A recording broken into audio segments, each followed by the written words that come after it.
What is up, Flannelverse? Back for another 5 or 6 drafts tonight. On my way to 150 stream Best Ball Mania drafts. And today I have one of the architects of the Sidekick at Legendary Upside. Sackreligious is here with me tonight. We're going to jump into a draft right away. Sack, how are you doing tonight? Doing well, Neil. I cannot believe when you said 5 or 6 drafts tonight. You're a marathon man. I really can't believe that you're cranking out 5 or 6 on a live stream. That is truly impressive. I'm not going to pretend that I'm not exhausted because I am pretty exhausted with all the drafting. But I got to say, the Sidekick, huge help for me, saving some brain space for me as I've been working. Um, so we'll talk throughout the draft. We'll talk about how the Sidekick works, what it factors in. But just speak today, cut day, lot of big moves today. Let's start there.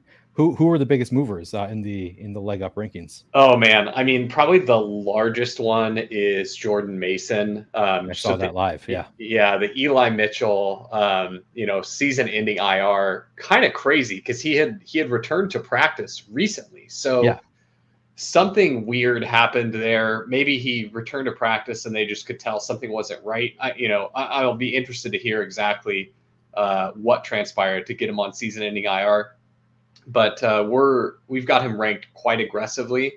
Um, I think the big thing that was keeping him down previously was the ambiguity surrounding the 49ers RB2, and he looks to have it, relatively locked up.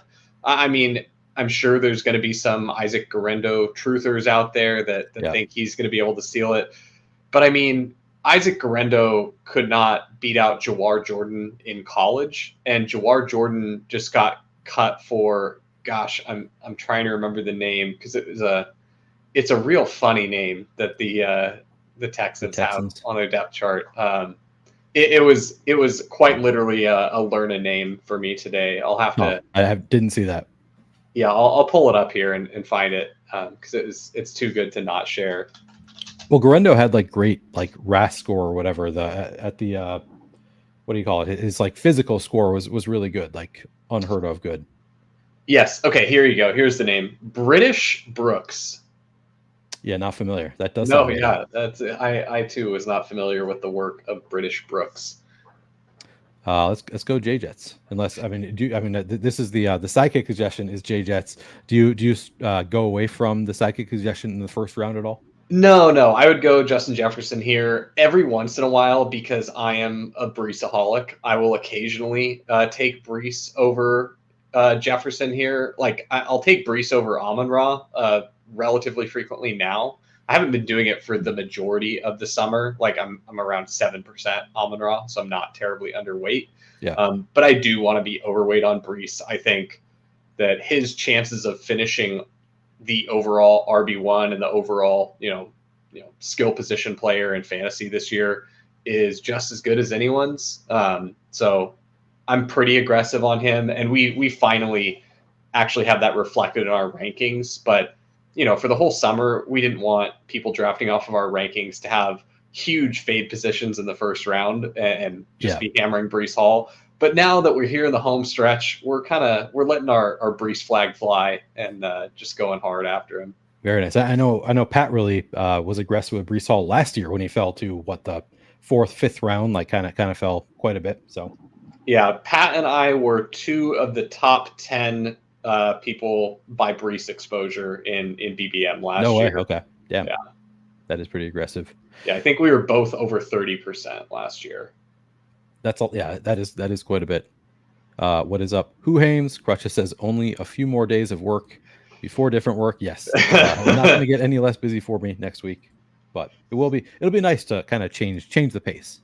Yeah, I have as we speak, I have my model training in the background for NFL Showdown. We're updating the models. It's time to get to work. That amount of work it's not feeling overwhelming. It's a good feeling. It's like, oh boy, I got a lot of stuff to do, a lot of fun things to test.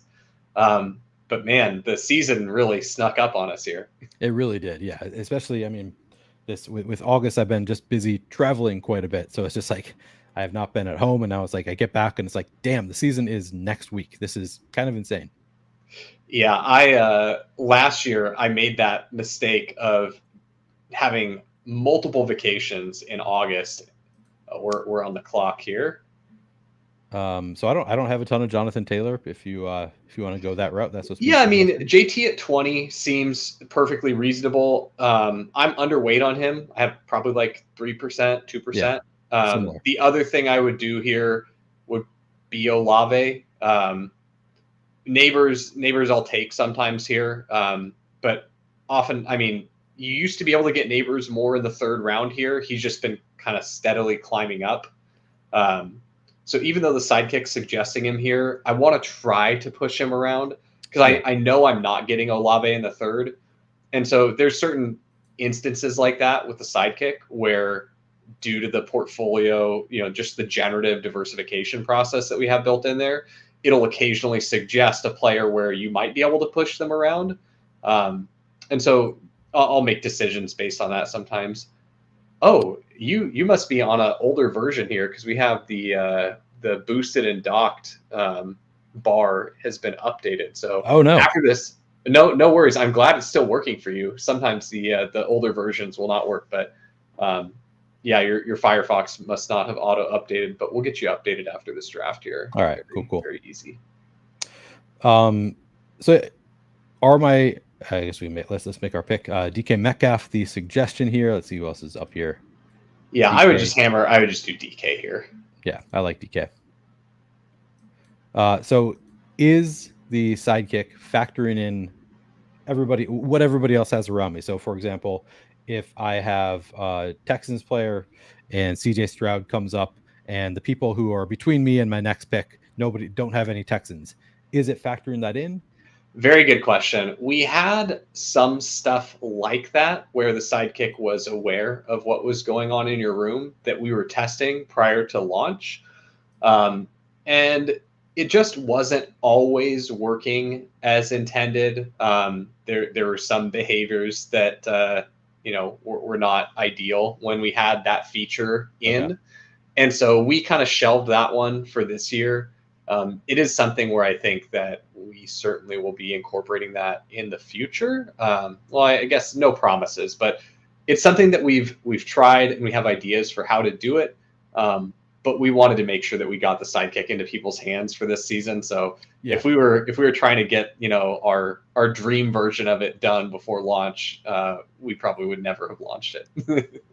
Does it factor in my other teams? Like I don't think that I've done anything to tell the Sidekick who I've drafted in the past, like my exposures and stuff. So I assume it does not factor in like, I have 30% Olave or whatever, name the player. I have this much, so I should diversify by going somewhere else.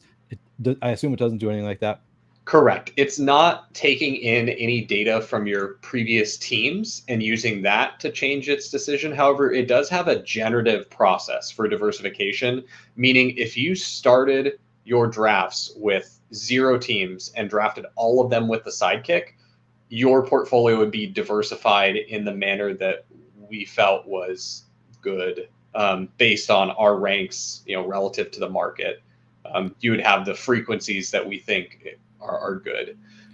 So if you've done a bunch of drafts and then you're getting the Sidekick, that's okay. The Sidekick isn't going to take into consideration your prior drafts, but going forward, it does have a generative process for diversifying. So cool. Yeah. So it is factoring in past drafts that I've done with the Sidekick. No, it's not, because Okay. it's not really, without giving away too much of the secret sauce behind the diversification, that's not really necessary for the process to work and give you a good level of diversification. A little bit of randomness or what? Yeah. Okay. Yeah, Cool. it's not, and not exactly randomness too, because that would lead to some behavior where, like for example, we're much lower on Michael Pittman than ADP, right? And there were times where we were even lower than we are right now after the Josh Downs injury. Wow, this Derrick Henry slide is pretty incredible. I'm sure I just jinxed it here.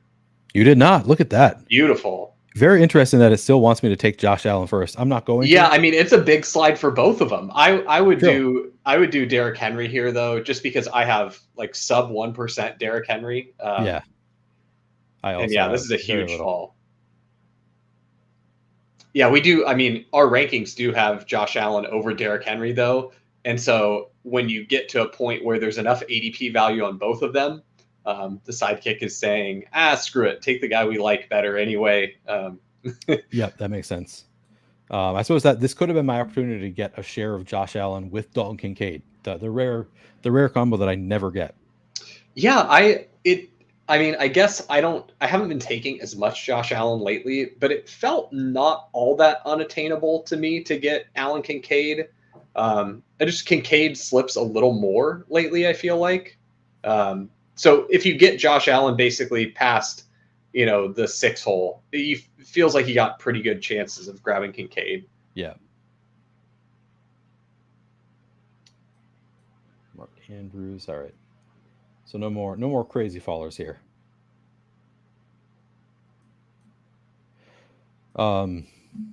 Yeah, so any other like broad over people ask me all the time since I started using the Sidekick, what is this tool that you're using to help you draft? First of all, what is the price? Somebody asked me earlier today what the price is of the Sidekick. I said I think it's $4.99 per year or $199 per month. Yep. Yeah. $4.99 for the whole year. And that also includes the playoff best ball. So the way Nice. that we priced it, we kind of envisioned people, like our most users that would be using the Sidekick, you're probably getting somewhere around 3 months of use out of it during a year. I mean, if you're a real sicko like myself, you're probably getting 8 or 9 months of use out of it because you're Right. starting to draft right away in March and you're going all the way through the summer. You're doing all the playoff best ball. But we wanted to make it so getting the annual subscription was worth it, even if you were only doing a couple months in the summer and 1 month of playoff best ball. Is Andrews the pick here? I would do Andrews. I'm pretty Andrews pilled. I am also pretty Andrews pilled.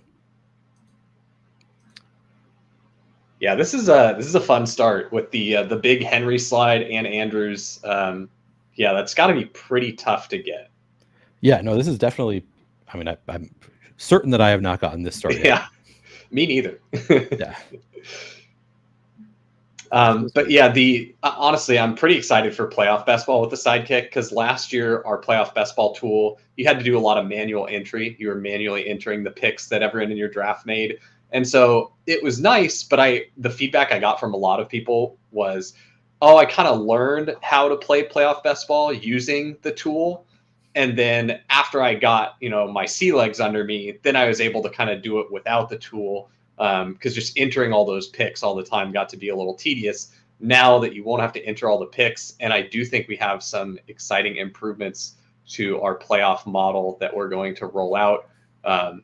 We talked about it being the game that is the closest to solved in best ball. And I think that we're even one step closer than we were last season. We had some pretty good results for people that used our tool last year. Definitely should not have just included it for free as part of the base leg up subscription last year. Right. But Pat is a man of the people. I think we had like well over $200,000 of shippers from Seriously, playoff man, best I did ball not. last year. Yeah, I didn't even yeah. realize that you had a tool last year. I've heard about it since, but like at the time, I didn't know there was a tool out there. That is pretty nuts. Yeah, Crutches in the chat says if it was Baltimore and San Francisco in the Super Bowl, we would have been rich. Yeah, and that's an understatement. Like I think I would have won multiple different of the playoff contests. There were definitely a couple mittens that I would have won. I would have won the gauntlet. I had a couple teams that just weren't really possible to get outside of very small windows that were CMC, Lamar, Zay Flowers, like all the good bits. And you were able to advance those beyond the bye week round? Yes. Yeah. Man, That's why it was we Yeah. were going to win all the money if it was Baltimore and San Francisco because those were tough to get past, and I think I had like 6 or 7 of those in the semifinals. And that the Zay Flowers fumble at the goal line. Oh yeah. In EV cost me pretty close to 6 figures between all the different stuff that I had going. So that was quite painful. Yeah, that was brutal. Yeah, I mean that was not the best Super Bowl combo for me. As far as playoff best ball when I was not super high on the Chiefs. Also tried some of those Baltimore San Francisco stuff. I was happy to see that our subs were crushing it with the Chiefs 49ers. Everyone was on the Jawan Jennings. We were really big into going deep in your team stacks. Yeah. Well, Keenan Allen just feels like a smash to me here. Let's do it. We're Get continuing the to week build up some 17 value. correlation. He's past ADP. This is, in the whole contest of BBM, this is more than 2 rounds past some of the spots he was going early in the summer, right? Right. Yeah. You're going to roll into playoff weeks and find teams with 4th round Keenan here, and instead of your 2v2 there is going to be something like Rashad White versus Derrick Henry. Right. Yeah. It's going to feel true. pretty good. Yeah. Checking in. What is up, Choke Hold'em, Showdown Goat? You could be talking about Sack there too. Good to see you, Choke Hold'em. I'm definitely not the Showdown Goat. I enjoy Showdown. I feel like I play it well, but I was really efficient last year at giving money back in NFL Showdown. But you also crushed like Spring Football Showdown, didn't you?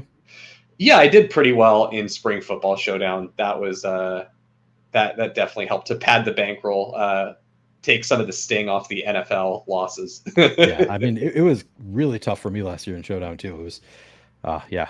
I felt like I got so many things right, but it just kept on being like I ruled myself out of the nuts. Like it was always like, well, if you left too much salary on the table in all your lineups, or there's always something. Christian Watson, I don't hate that. Yeah. This one, Christian Watson's fine. I just diversify among this tier of receivers. So Christian Watson, Lad McConkey, JSN, all these guys, Keon Coleman. And so the Sidekick is very nice at making sure that I don't always click the same guy in this spot. And we've got the week 17 correlation with Justin Jefferson there. Yeah. And honestly, like without the Sidekick, I'm just so biased against Christian Watson that I would probably not click him here.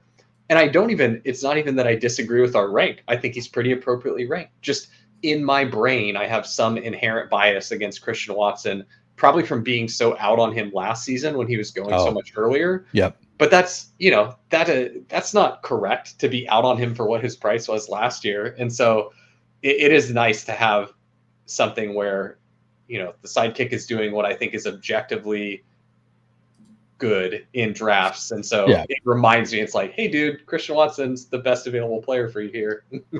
Yeah. I mean, well, it was not only that you were out on him last year, but you were out on him and that worked out really well for you. So like the fade feels good at this point. Yeah. There's something in my brain that's like, that was a good idea. You should probably do it again. So no. Let's be rational here.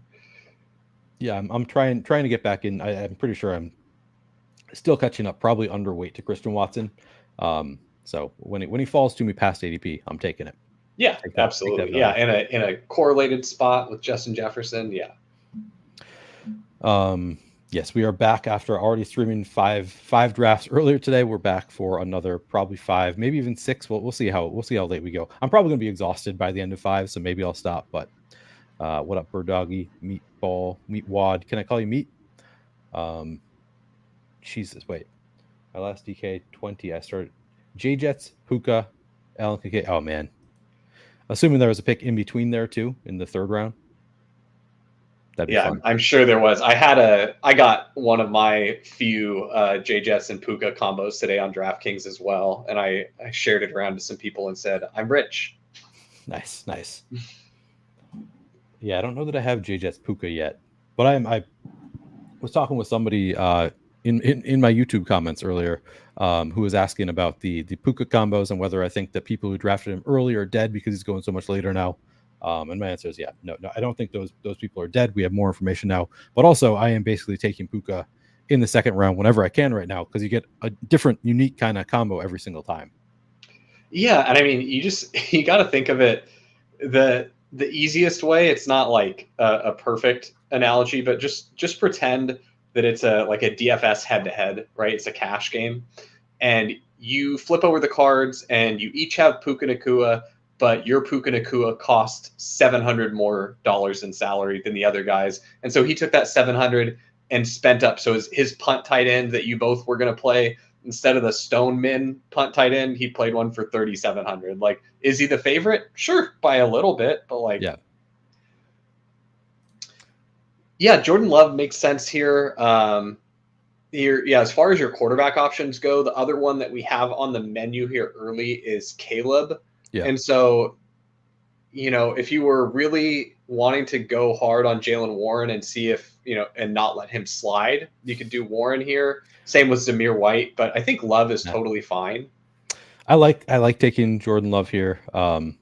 Yeah, you legendary upside guys are still just totally Jalen Warren pilled. All of you. I talked to Shady at the live final. So what are you doing with Jalen Warren right now? He was like, I'm buying all the Jalen Warren. I was like, okay, all right. I forget. All of you you're contractually obligated to draft Jalen Warren every time. No, I'm also in on Jalen Warren. But I have been kind of allowing him to dip a little bit in my drafts. I've been letting him slide much more than I used to, just to try and get better prices and not price enforce, because he's one of my highest exposure players. And it is nice to try and get him with different combinations of players than he was accessible with previously. But the reason we're so high on him is if you look at the advanced metrics, he's one of the best backs in the league. Like, not like, oh, he's really good by where his ADP is. Like, right. No, he's giving Austin Eckler. He's giving exactly what happened that made Melvin Gordon get dusted. And honestly, like, this is like overly pattern matching, and this is not part of the thesis of why we like him. But like, man, it is eerie to see, like, you get Najee Harris, who's like this bigger plotter. He can do it all horseback, kind of like Melvin Gordon was later in his career. Melvin Gordon was certainly more explosive than Najee earlier in their respective careers, but it is really interesting. All right, Javonte is a suggestion. I love Javonte here. He feels pretty good to me. It was interesting that Javonte was being suggested ahead of Dontavian Wicks already. That surprises me a little bit since we have Love. Yeah, I mean, we're lower on Wicks in our ranks. That's true. And so, you will see Wicks earlier than we normally have him ranked here, but we definitely won't pull him up ahead of ADP or anything like that, just because we have the stack. The way that I kind of look at it for players that are correlated, but that we're not, that we're behind on in the ranks, is depending on how far behind we are, you're probably now looking at them on the menu around ADP. But again, it depends on how big the fade is. Like, for example, if you had Jahan Dotson, that you're looking at, and you have Jalen Hurts, even at ADP, you're probably not going to see Jahan Dotson show up. Sure, yeah. With Jalen Hurts, because we're so far down on him, because it's basically just the same thing as Quez Watkins, but with a different name. Believe it or not, they have eerily similar career yards per route run. I think is that right? Quez Watkins is 1.08 and Jahan Dotson is 1.06. So they are. It's a Spider-Man meme.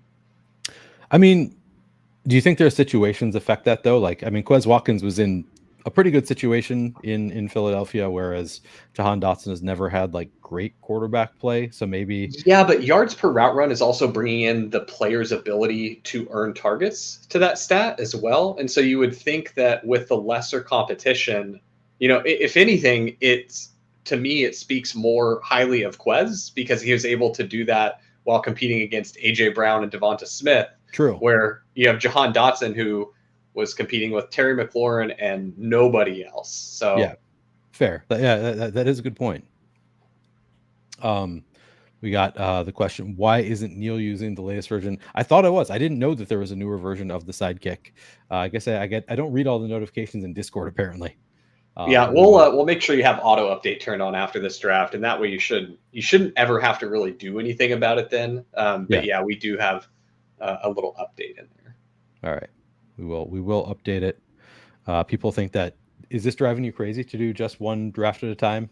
No, believe it or not, I've been like in the home stretch here, I've been doing less multi-tabling, more like 2 at a time instead of like 5 at a time. All right.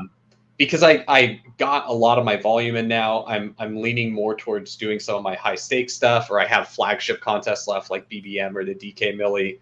And also there's just not stuff. I have like 300 slows going right now, so it's like I don't really have anything to multi-table because it's all being handled in slow drafts. I was going to ask how many slows you have going right now. That is insane. Caleb goes one pick before us. I wouldn't have minded getting Caleb. Yeah, that would have been cool. Zach Moss, I don't hate either. Yeah, Zach Moss is good. If you want to IKB, Rico Dowdle is one that I will sometimes do here, but I think he is right in there with the Zach Moss, Devin Singletary tier. Yeah. So he's also like my highest exposed running back, or excellent. After you know ball. Yeah, so happy to diversify a little bit here. Yeah, and it is kind of nice to get the Zach Moss dip because he was going in the 90s early in the summer. And so with this team where you've got Zach Moss 20 past, his probably high water mark, Derrick Henry probably like 15 past his high water mark, you've got some pretty interesting combinations here that are not going to be accessible to many people. Yeah, exactly. This is a nice looking team so far. Let's see. I'll figure out exactly how many slows I have left. Ooh, we're down to 262. We've been making really good progress. I was at like 340 something earlier in the week, but we've chewed through a bunch of those. It is at least easier to chew through them now that we have the 4-hour clock instead of 8. I was a little bummed that the puppy 3 did not last until the 1-hour clocks this Thursday. I'm kind of hoping that they drop another puppy with the 1-hour clocks, because I will just 150 with 1-hour slows a puppy and get it done in a day. Like that sounds not that bad to me. Would that be an enjoyable day for you, just having constantly being on the clock? And yeah, the thing that and this was, we came up a little short on our goals this year for the Sidekick of trying to get different modes out. We really wanted to have the Eliminator mode launched, and we were pretty close, but we couldn't get it before the contest filled. And so I'm doing the Eliminators right now, all 150 of them, all slow drafts, but without an Eliminator mode. And so the Sidekick's still pretty helpful because it's highlighting the buy overlaps, which is one of the biggest things in the Eliminator. But then I'm trying to avoid a lot of the pass catcher to quarterback correlation with early, high draft capital players.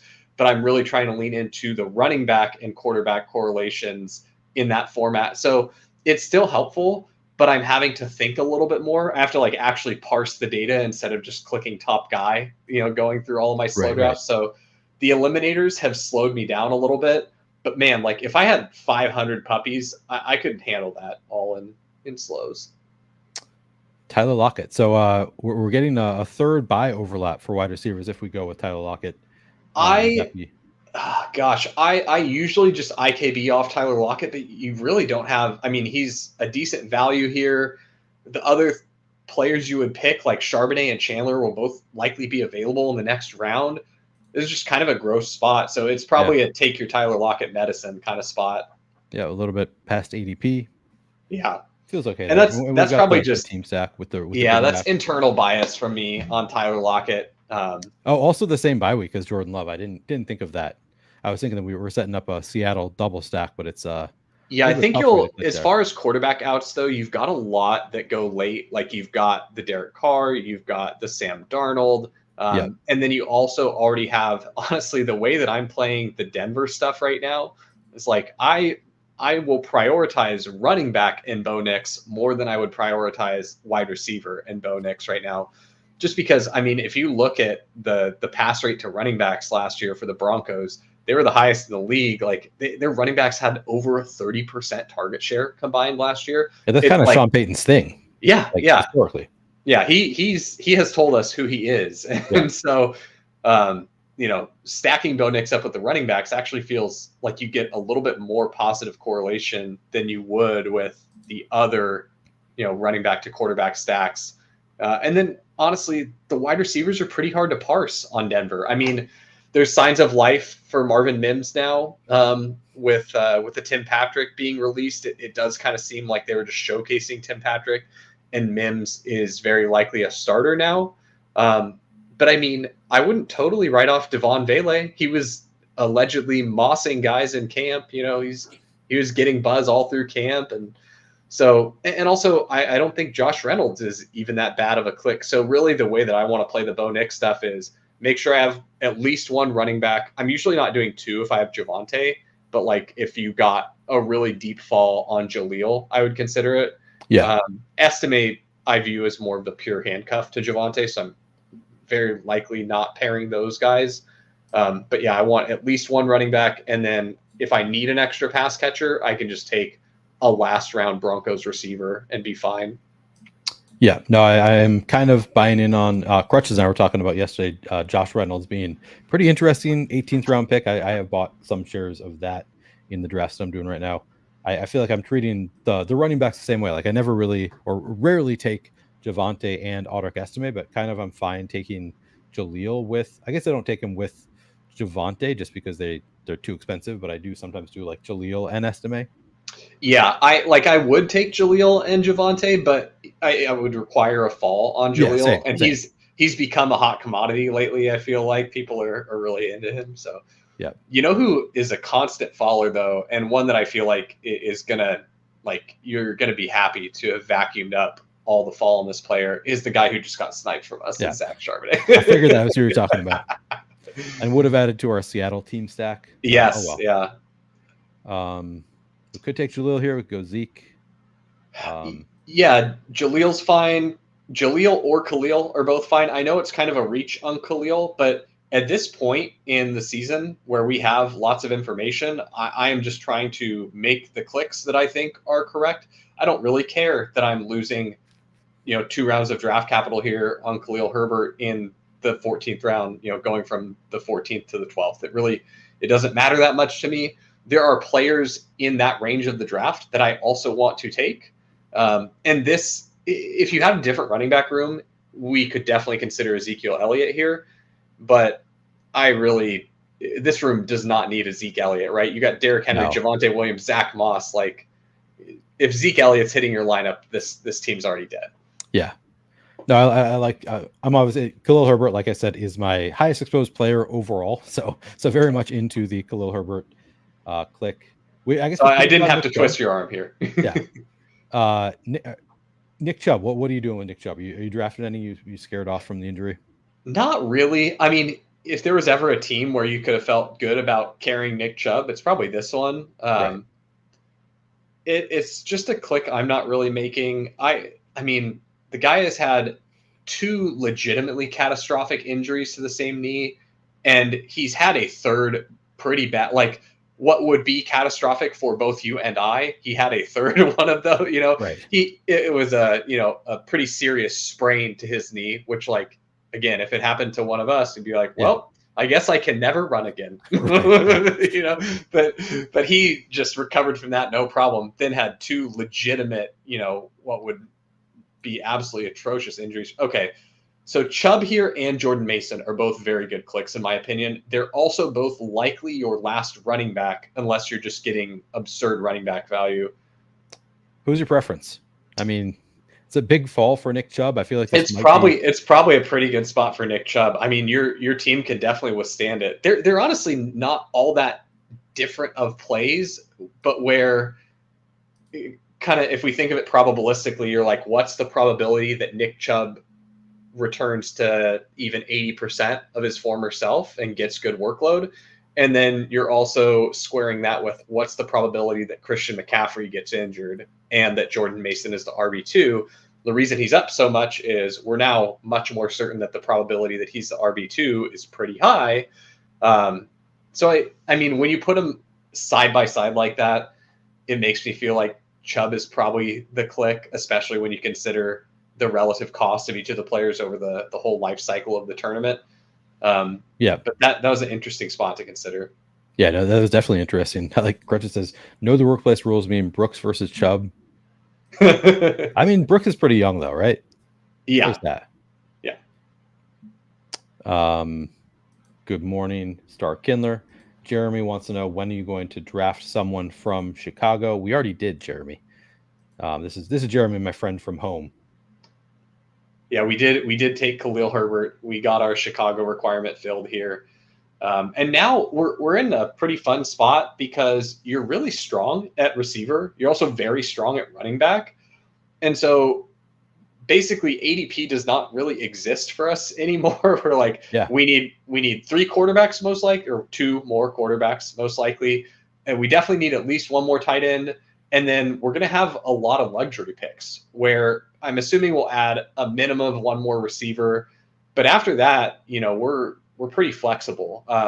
So this always feels like a really good spot to be in. All right, I got to ask you this question. Matthew Stafford is like always at the top of my queue, regardless of whether I have him stacked up at all, and it always surprises me with the Sidekick. What's going on there? Why does the Sidekick love Matthew Stafford so much? So there's a little something that we did as we headed into the home stretch here, where we've got an adjustment that we made to make sure that people were not getting boxed out of quarterback with the more casual draft rooms. So we're a little bit more aggressive in our recommendations of quarterbacks now, just trying to prevent people from getting fully boxed out. What I would say is if you have a plan at quarterback, like you have guys available later, like for example, if we wanted to do Geno with the same week 10 bye, because we know we're going to throw on, Derek Carr, or we know we're going to throw on Sam Darnold later to cover our bye, that's fine. You don't have to take Matt Stafford here. That is a feature that eventually we will be adding to the Sidekick, is a little back to front helper, where it's something that is a separate list of players that's identifying for you the best picks that might be later in the draft. So then you can see like, oh, okay, I've got these 3 quarterback options that are all really heavily boosted later. I'm just not seeing them yet because, it's a little too early in the draft to see them. Sure. But that can give you some more information to be more comfortable saying, I don't need to take Matt Stafford naked here and plan on backstacking him with, Jordan Whittington or the tight end. Yeah. Cole Kmet is, I draft so little Cole Kmet, but I'm very Demario Douglas pilled here. Those are fighting words for Crutches. Yeah, I know. Crutches was saying he really doesn't like him because he's a lot of short ADOT stuff. I do really think that's going to change a little bit here. I think a big part of that was just how dysfunctional the offense was last season, and even in the preseason, like we saw, he's much more of like the Josh Downs archetype, which is lower ADOT, but it's not. I mean, I would be surprised if his ADOT is something that's like a Wandale Robinson ADOT or like a Rashi Rice from year one type ADOT. Yeah, and I mean at this point in the draft too, there's lots of receivers that go before him where I feel pretty confident he's outscoring them. He also gives us another quarterback out. Yes, absolutely. He gives us the best quarterback out. Right. People are saying. Crutches will agree with you there. And Crutches says his role doesn't really grow. Yeah, I mean, May was saying some pretty kind stuff. He actually did comp him directly to Josh Downs, who May played with in college, and he was his number 1 target in college. And Josh Downs is an absolute freak with Drake May in college. Like, there's a reason that we all like Josh Downs so much as a prospect. And so my one thing that I've done in the past where I tried to like carry it forward is when I identify a situation that I like because of the situation, I try really hard to not be overly precise on my specific player takes, especially if it's a big change to the situation like this. It's brand new quarterback, brand new coach, like whole new offense, Yeah. So I don't want to say like it's Jalen Polk or bust, like Demario Douglas isn't doing anything, because that what happened to me in the past was I was so confident Olamide Zaccheaus was the breakout guy to have in Atlanta, and that was the year that Cordero Patterson lit fantasy on fire. That's right. And I've had a couple more like that. That's just a really easy example that everyone remembers. But because of that, I try to not be overly precise if I think the player can play. If it's a player that I think is not good, then yeah, we can get rid of him. All right. Do we do Drake May first of these quarterbacks? Yep. All right. We'll do it. Way ahead of ADP. I mean, we probably could have pushed it. I mean, I'm having Drake May go early and earlier in all my rooms. I'm like not getting him as much anymore. All right. So I guess we got to another contractually obligated. The other thing when you think about it is what is Drake May providing for your team relative to what Sam Darnold is providing, relative to what Geno Smith is providing. Like those guys are all like Derek Carr. Those are all really solid, like going to help your floor, going to help you advance. Definitely can provide a spike week. Derek Carr had a QB1 week last year. You know, like those guys can be the guy that you need in week 17. I'm not saying that they're not, but you have such a wide range with Drake May's range of outcomes. Like he could legitimately be the next Josh Allen, you know, granted on a pretty bad team with a really bad offensive line, but I don't really care that much how bad his team is. You know, I really what I want is I want better as a passer and better as a rusher Blake Bortles. You know, is that so much to ask for? And like there's some stuff about Drake May where like he still needs to develop a lot. Like his pocket presence isn't what I hope it will eventually become. Like he still needs reps. You know, he's a little raw. But like he's much more developed than Josh Allen was as a prospect coming into the NFL. And it worked out for Josh Allen. Again, not to pattern match or say that, oh, he has to become Josh Allen, that's his only out. He's like better Sam Howell, you know, like better, significantly better arm talent, doesn't take as many sacks, you know, better as a rusher. And that is kind of a fun comp because they did play together in college. So anyway, yeah, I think that the upside of Drake May is the important thing to get on this team. And then any of those other quarterback options that you have, all three of those are very, very viable for you. And so now we can kind of like chill out on quarterback, just make sure that we get one of those three Genos off the board. So now we're looking at, okay, we'll do, you know, Sam Darnold or Derek Carr to close it out. But we can prioritize some of the other positions that we might care more about now. It is get your guy season is what I'm hearing. Yes. And Drake May is your guy. Yeah. Yeah, no, I think that makes a lot of sense. Like the player archetype, like those guys, like what's the difference between Sam Darnold and what's his face? The Saints quarterback who I draft, Derek Carr, who I draft all the time and forget his name. That's how I'm doing today. Whereas Drake May just has that huge upside. Yeah, that makes sense. Crutch is pushing back a little bit on the downs comp based on RAS score. Yeah, no, I mean, for me, it's just hey, I think Drake May is good enough to elevate the talent around him. And I want to benefit from that regardless of the guy that's getting elevated. Yeah. Juwan Johnson, give us another. Yeah, Juwan Johnson's honestly, these top two tight ends both seem really good to me. I mean, Johnson feels pretty fundamentally mispriced. Yeah. So I think you go Juwan Johnson. Jonnu's really fun. Like when I click Jonnu, I'm like, oh yeah, like I can see Jonnu scoring multiple touchdowns. But if we fast forward like to week 8, are we going to be at all surprised if it's like Jonnu Smith is 0 in most weeks, and every once in a while he gets schemed a couple touches, but he's really not getting volume. And Juwan Johnson is just like getting all of the underneath stuff for the Saints with the way that wide receiver room is. I mean, if it's not Juwan Johnson getting all the underneath stuff for the Saints, then Chris Olave is going to have like a CeeDee Lamb-esque season with how much volume he's going to get. So we have him too. Yeah. Yeah. So I do kind of like that dynamic of, I mean, honestly, I think all of the Saints pass catchers, you know, between Olave, Shaheed, and Johnson are pretty good bets. And so I had a ton of Derek Carr earlier in the offseason, really more in the pre-draft stuff, just because he was still going really late in the pre-draft stuff and the rookies were going higher.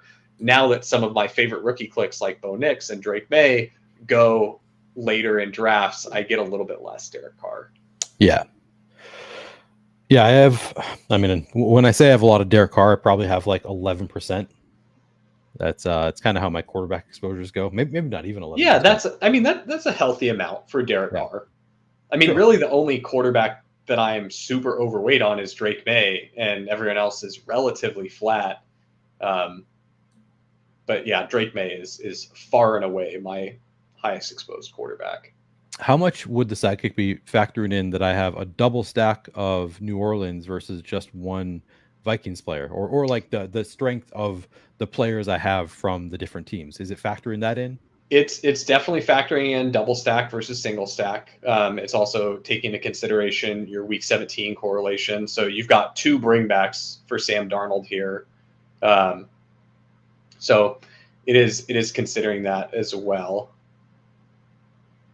Do you like the Sam Darnold click? Yeah, we can do Sam Darnold here. Yeah, let's go ahead and do Darnold. All right. If there was a player that we really liked here instead, then I'd say we can do that. But I think your last pick is a true luxury, and so there's the small, like, it's not a total disaster because you do have two quarterbacks already, but like we'd be pretty sad if for some reason Sam Darnold and Derek Carr both went off the board. If we took our luxury pick now. Right.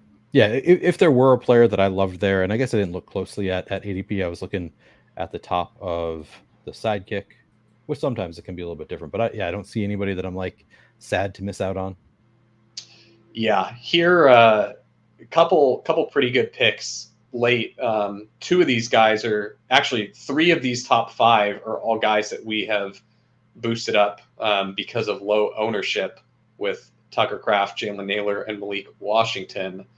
So those are higher in the rankings because they were not drafted in every Best Ball Mania draft. So all of those are pretty reasonable. And you've got stacks on both Kraft and Naylor. I mean, Justice Hill is probably too good to go in the 18th round, but I don't know how much he actually benefits your team. Right. So you say that these guys are being pushed up because they were not taken in every Best Ball Mania draft. Like they weren't taken in every Best Ball Mania draft, and also we're pretty discerning with it, where we're not just saying like, oh, Malik Washington wasn't drafted in very many drafts, therefore click him. Like, we think that the information that we've gotten on Malik Washington as we've now gotten past the 53-man roster cuts is pretty positive. Odell Beckham is on PUP. Malik Washington got a little bit of buzz during camp, not a ton, but he looked like it was becoming clear that his worst case outcome was wide receiver 4 on the Dolphins, which, nothing great, but like people were drafting Cedric Wilson last year, and it's an okay click to give you, really you're just looking for like, can I get a spike week in the playoffs with this guy? And so he certainly is one that I've been targeting a little bit more aggressively. He really wasn't one that I had much interest in clicking earlier in the off season, just because he needed to beat out Taj Washington, who, they were 6th and 7th round picks, respectively. So it's like, there's really no difference in the draft capital the team invested in them. So you're really just guessing on which guy the team is going to like more, who's going to, beat the other guy out in camp. And then also there was the Odell Beckham signing where, if he was able to get off PUP and become active, how excited are we really to draft the wide receiver 4 for the Dolphins? But true. Do you like Tucker Kraft, Jalen Naylor? Anybody in particular you'd like to target here? I mean, honestly, any of those top guys other than Justice Hill are ones that I would mix in.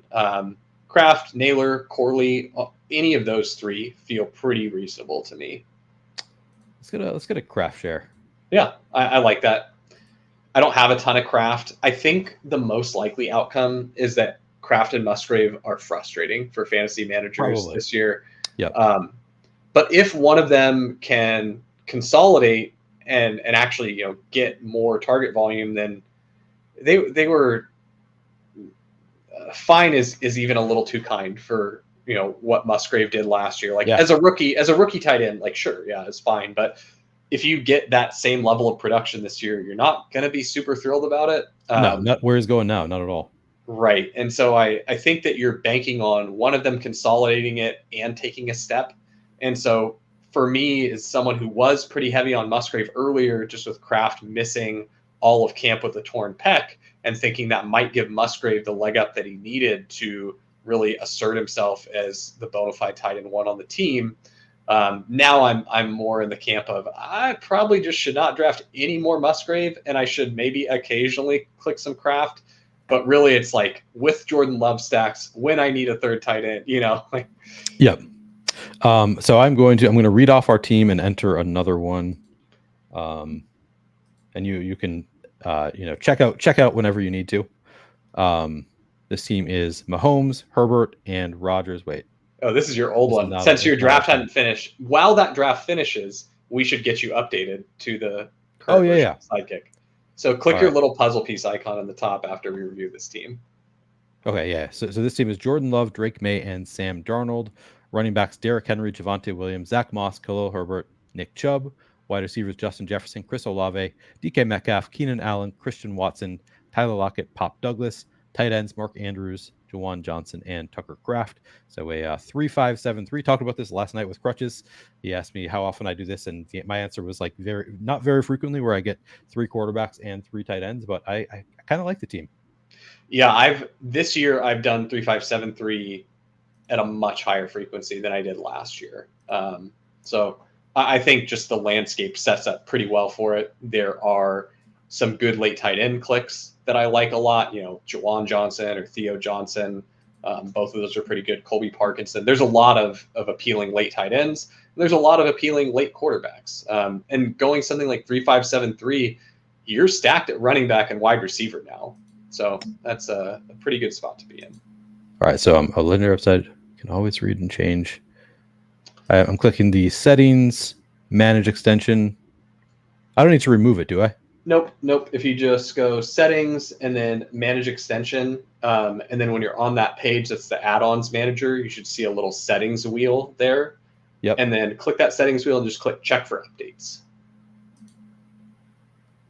Gotcha. And what does it say your version number is now? It says updating add-on still. Oh, okay, cool. So give it a minute. You do need to speak for your Corley sins, because I have the same issue. Malachi Corley always at the top of my ranks. I mean, he's a fine pick. I was not taking a ton of him earlier in the offseason. We just think that the path for Corley, so the way that the Corley profile plays out is kind of a guy where if he's on the field, they're likely going to be getting him the ball with some schemed touches. He's just that type. He's kind of that archetype of player. And so you get an opportunity where if he is good and if he is able to get on the field early, you kind of get like a jump start for him, as opposed to how it would be for some other rookies that are going to have to earn volume in a more traditional sense. So Corley just has it's kind of like he's got the rocket fuel on him where if he's good, he might just hit really fast, okay, and be able to carve out a bigger role quicker than some other types of profiles.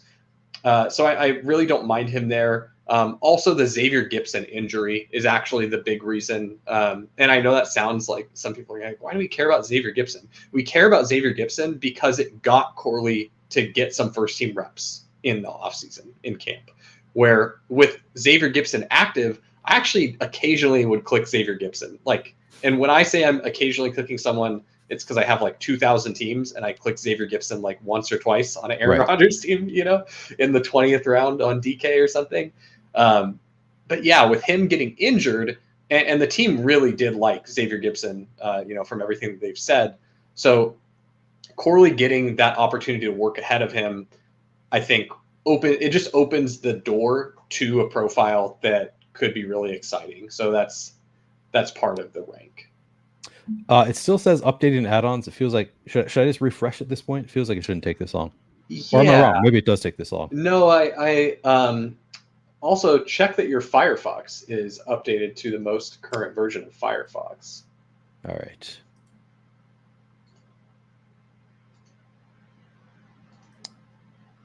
Settings. Yeah, maybe I should close my Firefox and reopen. Yeah, and in your Firefox settings, if you kind of scroll down, or you can just Control F version, 129.02 is the updated Firefox version. Which I ran into this problem with someone else today who had an outdated Firefox version that was causing them some issues. That's under General Settings? Yeah. And then just Control F version.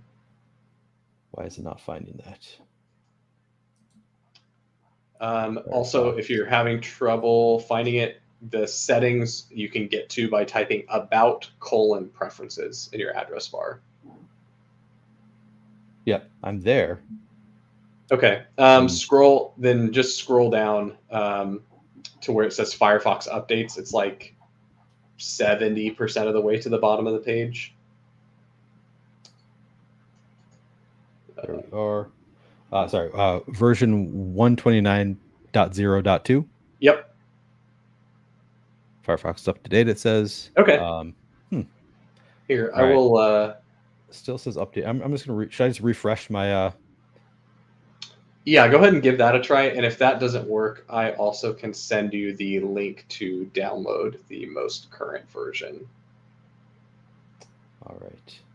Oh, and it says, sorry, the version that I have for Sidekick right now is 0.9.9023. Okay, I'll have to check. Oh, no, it still says last updated August 5th. Okay, yeah. Update, and I also have update add-ons automatically on. Check for updates. No updates found. Interesting. Here, I'm putting the link in the private chat. You can just copy and paste that into Firefox browser window, and it should just download. Gotcha. And you can just download that right over the top. You shouldn't have to uninstall or anything. Okay.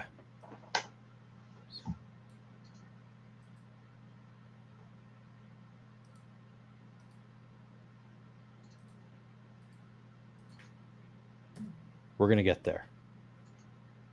This is what the people are here for. Exactly. They want to see, how do I make sure that my Sidekick is updating if something is going weird? Yeah. All right. Last updated August 27th, 2024. I'm just going to close and reopen my browser. Yeah. I assume that's generally a good idea. Yeah. Yeah. Yeah. Firefox does have some like browser session stuff that it will save. So if you're ever running into any issues, crutches in before this kills the stream. Right. But yeah, if you're ever having any issues with it, closing and reopening your browser is always good. And you can, we're always in the Leg Up Discord channel there for support. So definitely try to make sure that any issues that you do run into, we are able to resolve for you very quickly. All right, we are good to go. I think now I need to reshare my screen.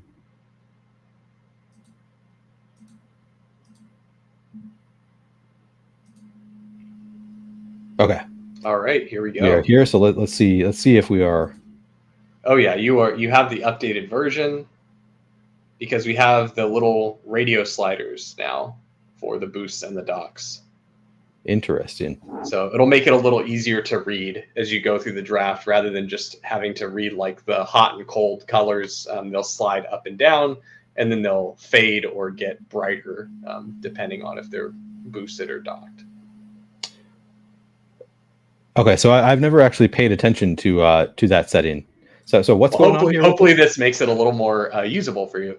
So that's more like, you don't really need to pay attention to it, but it's more to help you understand why you're seeing what you're seeing at the top of the Sidekick from a positional standpoint.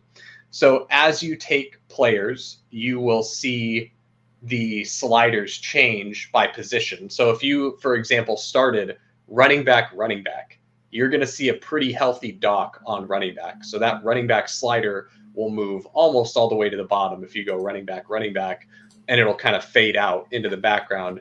And you'll get a very strong boost on wide receiver then, where it'll be up near the top and be brighter in color.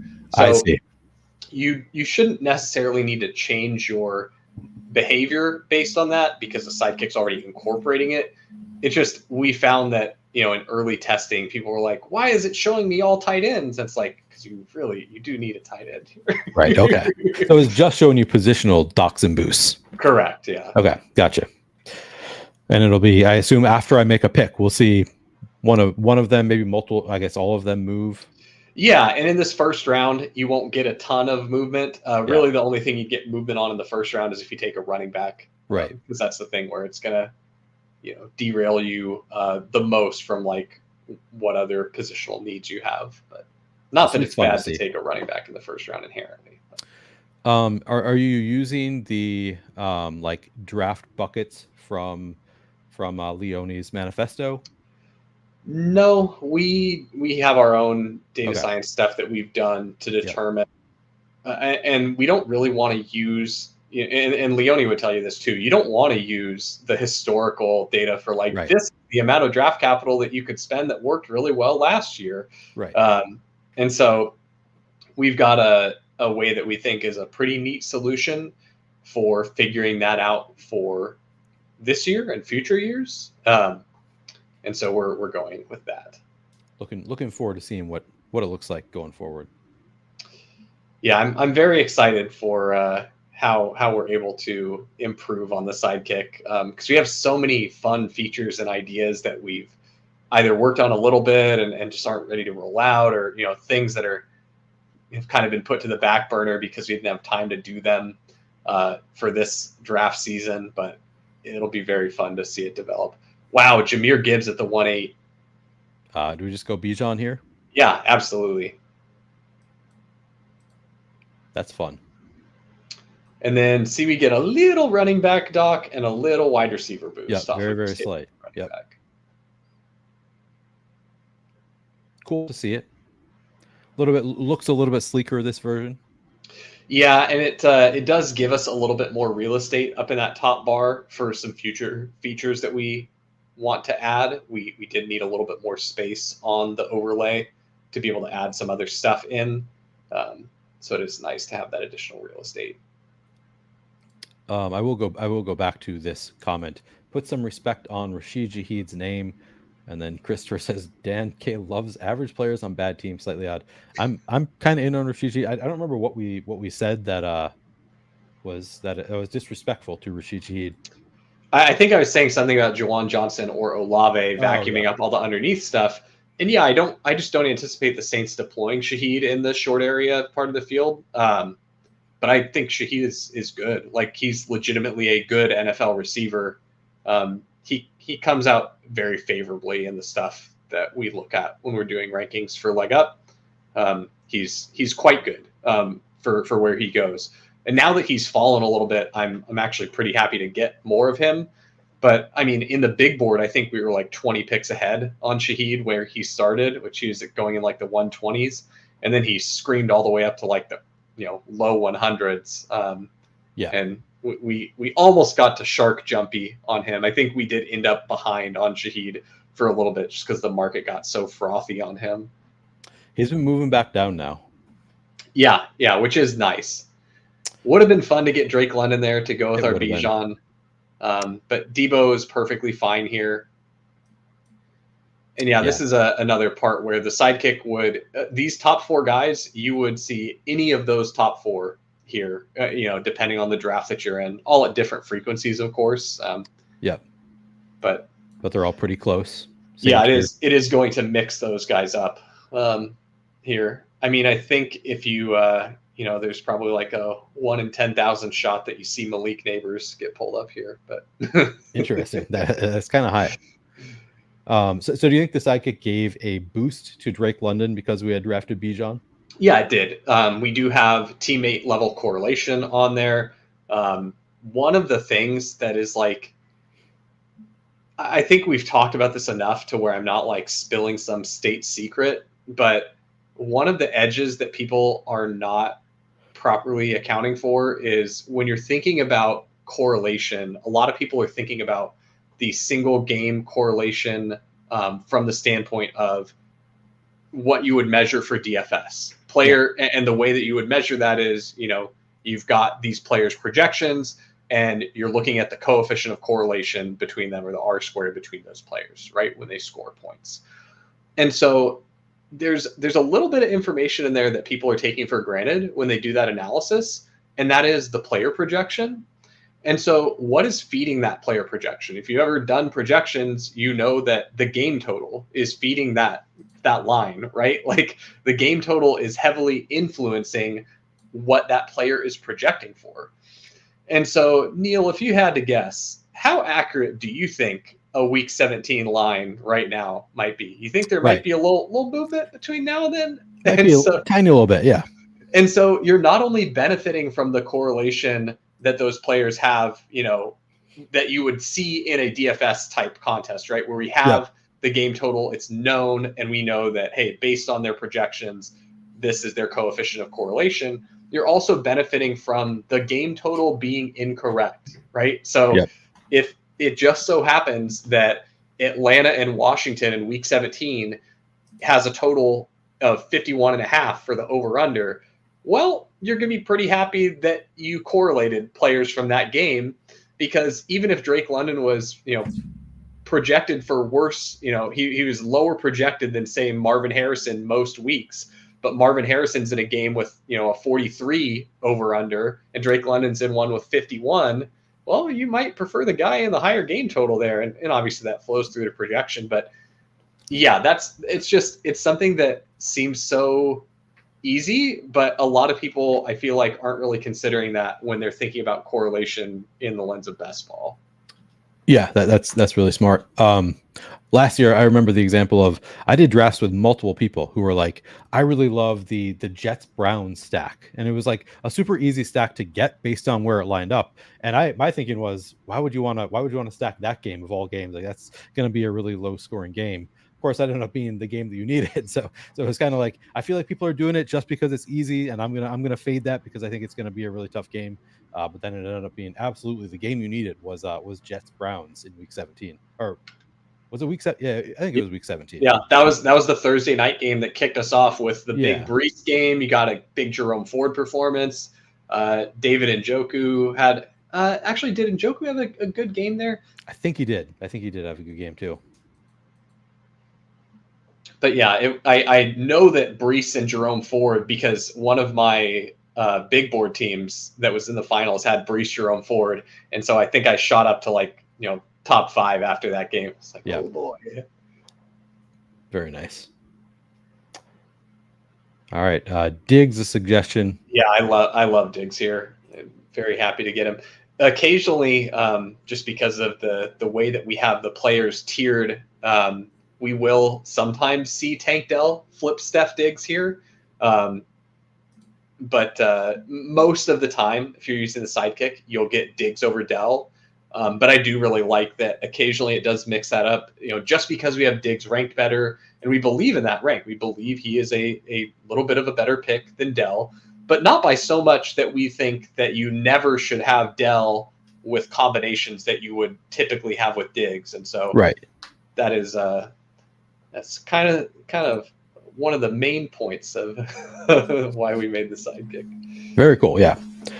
And that's, intuitively, like when I'm drafting, I'm like, I usually will take Diggs over Dell. Occasionally I'll take Dell over Diggs. So I like to see that it's sort of the things that we do intuitively. Sometimes it just does what makes sense intuitively, but then obviously takes it beyond intuition in some ways also, I think.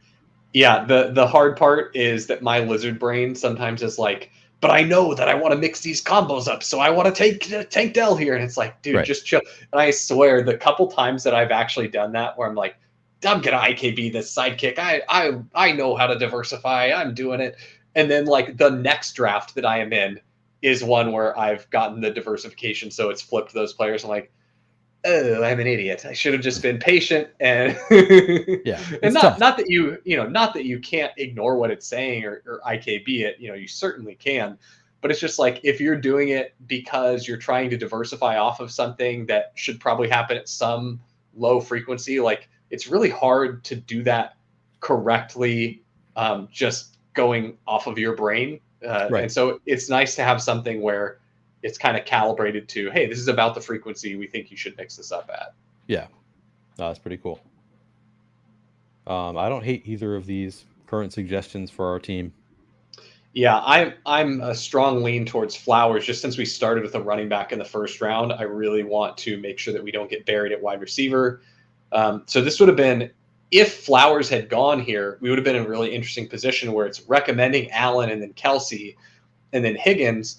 For me, that's a spot where I assess the room and see how wide receiver happy is this room. Do I need to just take Higgins here so I don't get buried? And with this room, we got a couple guys that, we've got two running back drafters, but we've got three wide receiver drafters. And so for me, I'm probably just not wanting to get buried there, and I just take T. Higgins. But But that's something that the Sidekick is not currently doing. Like I said, we had some stuff that was paying attention to what the room's doing that didn't behave exactly as we wanted. So that's not a feature that's active currently. But that's something where you as an experienced drafter might want to pay attention and maybe make a little override there. But even if we did go with, say Flowers is gone, we take Josh Allen, the Sidekick is still going to try and dig you out from there. Now It's like, okay, you're light at wide receiver, buddy. Don't worry, we can bail this out, but we gotta take some serious action now. And so in your next round, you're going to see wide receiver pretty heavily boosted if that was the case. Huham says, you said earlier that the Sidekick will diversify for you. If you override it by taking Dell there instead of Diggs, will it negatively hit Dell the next time?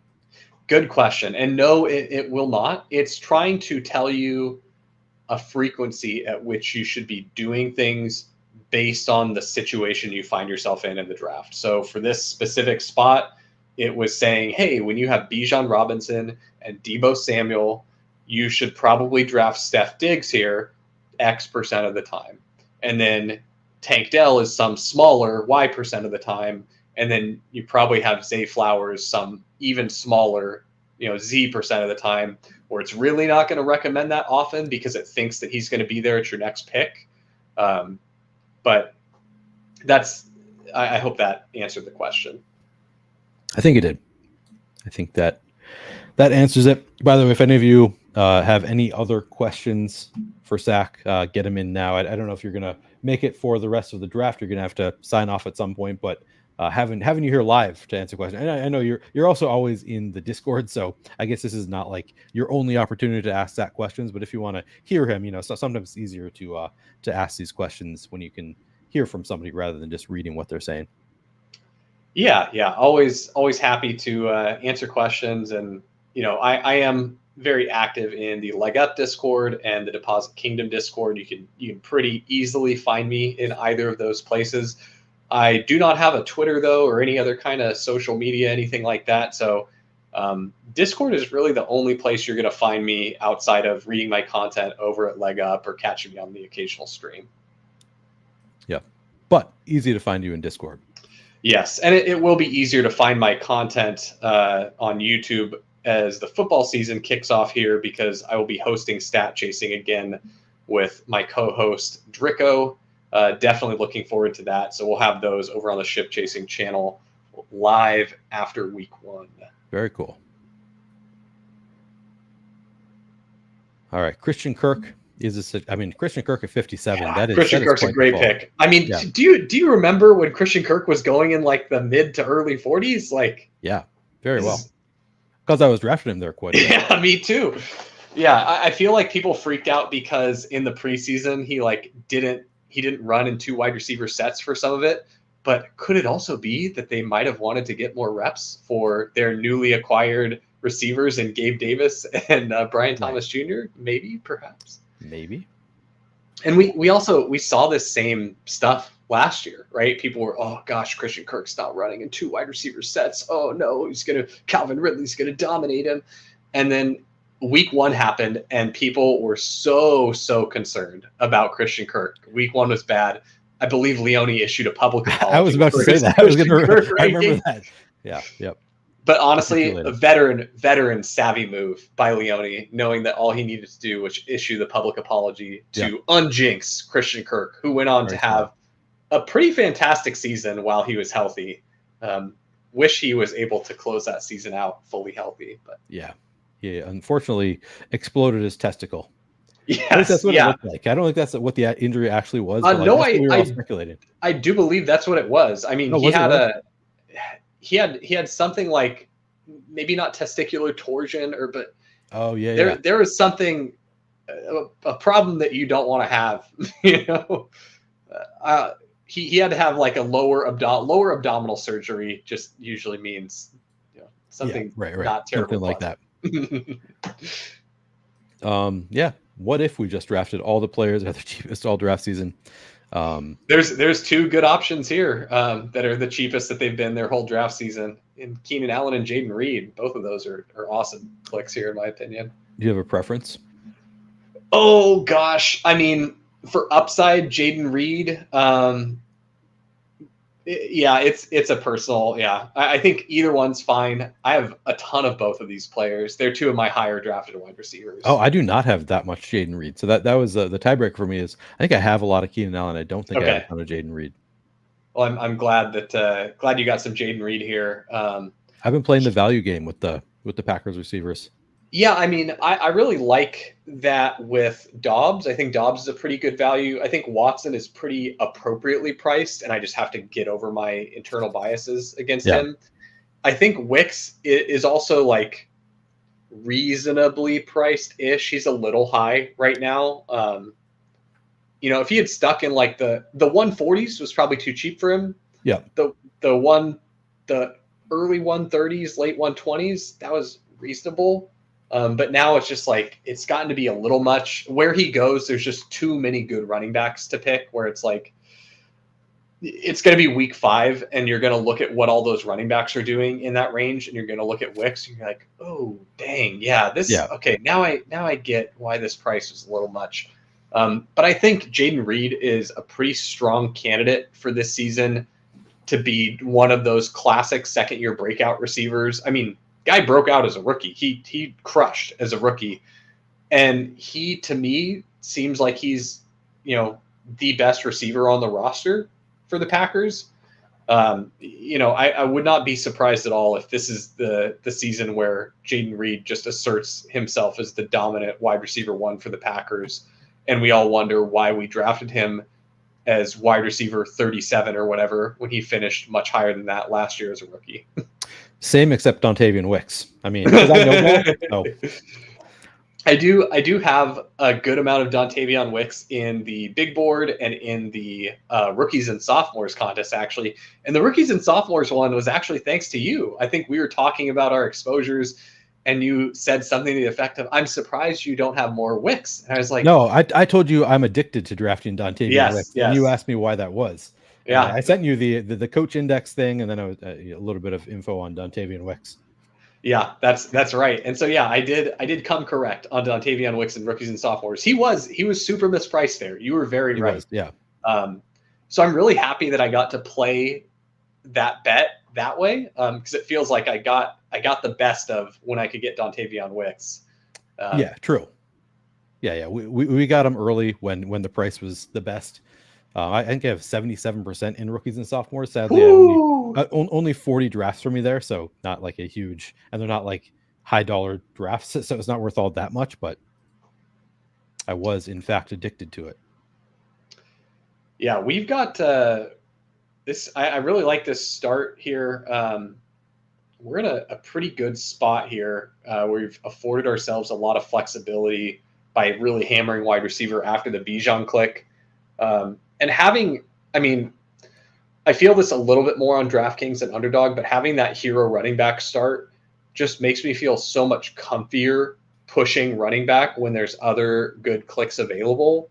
So yeah, I do really like that. But when you do the hero running back, it does make you really need to hammer wide receiver. Because like, think if we had taken an elite tight end detour here, we're probably not feeling as good about our wide receivers. Here we're having to look at Hollywood Brown or Jordan Addison, who both are actually pretty good clicks.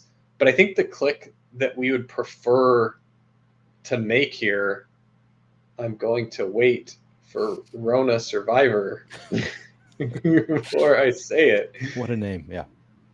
I mean, I think we all know. Oh, yeah, that's a bummer. Does he have any? He does not. No, he does not. Mixon. Of course not. He has Joe Mixon. Yeah, that's great. I mean, that's fine. Yeah. Aaron Jones is a good click here. I do like all of these receivers as well. So you also could snag one of these, and it's really dealer's choice on these 3, in my opinion, and just be happy with any running back coming back, unless you strongly prefer Aaron Jones to this tier of running backs. Little JMO, I like it. I know. With our our Debo is that you don't actually want Aaron Jones. You actually want Jalen Warren. We both know what's going on here. I think that Aaron Jones, Ramondre Stevenson, Jalen Warren, like this whole group of guys, I'm fine. Like I'm probably not getting 2 of them, right? I probably only get 1. If I don't take one of these wide receivers, though, I probably don't get one of the receivers coming back. And so that's kind of the way that I think of it, especially because we didn't take a wide receiver in the first round. I think I'll default more towards taking a receiver, especially one that, it's week 17 game stacked with us with Debo. It does open up another quarterback out, because losing that CJ Stroud out kind of hurts us now, because we're, Diggs, Flowers, both gone. So for quarterback options, we're really looking at Lawrence, Love. Now we added Goff. We have Purdy, and then we could do some Kirk Cousins with Bijan stuff. But adding that additional quarterback out, I think, is actually pretty important here. Yeah, agreed. I guess we could have done D-Hop too. He was not part of that tier, but we have the game stack set up if we do that. Yeah, I do. I like D-Hop as well. I just try to take him. I had so much that I try to get him at like the best price that I possibly can, because you can get him on the same side of the board that he was going on, but like 3 rounds later. I feel like that's a little bit more potent. This is like, we're splitting hairs, really. Like, this probably couldn't matter any less, but like, if you do show up to the final and just say hypothetically Christian Kirk, D-Hop is the guy you need, Aaron Jones feels like a smash here. Christian Kirk and D-Hop is the stack you need. Getting it on the other side of the board where you've got all these other players, where you've got the same rest of your team basically, but you just got DeAndre Hopkins instead of, say, Cortland Sutton. That's basically the 1v1. I like that a lot more than the 1v1 being like DeAndre Hopkins versus this tier Hollywood Brown, or right. Jordan Addison. Like, it feels a little better to me to get the better 1v1. Again, splitting hairs probably doesn't matter. All right, we got some. Jewish Craft says Hero RB on Underdog costs you serious flexibility. Hero RB on DraftKings costs you absolutely nothing except the assurance that you won't get locked out at running back. Yeah, on DraftKings, I like going Hero running back on DraftKings. The one thing, though, that I do really like on DK is some of the best value quarterbacks. So DK is very strange with their quarterback pricing, but some of the best value quarterbacks are tied to first-round picks. Like, Tua goes earlier on DraftKings than he does on Underdog, but he's one of the few quarterbacks that will slide on DraftKings. Like, he slides more reliably than other quarterbacks do. And relative to all the other QB pricing, he's a pretty good value there. Dak Prescott is also incredible value on DraftKings. He's a very good value on both sites, but just with how the quarterback pricing is on DraftKings, and it's not even just like the ADPs, it's just the behavior of the rooms, right? Sometimes you can just end up with quarterback getting totally off the rails in those rooms. So some of those early, Joe Burrow as well, so some of those early first-round receivers do open up some of the better quarterback values. But that would be like my only pushback to that. But I do really like Hero running back on DraftKings. It's funny because you see like Derrick Henry goes in like the second round on DraftKings, where so he makes way less sense on DraftKings, gets pulled way up. A lot of those running backs seem to go very early. So I think I'm so underdog pilled that like when I do draft on DraftKings, I don't do a ton of, outside of the first round, I guess I don't do a ton of Hero RB. Like I'll do Bijan, Brees, CMC, Gibbs, HN, but like once it falls down to like Derrick Henry, I'm like, yeah, I'd just rather take a wide receiver here. They're so cheap. It's interesting. I think Hero includes round 2 also. Yeah, like I'll do some HN on DraftKings, and I'll take Gibbs a little bit more on DraftKings than I do on Underdog just because of the PPR. All right. David Njoku, the suggestion would give us another quarterback out. Yeah, he has fallen a good bit here too. 6 spots past ADP, so that's certainly fine. Would have loved if Brock Bowers had made it to us. We're strong at running back.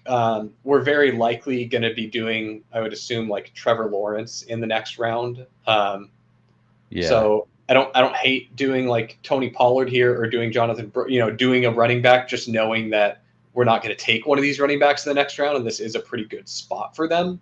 sure. Um, Do you have a preference?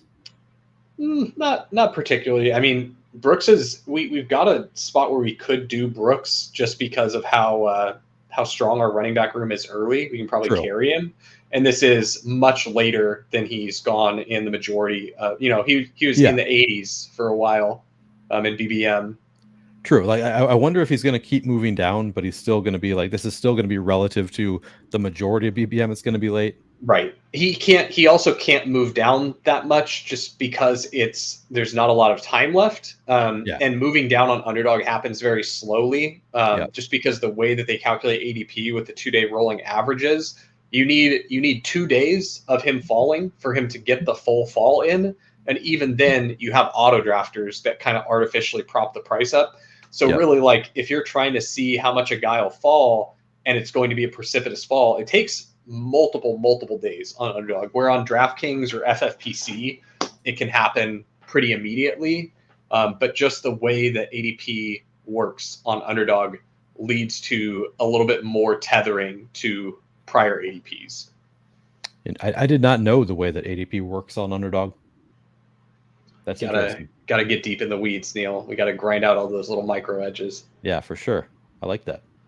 Um, There was a that was during the puppies, especially early in the summer when the puppies dropped and there wasn't very much else. You could really exploit it by knowing that the draft volume was going to pick up substantially for that day, the very first day the puppies launch, and all the days while it was open.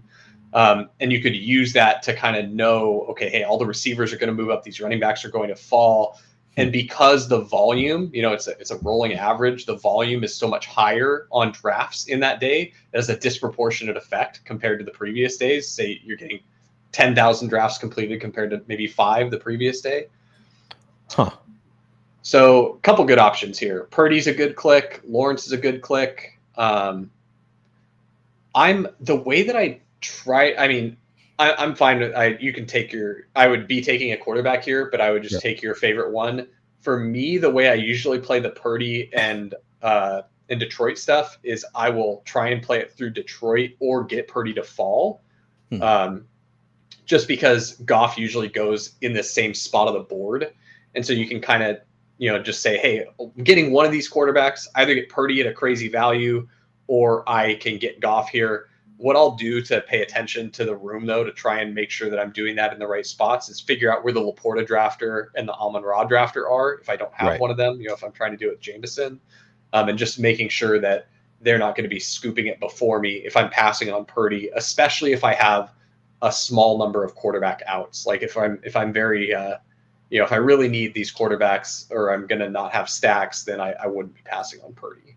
Yeah, that is interesting. So you maybe would have gone Trevor Lawrence there to push the the San Francisco or Detroit coming around at 129 because there's I don't know maybe a 15% chance that Brock Purdy's there and 70% no less than that 50% chance that Goff comes back to 129 Yeah, depending it's on where right about Laporta because is. that's right about Goff's average, so it should be right about Oh, and 50% that he's Laporta's on there. this side of us. Yeah.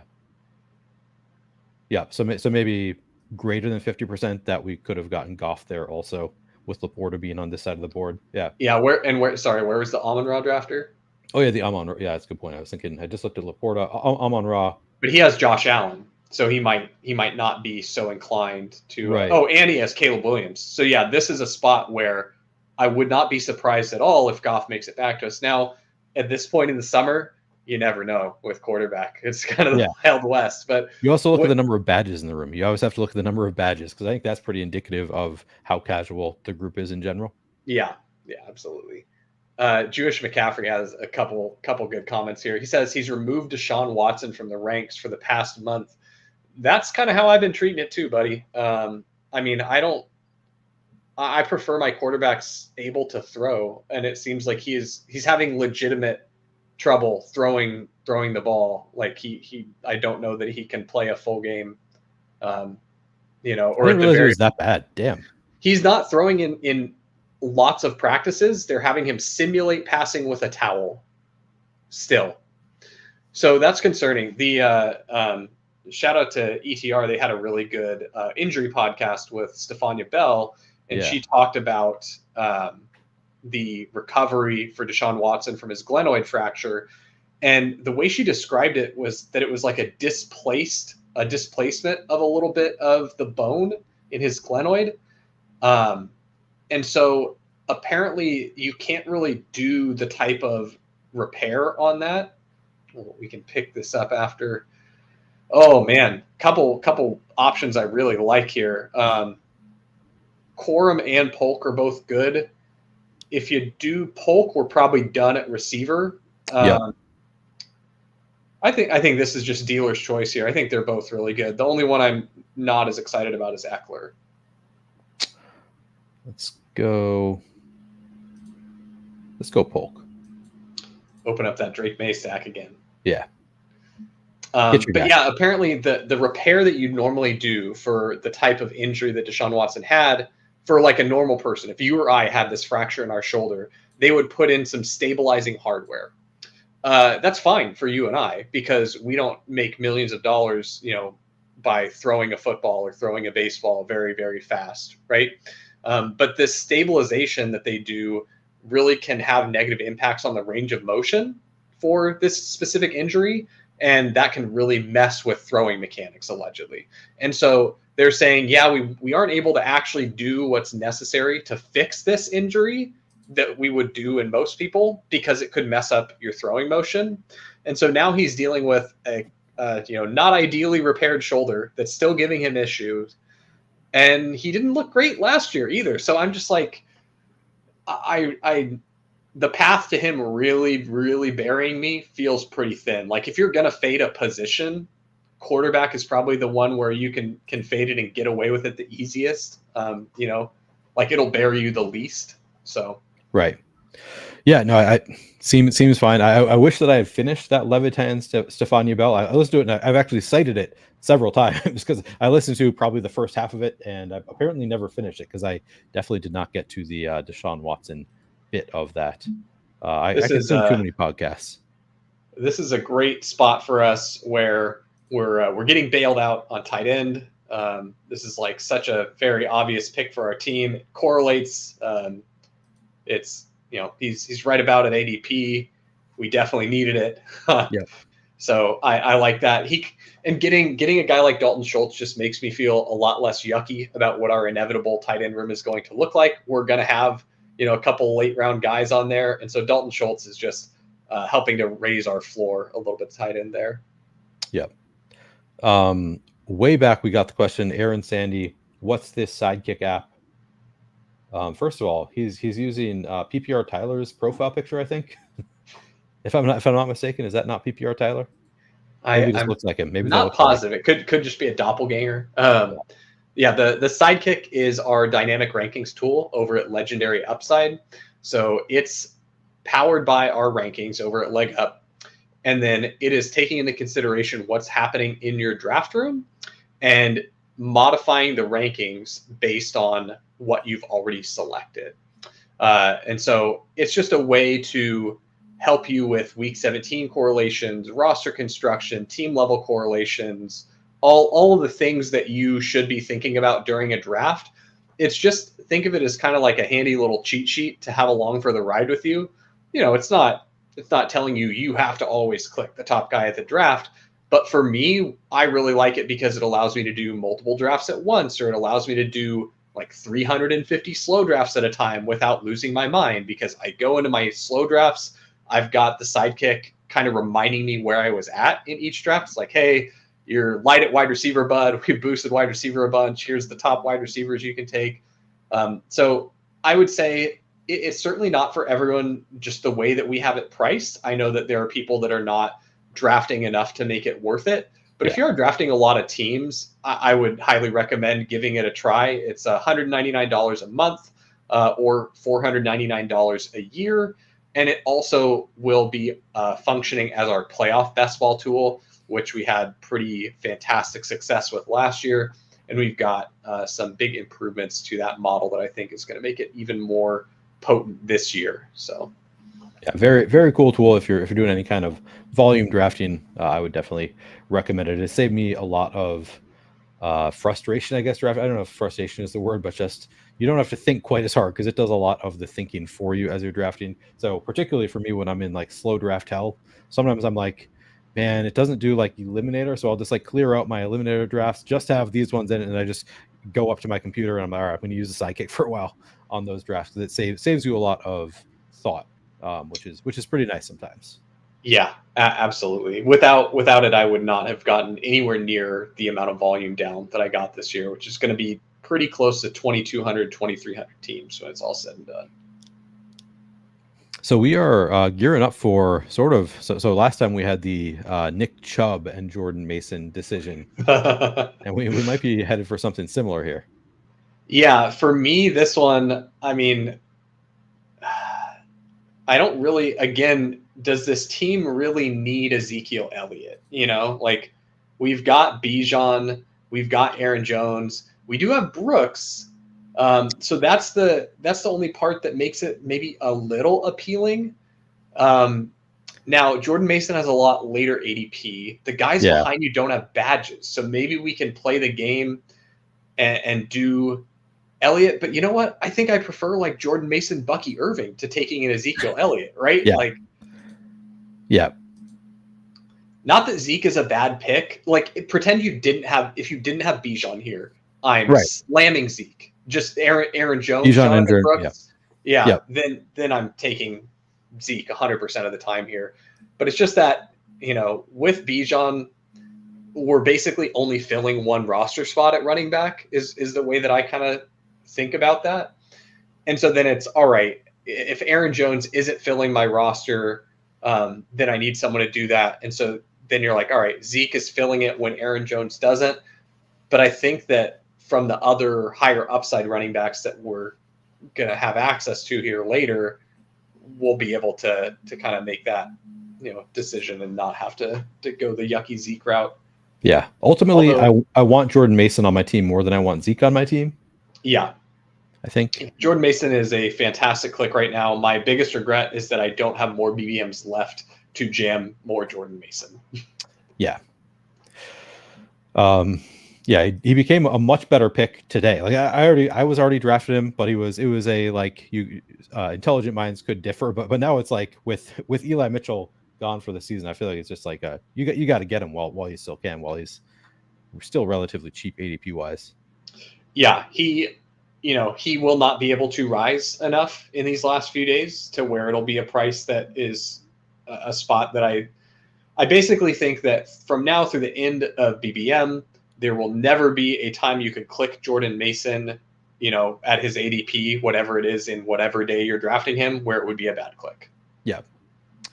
I got to say, it was pretty cool for me when I was drafting live on a stream earlier today, and we had been talking about Jordan Mason, and then seeing him come up. And somebody had asked me, like, where would you take Jordan Mason? Like, I've heard people talk about taking him in the 10th round, and I was like, I think that is too early. I think I suggested the 14th. And then at the end of the 13th, he popped to the top of the queue, and I was like, oh, wow, that happened like in real time. Like, it was just like, damn, during that draft, it was updated. We were working hard on the rankings earlier today. I had people in the Discord asking me, like, are we going to get rankings updates? Yeah. Bucky's here. That was what we were talking about. Yeah, Bucky's a great click, and I feel like that probably just closes us out at running back. Yeah, we have the luxury of potentially taking a 6th, but for me, it's really only if we're late and a really good guy falls. Yeah. But yeah, we were hard at work on the rankings earlier, and had people in the Discord asking, are you going to upload or update the CSV that we post on Leg Up with the rankings every morning?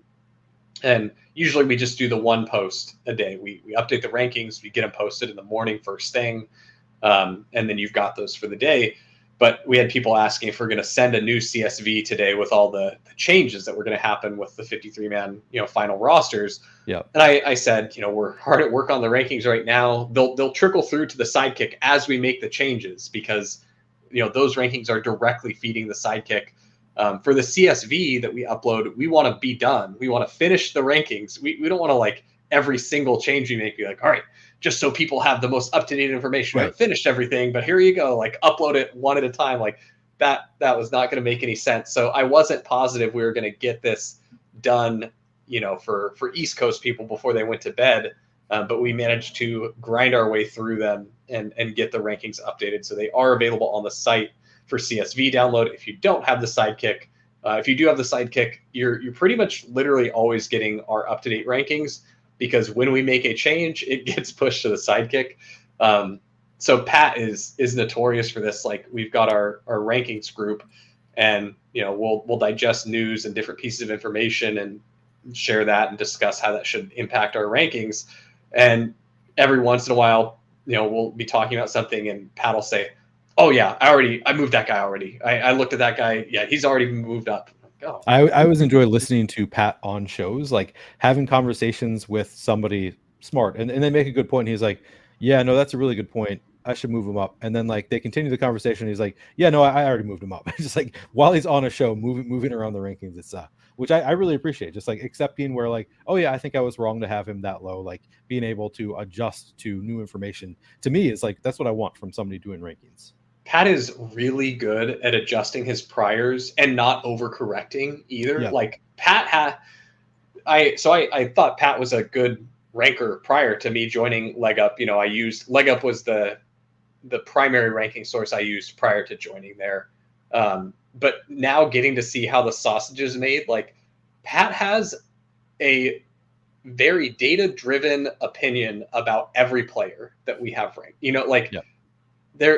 Pat's not just like winging it on some guys he doesn't care about. Like every player that we have ranked and every player that we don't have ranked, he has a data-driven opinion and a baseline value for those players of what he thinks of them. And then we're applying the situational context to that as well. Yeah. And yeah, getting to peek under the hood impressed me a lot. It made me understand why Pat consistently has the best ball rankings in the industry. I had not used them prior to this year, but I've been very, very impressed with them this year. I like having them here in the Sidekick. It does give you the option of doing this by ADP or custom. Is that live, or is that something that's coming? Yeah, it's live.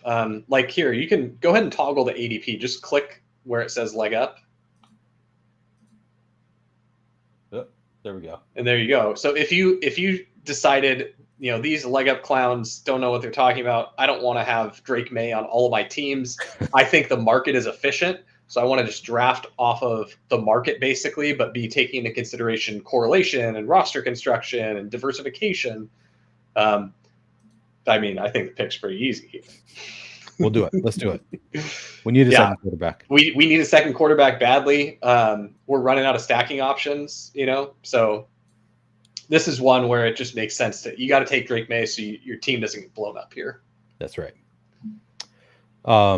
So one thing that I've thought about is like, I guess you guys are great coders. You know what you're doing. I was thinking like if you're using the leg up rankings, like I would think of it as like players being tiered. So like you wouldn't want to like ever have somebody from a different tier jump over that player.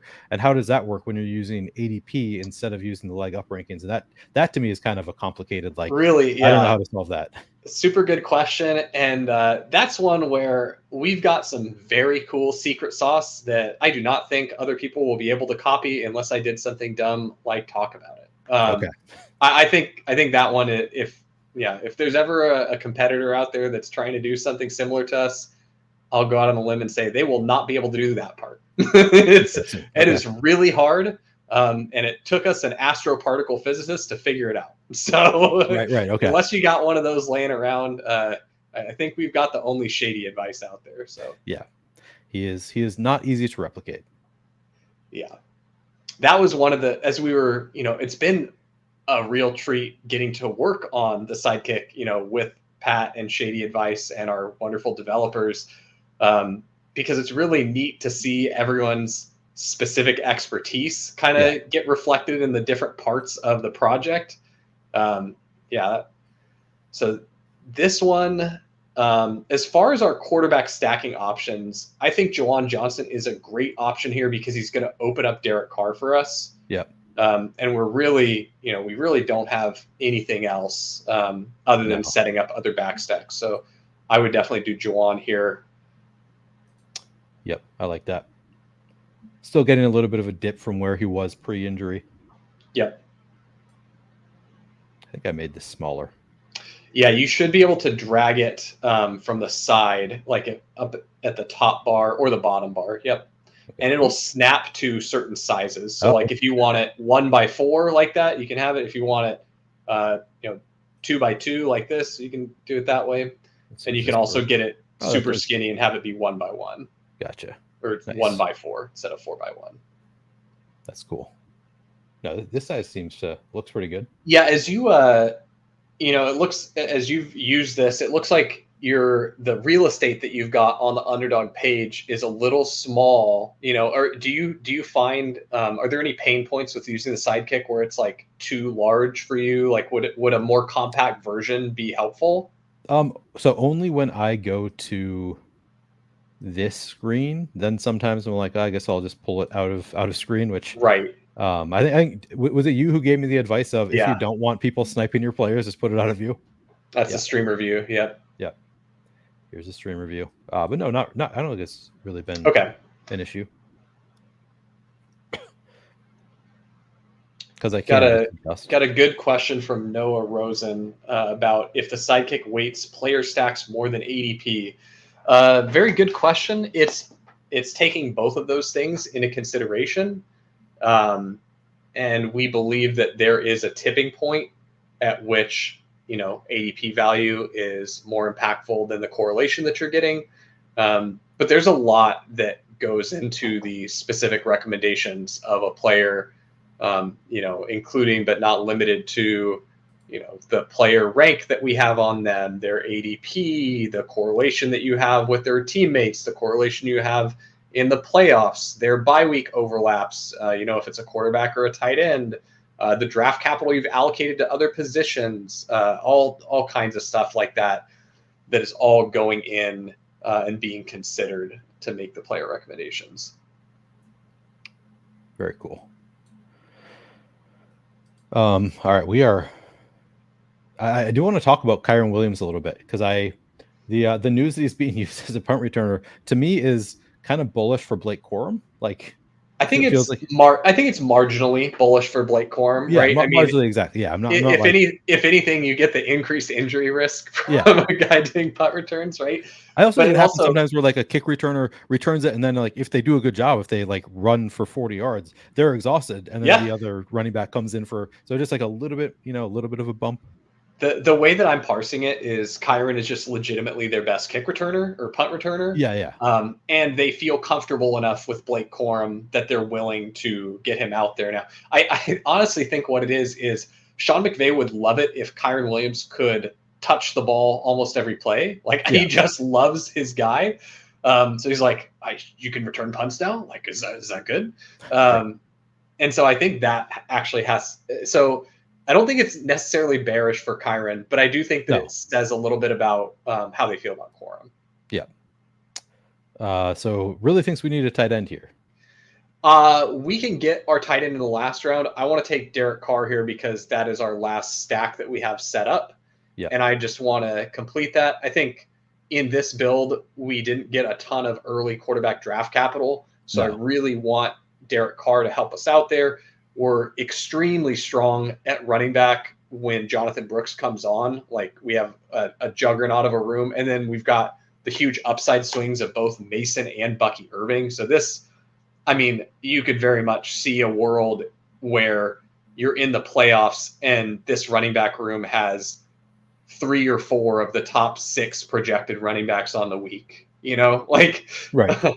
if you end up realizing the full contingent upside of Jordan Mason and Bucky Irving is good, and Jonathan Brooks is good. Like, this could be really good. 4 of the top 6 might be a little hyperbolic, but 4 of the top 10 seems reasonable, Yeah, absolutely. And then we're also very strong at receiver because we did not let our foot off the gas after we took that running back in the first round. And then we also finished at receiver early with Jalen Polk. So we got funneled into 3-5-7-3 both times. Yeah, we did. And I do it at a higher frequency than I did last year. It is not my most common roster construction, but I want to say it's like my fourth most common right now.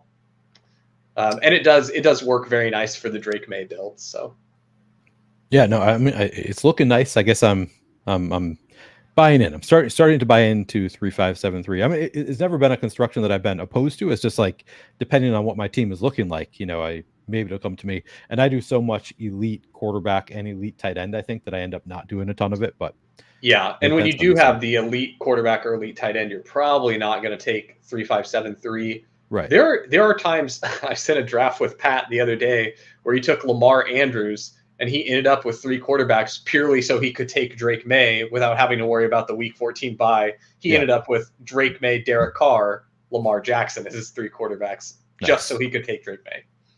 You guys are just obsessed with Drake May.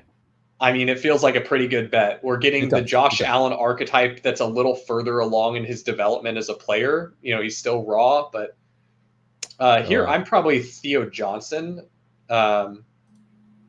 We did Tuckercraft before, and I more so kind of want to do that inside the Jordan Love stacks if I'm going to do it. Yeah. Just as a way to kind of like modulate my exposure to him and not get too out over my skis. The other one that just got added to the menu for me as a late tight end that I can click to bail myself out that lots of people are not clicking, so he's like almost always available there in the 18th, is Jatavion Sanders. Again, only doing that with Bryce Young, but I am doing it because Jatavion Sanders was their starting tight end. He is the tight end one because there were injuries to the other tight ends on the roster. So really a big part of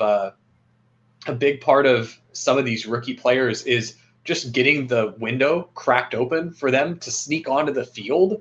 Because sometimes coaches don't even know who their best players are, right? Like they might have an idea from camp. They might think Jatavion can play, but maybe they don't want to start him over Tommy Tremble because they're like, we know what Tommy is. We like Tommy. He's the veteran. Let's get him here and we'll work Jatavion in a little bit.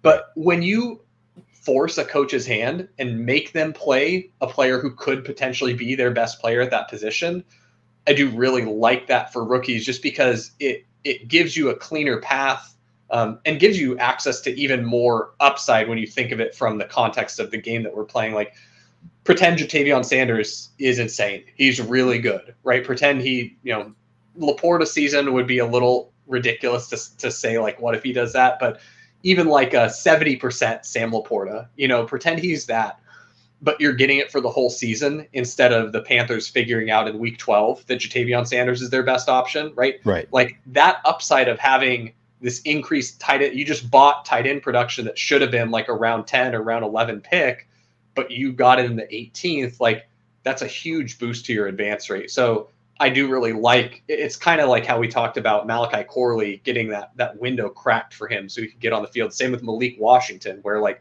hey, these guys now have a clearer path and it just opens up. It makes the upside case that much more appealing for them. Yep. All definitely very interesting. Yeah, I had not moved Jatavion Sanders. I drafted a lot of him early in the year, but I have not moved him back in. So that is interesting. Maybe I got to start considering Jatavion Sanders again. Sack, I know you told me that you had an hour and a half in, and it has been almost 2 hours here. Really appreciate you hanging out for so long. I didn't know. So we can you can call it good with 2 drafts now. Yeah, I was just having fun drafting with you, Neil. You were, and gotta support you as you are on the path to claiming the title as the oldest man to stream all 150 Best Ball Manias. Very impressive, honestly, especially with this absolute marathon that you've set yourself up for here. It's been tough. In the closing days, but you did used to be a distance runner, if I'm not mistaken. So that is true. Yeah, you're no stranger to grueling feats of endurance. No, that is true. I am built for this. I am built for that. No, I'm not built for like the 24-hour streams that all the kids are doing these days. I am not about to do a 24-hour stream, but I can handle 5-6 hours at a time just fine. Dude, two 5 hours in a day or 2 4 hours in a day is pretty incredible. That's the best ball equivalent of 2 a days. I mean, that's what I've been calling them. It is 2 a days. Yeah, it is something.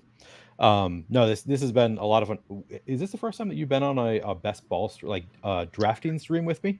I'm trying to remember. I think maybe we did one more, but maybe we haven't yet. I thought that we had, and then I was looking for ones that I could make for the thumbnail, so I could use your picture for the thumbnail, and I couldn't find it. I was like, "Is it? Have I not had?" Oh I feel like we man. talked about doing it, but maybe we just had the podcast. That's where I took your photo from, was the playing for keeps. You were the first guest there. Yeah, yeah. Well, Um, I'm glad that I was able to make it to the draft stream. Thank you so much for having me on. It was a blast, and Thank you for good coming on. luck with your next 3 or so drafts that you're going to knock out tonight. Appreciate it. And yeah, you can always find Sack in the Leg Up Discord or the Deposit Kingdom Discord. Not on Twitter, you can't follow him there, but go find him. And of course, on Legendary Upside, doing a lot of content on the YouTube channel.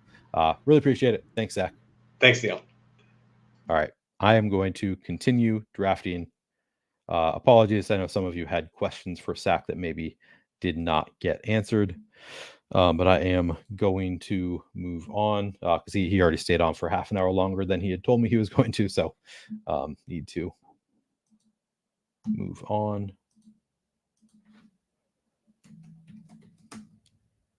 It's hard to read what it actually says.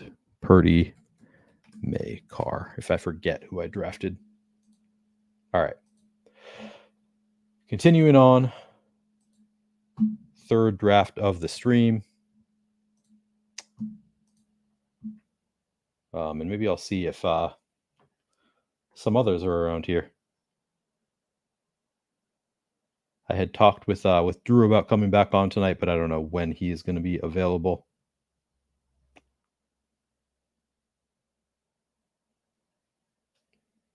The other problem about doing these streams, after a while, it's like, man, I have so many notifications on my phone from a million different apps. Some of them, like ESPN, telling me about home runs in leagues that I haven't paid attention to all season. But I might miss some text messages here. So I'll see if Drew's around.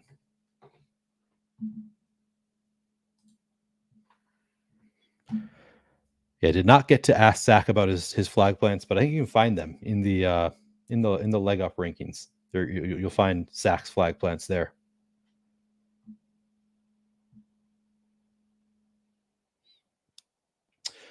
So I didn't ask this, but I think that you can if you look here, they give you the option of adding custom rankings. So you should be able to do that on the website, I believe. I don't know if they would have put it on there if it wasn't live. I could be wrong. Maybe they put it there as a placeholder.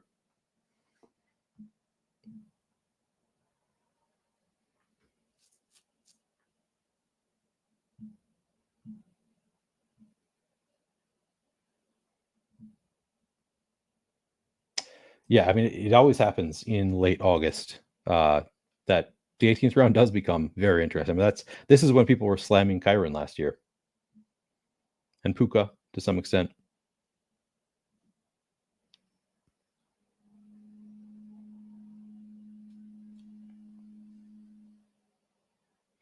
See Peppertoni in here, Turbotron's in here.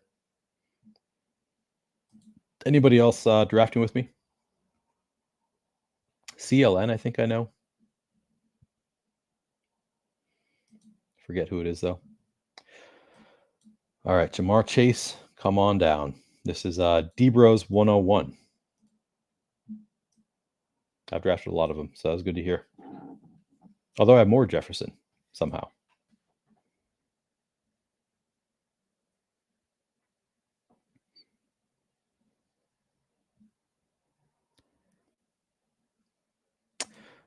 Yeah, but you are you done with your sprints, JMC? You can't be. You haven't done enough. So you can still get your Masons if you want to. I didn't know that there were still weekly winners. Man, I wish that I had done more weekly winners. I thought that I had. I apparently only did 11 weekly winners. I found it difficult to draft. Like, it's just takes a lot more brain space than other types of best ball for me, the way that I draft them. So regretting that. 8% Mason and BBM. I'm jealous. Most of my Mason exposure is in low dollar stuff.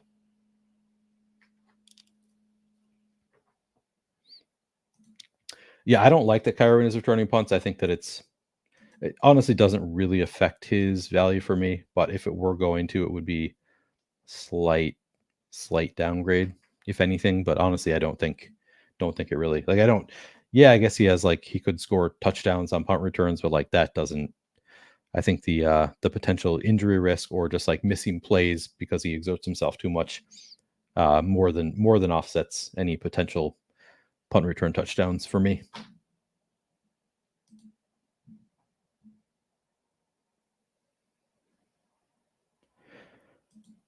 That's, I mean, yeah, Derek Carr um, does not have a ton of spike weeks in his history. He's more of a floor play.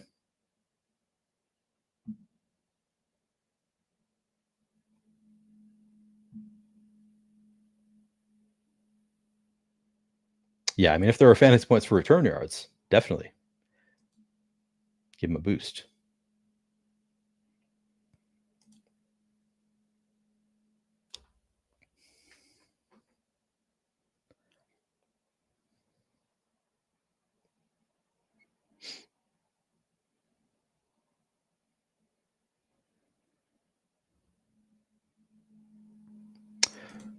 Punt returns is how Kyron got hurt. Is that right?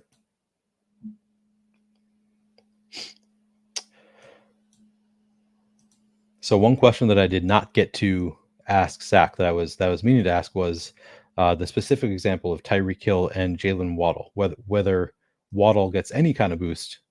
I don't know if he would have shared it with me anyway, but I'd be curious to know whether there's any kind of boost for Waddle if you've already drafted Tyreek Hill, because that feels like a very specific situation where, in my mind, it's a slight downgrade. I would slightly downgrade Waddle on Tyreek Hill. Not that often that I'm downgrading a player because I already have his teammate, but that feels like one scenario where it's like feels so unlikely. Like Waddle's true upside is if Hill gets hurt or something. So did not have the opportunity to ask that one.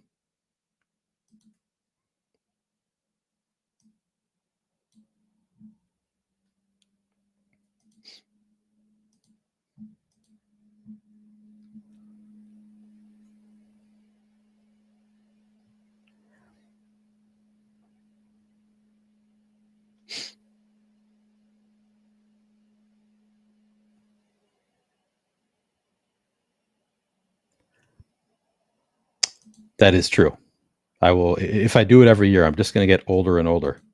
I'm aware that I'm not that old, but I'm older than Pete. That's all I have to be. I just had to find one metric where I'm better than Pete, because he's the only other person who's done it. And oldest just seemed like the best bit. Like, I could go with shortest because I think Pete's taller than me. I'm the heaviest. I'm definitely heavier than Pete. So I could have chosen other metrics, but oldest feels like the easiest for me to hold on to. Like nobody else is going to beat me to be the oldest this year. Like I can't think of anybody else who's. I guess there are a couple. There are a couple older than me who are streaming this year, but yeah, no, I'm aware that I'm not that old, but still the oldest to do it.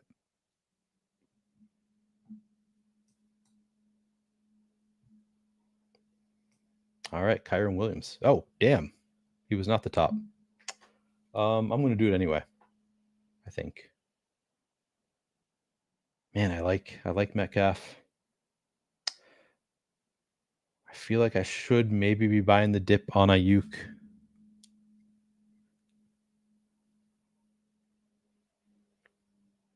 So, yeah, I'm gonna do it. Did I do it? All right, we got Ayuk. That was a tough one.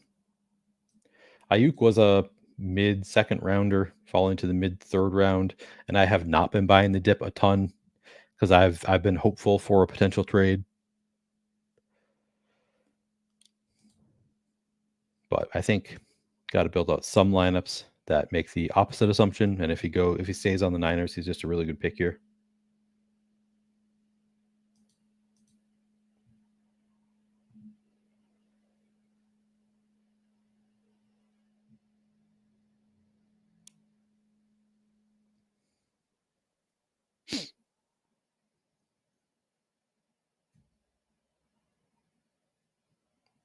There you are, CLN. Nice. Good to have you in it.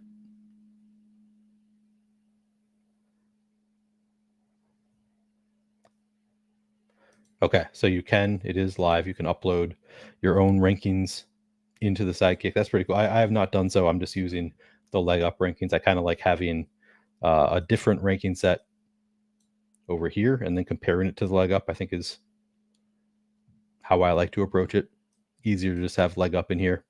I suppose I could do it the opposite way, put in my own custom rankings in here, use leg up over here, but nice having two sets so you can see right in front of you.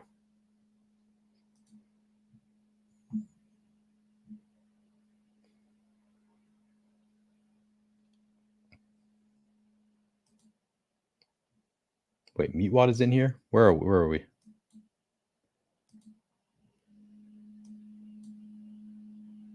Oh, you're Turbotron, that's right.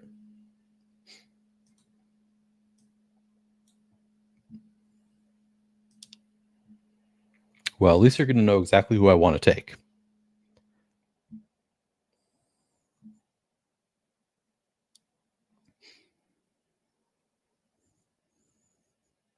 Yeah, I have not used the Sidekick yet for DraftKings.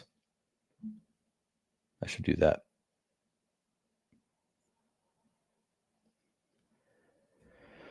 Definitely Jordan Mason for me is the biggest mover.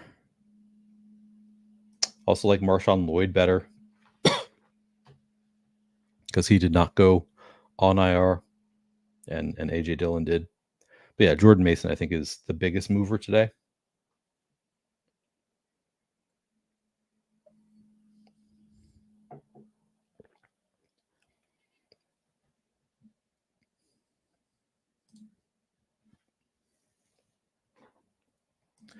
Yeah, I have some Mason on both sides. It was nice finishing my drafts and being in a million slow drafts gave me an opportunity to be, and I was on the clock in several where I was like in the range where I wanted to draft Jordan Mason. So that was kind of nice. Unintentional benefit of doing a long stream earlier and getting news while I was doing the stream. Amari Cooper. So we have the week 17 with Jalen Waddle.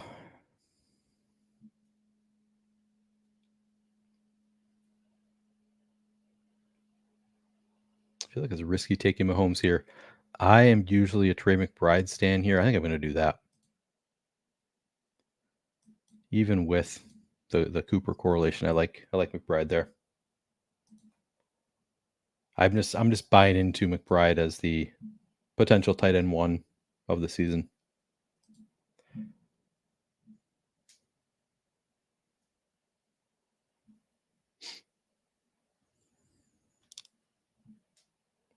Okay, thank you, Stephanie. Yeah, I wondered if it was like just for how early they both go, if that would be like the one exception to that situation where like I know that there's like a usual teammate boost, but because it's tough, like I don't think usually see wide receivers from the same team both drafted in the first two rounds. Like that usually is a lot to ask.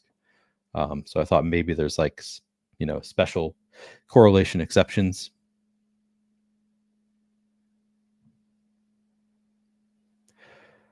Yeah, my biggest flag plant for this year is Khalil Herbert. Mine are kind of boring. All of my flag plants are like later. It is, I just took Trey McBride ahead of where it told me to take him. I would say, in general, the Cardinals are kind of a flag plant team for me. I'm drafting a lot of Marvin Harrison, Trey McBride, Kyler Murray. But yeah, it's like guys like Rashad Bateman is kind of a flag plant like he is. I like taking Bateman ahead of ADP. Not a ton of ahead of ADP, but like I like him quite a bit where he goes in drafts, and sometimes we'll take him ahead of ADP. But yeah, I think Khalil Herbert probably my biggest flag plant.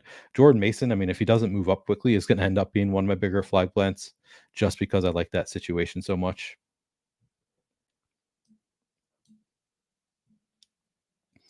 I have seen like Jacob Sanderson post today. The actual RB2 on the Niners is Deebo Samuel. I think a little bit tongue in cheek, but like if McCaffrey actually gets hurt, it's not going to be Deebo Samuel coming in to play the majority of running back snaps. At least I don't expect it to be. I have so much Kirk. I'm kind of tired of drafting Kirk all the time as he falls.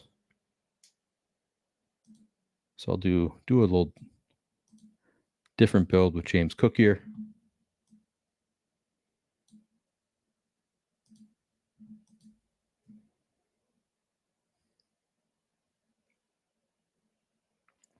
Yeah, I am. I am Jake Anderson's father. He is my bastard son.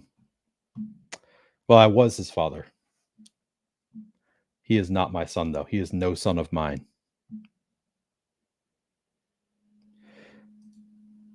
Oh, you maxed it out today? I'm kind of jealous.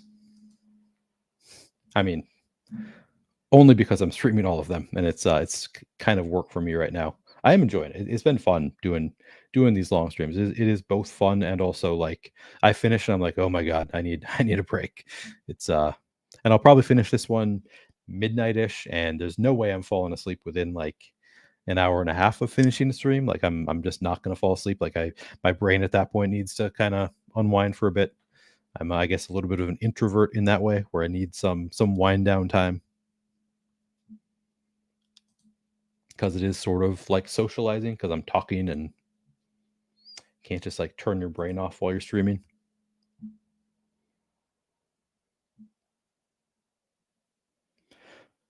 Uh, yeah, I don't know if Stephanie has answered this yet, but I feel like they're going to be similar to the rest of the leg up people. I feel like every leg up person loves Jalen Waddle, Drake May, Jalen Polk.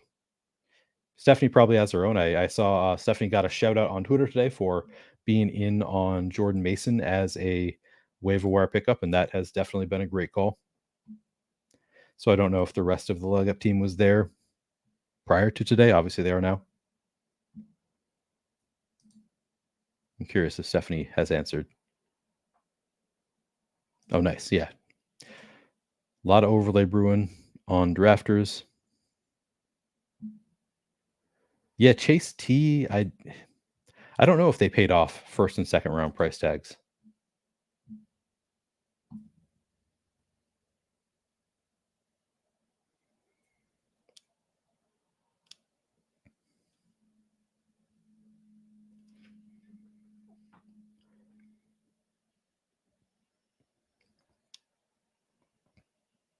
A lot of pretty solid options here.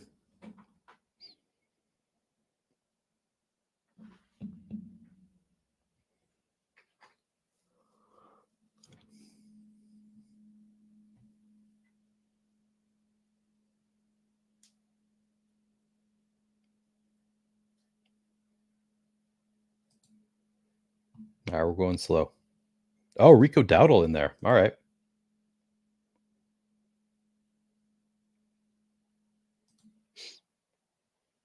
This is I'm not loving people using the clock on this one as I'm trying to fly through these streams.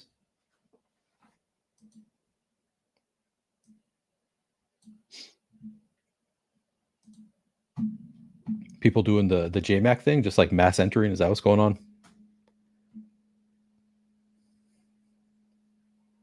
Yeah, that was a great call in Dynasty, or just season long. I think. Was Rico Dowdle really in the 170s in the big board? That is a ton of CLV. This is so I had 24 remaining, and this is my third of this one. So I was at 126. I think this is 129. We're getting there. Slowly but surely. And for those, I guess I haven't said it on this stream yet. I was telling people on the earlier stream that the goal is to draft number 150 on Friday with Pete, so he can pass the torch to me as the oldest person to ever draft 150 Best Ball Mania drafts. So we have that set up for noon on Friday, but I have to fulfill my part of the deal of getting through 149 before that. So that's what I'm working on right now.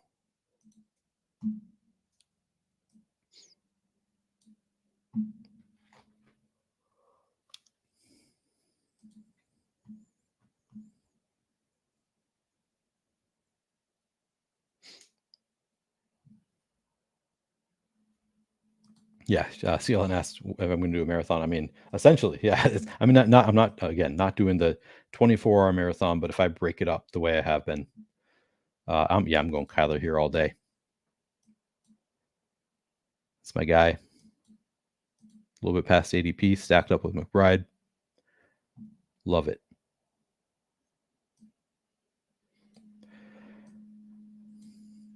See, now that Sack is gone, I'm thinking, and I don't know if Stephanie can answer this, but I wonder if I didn't have, like, if the math changes based on how many quarterback outs I have. So I have a later out on Joe Burrow. I've got Tua. I've got Purdy.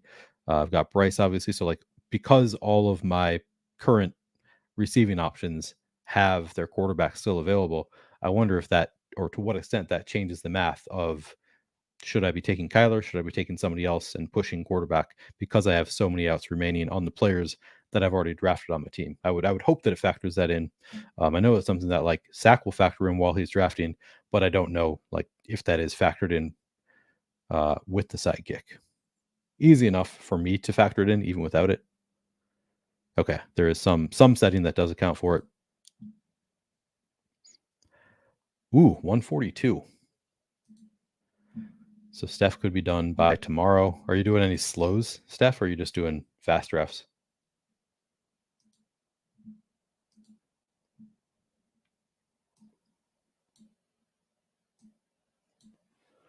Are they still offering? Yeah, they are. They are still offering slows, which are going to be like an hour pretty soon per pick.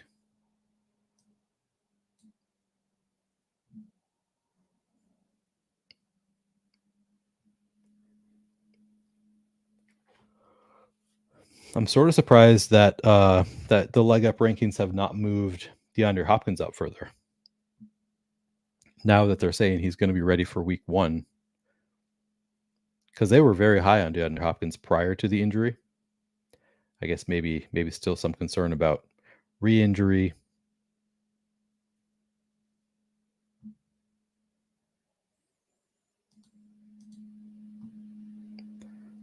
Man, you guys are all closer than I am. I think Patrick is on the practice squad.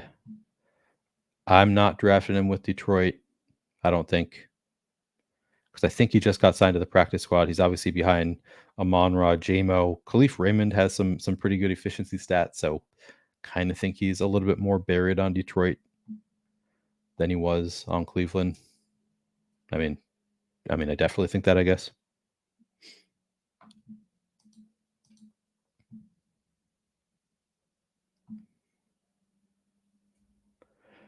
I think it's kind of bullish, like how quickly they signed him. Like they had their eye on the situation and they went out and got him. That's kind of bullish.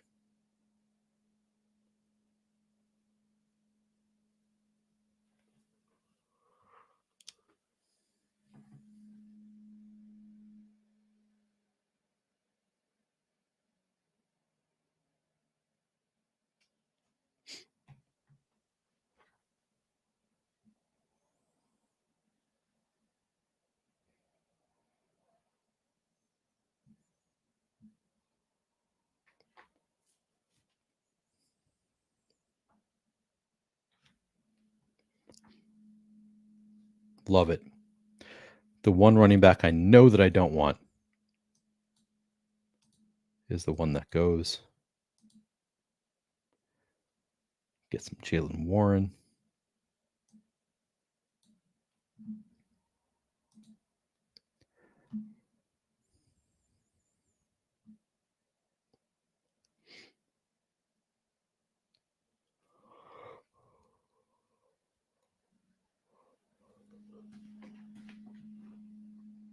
Yeah, I guess some people here disagree. Yuan says Detroit has been wanting a third receiver. They only kept 4. I mean, they could still make some moves.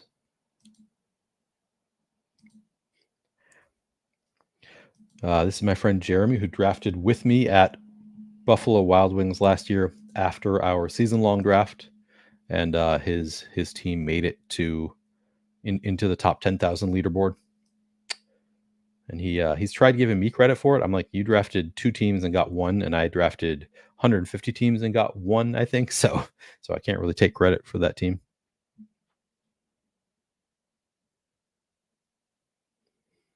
I had several that were bubbling like late in the year. I thought I was going to have like 4 teams in the top 10,000, and then some of them ended up with 0 quarterbacks. All right. Javante goes, allows me to get my quarterbacks done early, just as I like to do. Now I'm at ease. I can just draft who I want the rest of the way.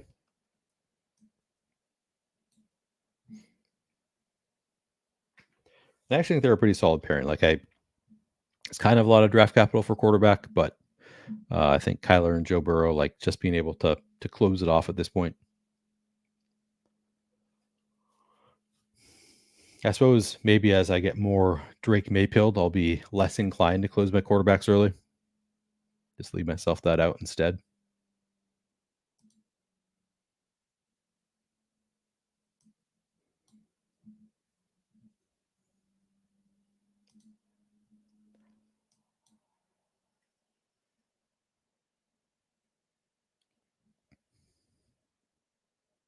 Thielen, not a May or Knicks guy. See, that's been my thing. Is I've been a Knicks guy all off season, drafting a ton of Knicks. Not a ton. That's definitely an overstatement because I don't draft a ton of anybody. I think most exposed quarterback is like 13%.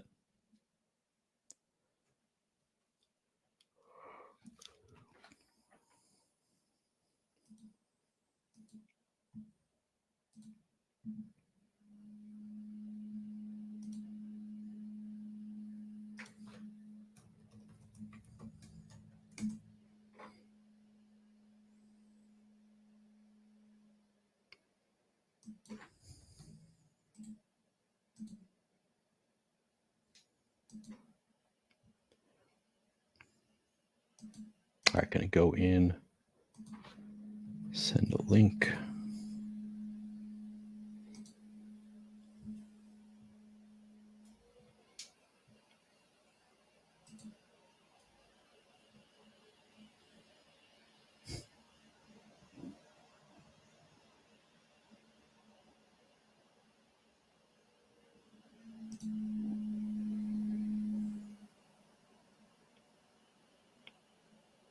Oh, no, I'm not on the clock. Okay, good. Because I am trying to send a StreamYard link.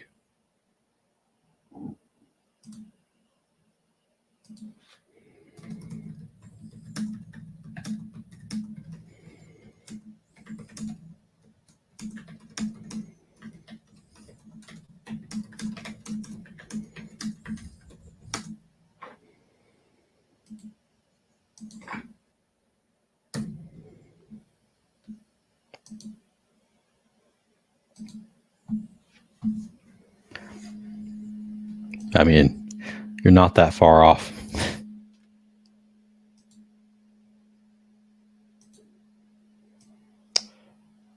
Yeah, Njoku at 116 feels pretty solid to me.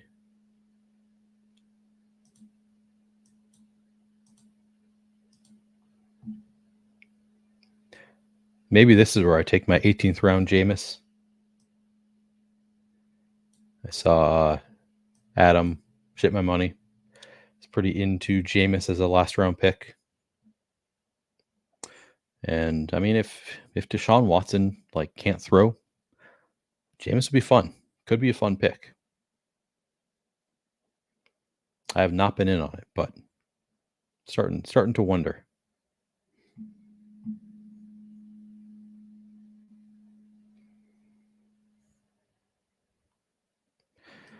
Will not buying in on Drake May. Drake May is great. He can't hit a slant route, and his best receiver is Pop Douglas. What more could you ask for? Man, you better hope that there are no legendary upside people around. I'm going to tell Shady you said that.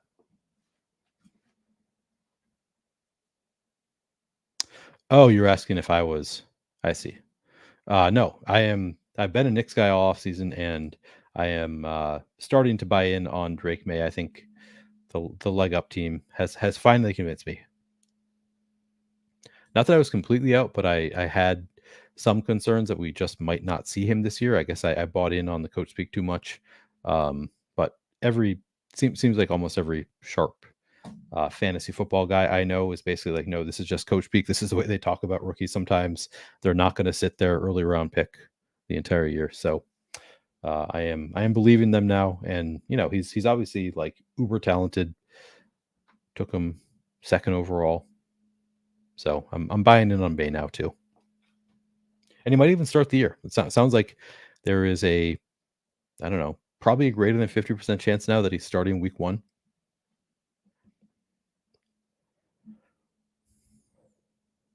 All right, Judy has the teammate correlation.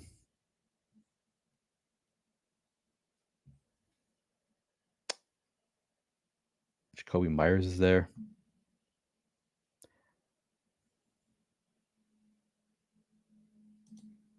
Yeah, I guess I'll do, since I have the teammate correlation.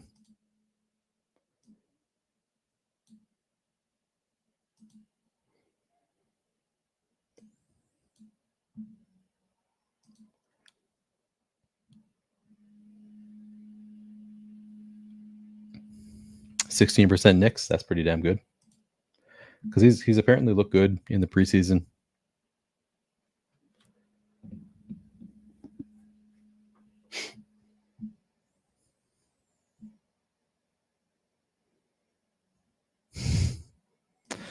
Shady knows who the leg up rankings like, so he has a lot of Drake May at least.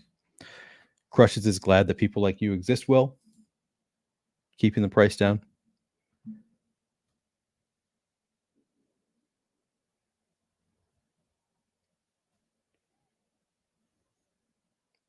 See, here's the leg up take.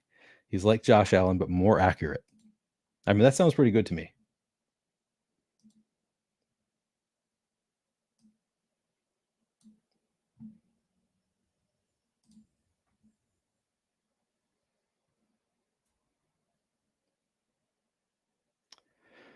I'm not really worried about Knicks getting benched. It could happen, obviously, but like, I feel like Sean Payton went out and got his guy. He really wanted Bo Nix. He wants to showcase Bo Nix wants to put him in a situation to succeed, and I don't think that he would pull him quickly. Like, I think he wants to win with his guys, and Bo Nix is very much a Sean Payton guy. I mean, not trying to get into psychoanalysis or whatever, but I don't think that he has to be pretty bad, I think, to get benched,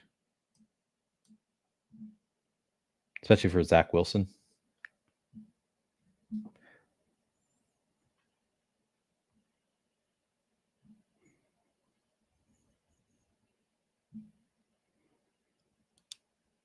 Yeah, it seems like he probably starts week 1.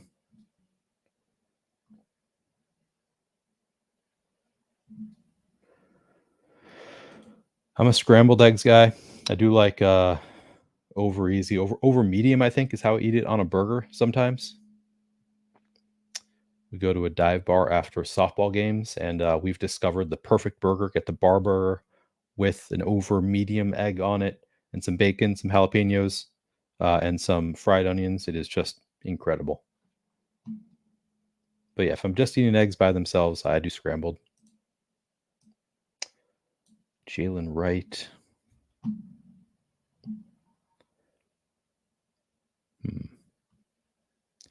It's a fun range of running back.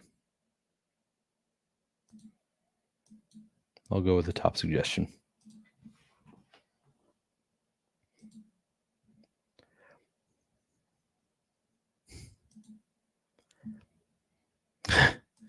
No clue what y'all are talking. Draft more Pacheco, Debro says. I drafted him earlier, so that is more for me. Just getting a little bit of Pacheco is more for me.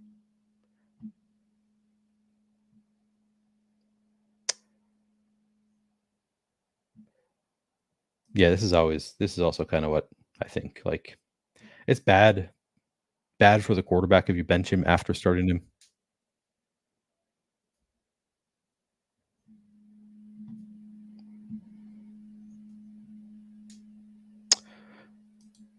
Is that Cardinal Bar?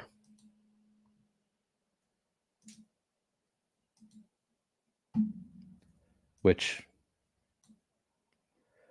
it's pretty good burger. It's surprisingly the burger is surprisingly good. Then you get the seasoned sour cream with waffle fries. Also, highly recommend. That's my go-to. It does get expensive, so there are some players on the team who are like, it's not worth it for that price. But to me, it's better than any other burger there with the mods.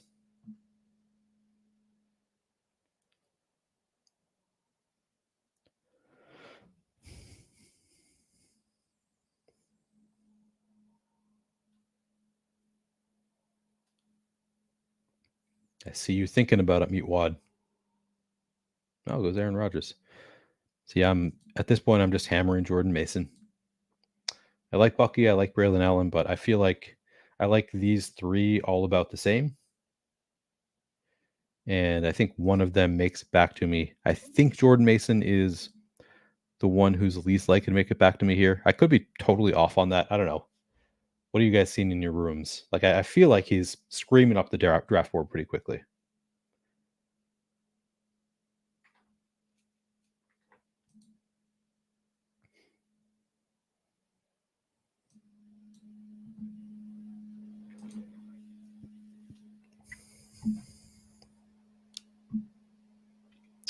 By the way, Debro, I did send you a link also in Discord. I sent it to the group Discord. I know you've had some things going on today, so no pressure at all. But if you feel like streaming again, if you have the opportunity, you are obviously more than welcome to join. Drew had said he was probably coming on at some point tonight. Have not heard from him in a couple hours.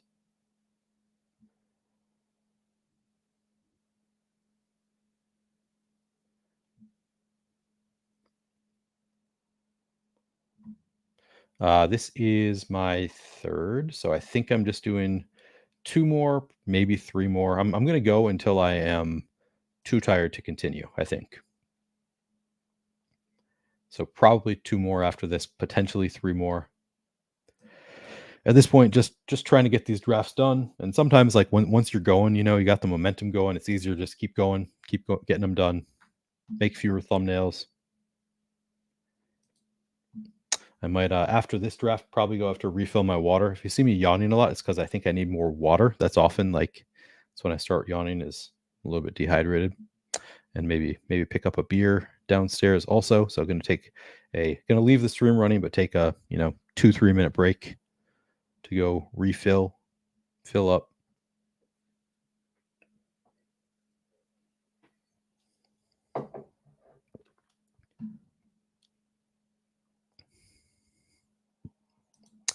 I've been assuming that P Ryan is gone, but I've liked Javonte all along. So yeah, I did a stream with Davis Maddock a month and a half ago, maybe, and he had had a source with the Broncos who said that it was like 95% chance that P Ryan was going to get cut. So I've been sort of working under the assumption that that's good information, and has made me like all of the Broncos running backs a little bit better. So I've been pretty in on Javonte for a while. Thank you, Debro. I feel like Debro's calling me boring, which that's fair. I'm kind of tired. Come on, come join me. Bring the energy, Debro.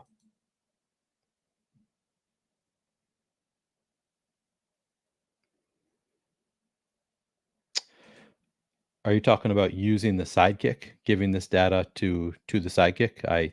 I think Underdog provides it to everybody, all the draft data. Like they, I think, release all the drafts, don't they?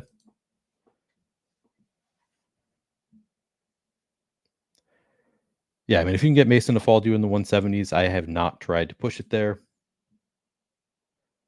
If he does not continue screaming up the board, then I will start pushing it. But for now, just trying to get my exposure. All right, what are my bye weeks? 12, 9, 6, 9.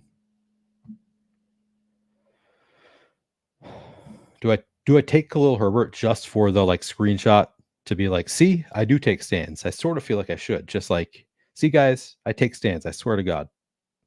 Have one guy who's like 25%. I'm gonna do it. For the screenshot, I'm taking Khalil Herbert. I don't want him to be my flag plant and then he crushes and I'm like, I got 17%. So there you go. Taking a stand. That's my guy.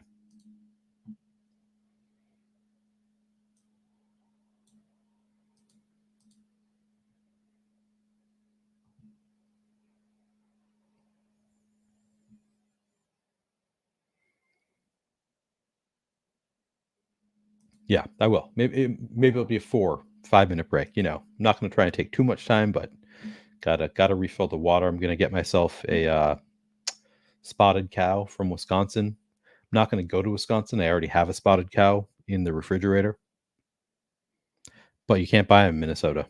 So kind of a special beer.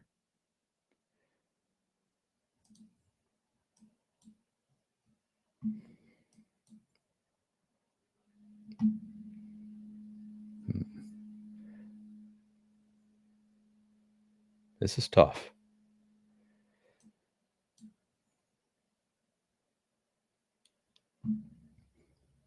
Do I go Rizzy P or do I go Dortch? I have Kyler.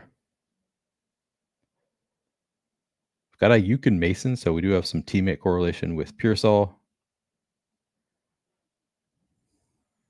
I'm kind of in on it. I feel like I gotta take Pearsall here. The ADPs.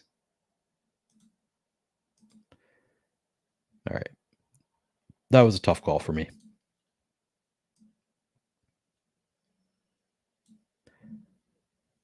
Both kind of go all over the place, it feels like.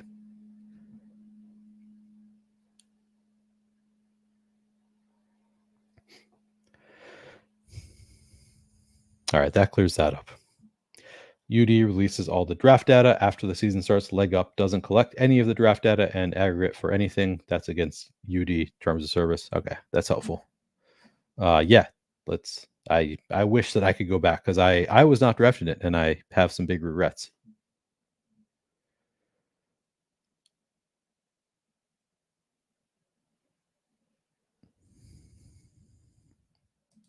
Yeah, I mean, I like having ADPs. I wish that there were no draft caddies either, if I'm being honest. But since they exist, I'm going to use it. I'm not going to not use the tools that are available. And I think that it should be legal. So I agree with Underdog's decision to make it legal. I appreciate that Italian Santa Claus that you subbed. No, I put in the ticker manually, so I just updated it before the stream. I have not updated it since starting the stream. I usually do it just like at the start of each stream. I don't like check while I'm streaming whether I have new subs. But I appreciate it. I will do that. And thank you for the reminder. If anybody is watching and is not already subbed to the channel, I would appreciate. I am trying to get to 2,000 by the start of the NFL season. During the NFL season, obviously not going to be doing best ball drafts. Maybe I will. Maybe there will be like second half best ball drafts, that kind of stuff. But generally, this channel during NFL season is going to be mostly used for Showdown, for NFL Showdown on DraftKings. Going to be doing that. I think every not I think I know every Monday, Sunday night, and Thursday night football game. I'm going to be doing streams. Still debating if I'm also going to do an earlier in the day, just like short video on my favorite plays. But maybe.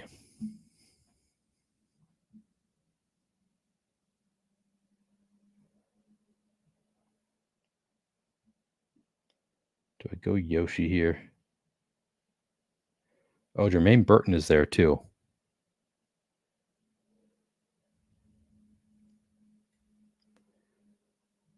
I think I'm going to do that.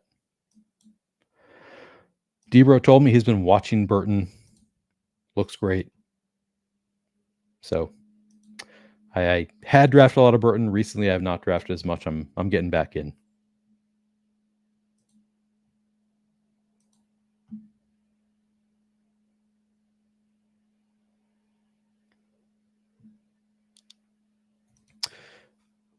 Does your opinion of Corum change at all now?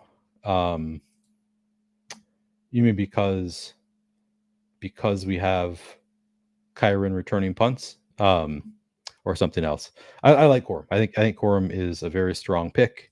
I do think that it is slightly better for Corum that Kyron is returning punts, just because there is a little bit more of an injury risk, and it's very. I don't think it's like a huge benefit to Corum, but I think it does benefit him a little bit.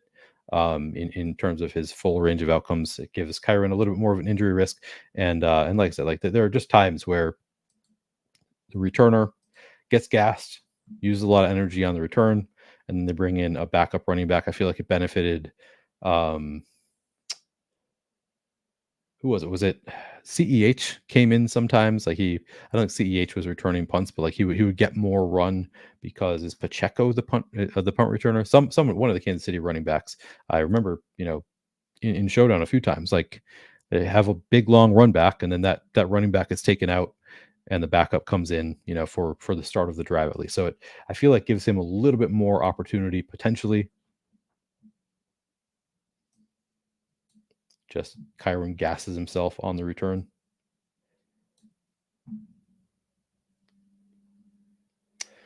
Okay, love it. So I was actually targeting wanting to get my first share in a BBM of Jameis Winston.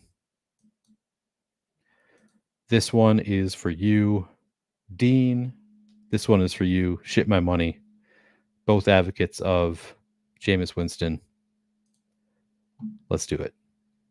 Definitely don't need a third quarterback on this team, but I've got him double stacked with a bring back of Jalen Waddle. Here's hoping Deshaun Watson can't throw.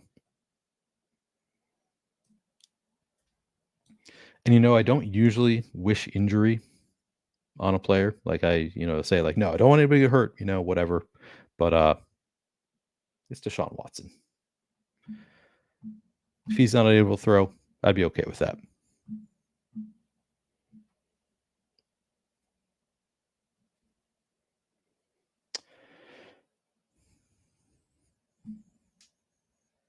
Real Ale Brewery.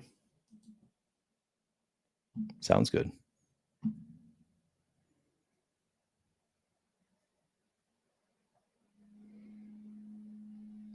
CMC Nico from the 4. Damn.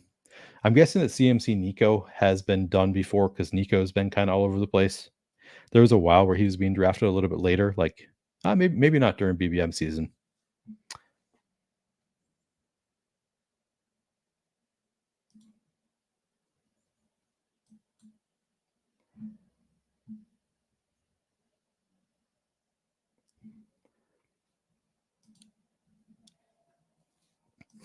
That's funny. He once says, I should have taken Jameis instead. Too much of a value hound to not go ow for a questionable person with a questionable shoulder. Yeah.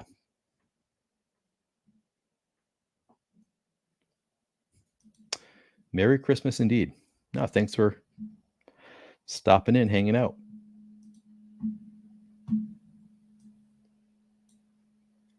Definitely makes it easier to do this when I have people to chat with, both, with me here on the stream, but also just having a chat.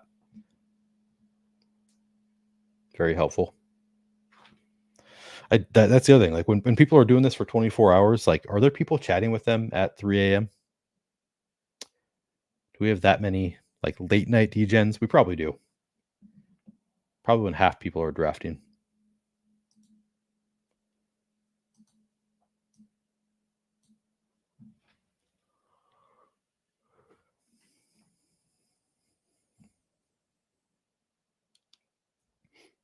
What I really need to do is make a graphic for if I take a piss break, just like throw that up, back in 5 minutes, taking a piss break, grabbing a beer, whatever. I don't have that. So if anybody like comes into the stream while I'm refilling my water, grabbing a beer, taking a piss, they're going to be like, what is going on here? It's going to be very confusing.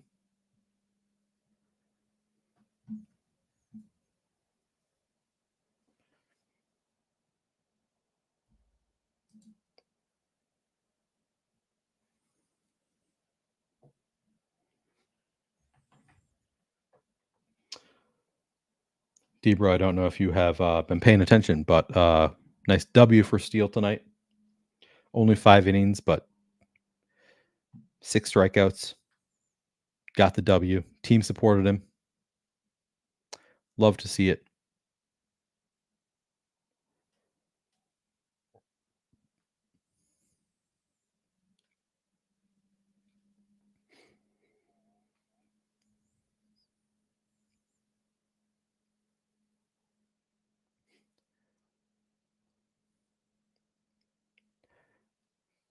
I feel like this is a good Josh Reynolds spot. I don't have a single share of Devon Valey.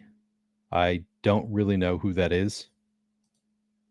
People have been starting to talk about him like in the past 48 hours. And I'm like, I don't feel like this has been happening that often where people are talking about a player that I don't know anything about. I'm just going to go with Reynolds here. But if people want to sell me on Devon Valey, I'm open to it.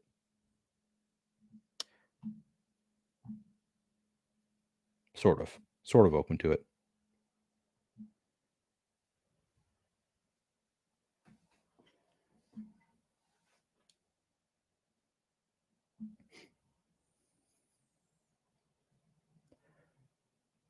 Yeah, apparently there are just people always up in the middle of the night. Fellow DGen from Ohio. What's up, Steve? Yeah, it's a good call. It's probably a lot of West Coast people as well. I would assume Justin Steele is drafting Carson Steele. I mean, everybody else is. How could you not if you have the same last name?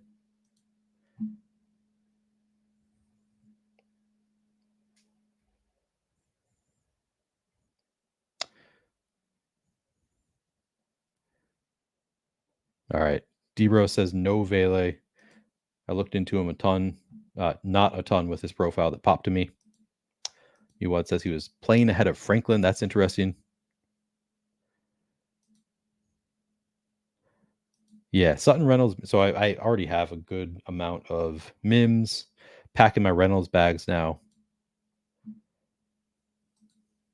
All right, let me label this one. Then I'm going to take a brief break to go refill my water, grab a beer, take a piss.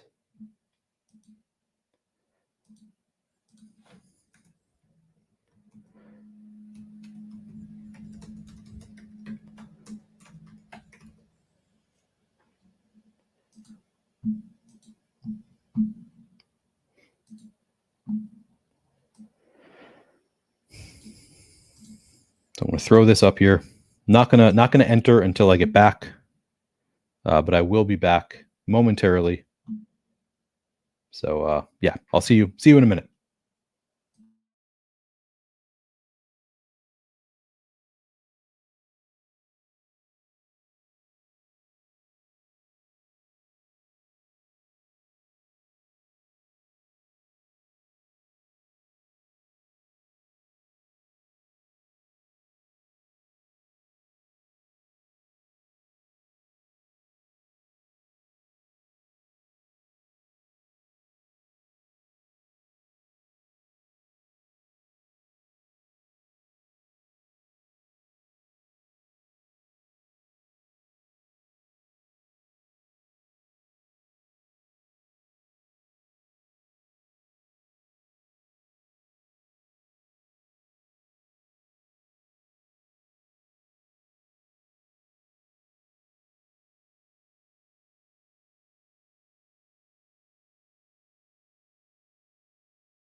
I gotta be honest. I was hoping I was gonna come back up here and Debro was just gonna be in the room waiting for me, ready to stream with me.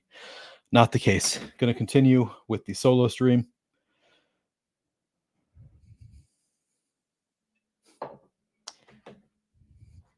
Let me just respond.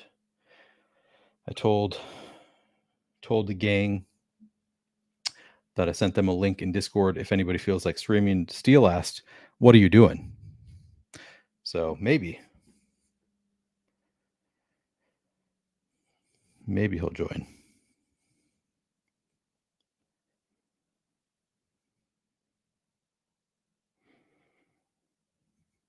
All right.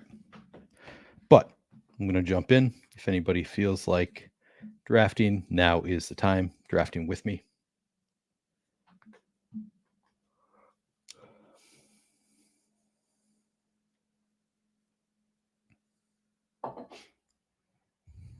Grabbed a beer.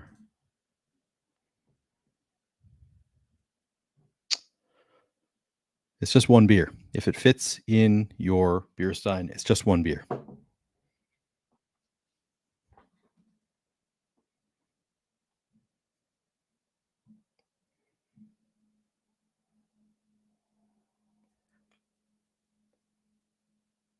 Yeah, that's a good call. People are just always around on YouTube.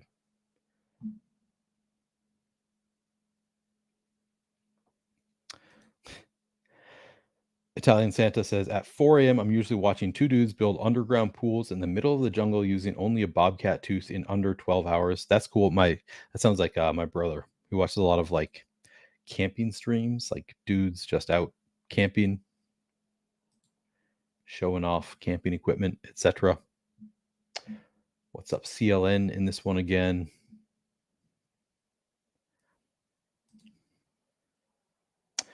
Peary, who I forget, he was in a draft yesterday with me.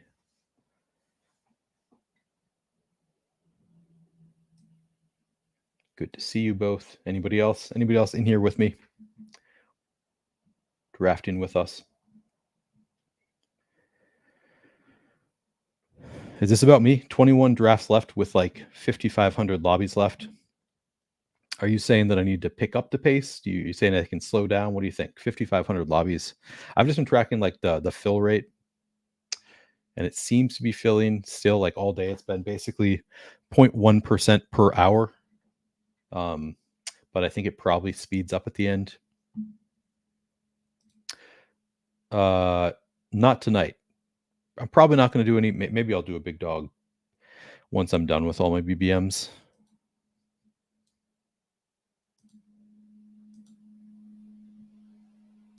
Uh-oh, I just got the notification. I've got 10 minutes left in some draft eliminator. So I guess I'll make that pick.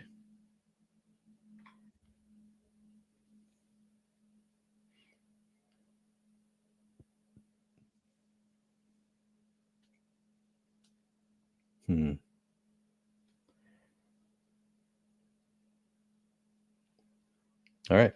We got Jordan Mason available. Do that.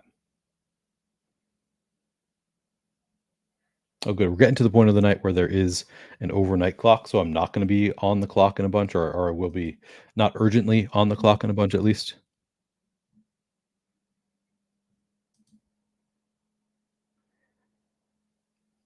I would guess ADP in the 14th round. That is where I think he ends up.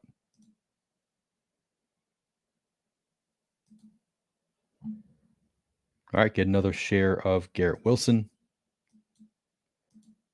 One of maybe my lowest exposed first round pick.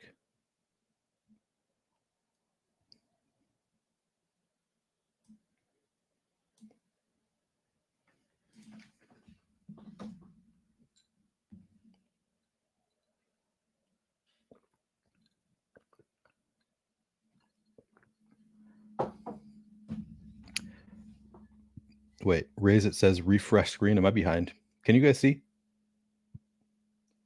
Can you see my screen?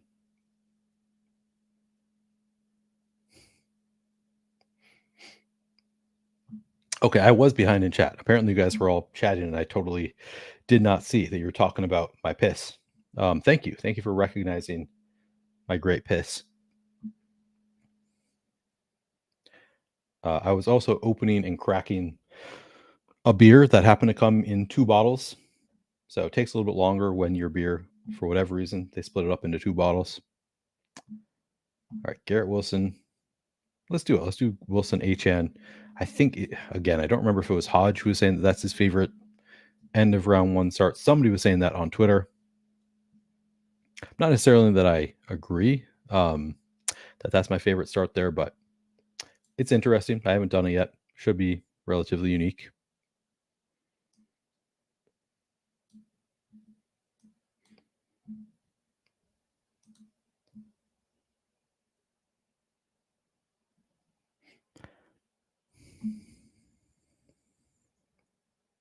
Yeah, if it fills mid to late Friday, I should be good. I'm gearing up towards getting my final BBM done at noon or 1 Eastern on Friday is the plan to do my final stream. So that'd be great if I can get into one of the last one. No, I'll be freaking out if that's the case. So hopefully it's not like the final draft.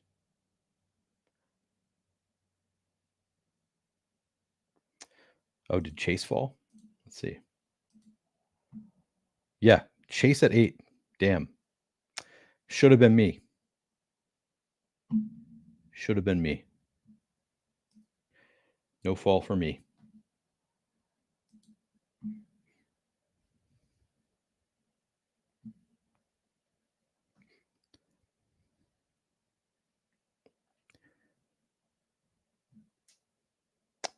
I have not done any full triathlons. Um, I've done like, you know, with friends, I've done like short triathlons. I am not much of a swimmer. I can swim, but like I'm not good at it. The bike portion I can do fine, but yeah, I was mostly just a runner. I'm actually getting back into running. Started running outside, which is kind of I'd forgotten how much I liked running outside. Actually, when I went on vacation in Wisconsin, didn't have a treadmill. So I have a treadmill here at home. So I had been starting to get back into running on my treadmill. And then we went on this family vacation in Wisconsin and obviously didn't have that option. I wanted to continue running a bit. So I got into running on the rural roads of Wisconsin and realized I was like, man, I missed this. Like I used to always run outside. I kind of loved it. So I have started running outside again and I do enjoy it, but I am pretty out of shape. So I walk portions of it. There he is. Big W today for Justin Steele. Short outing, but got a little run support, catching up. Finally supporting him a little bit, getting some wins. Again, more strikeouts than innings pitched. I always love to see that.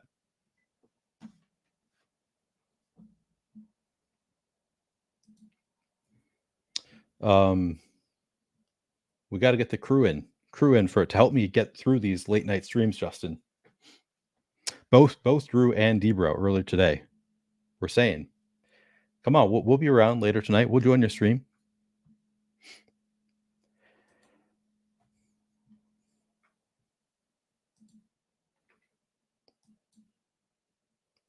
And Drew and I were speculating. We're like, well, Justin's obviously going to get the W today. He's going to be in a good mood. He's going to want to do a stream, so maybe he'll come on later. You know, we're wishing, hoping at least. While you were away, Justin also learned on the stream earlier today, they announced, yeah, right? It's like corduroy Cubs hat. They announced you guys are going on the Fantasy Pros show on Thursday. And we'll have another announcement on that show, which will probably, I think the show's coming out on Friday. So looking forward to that.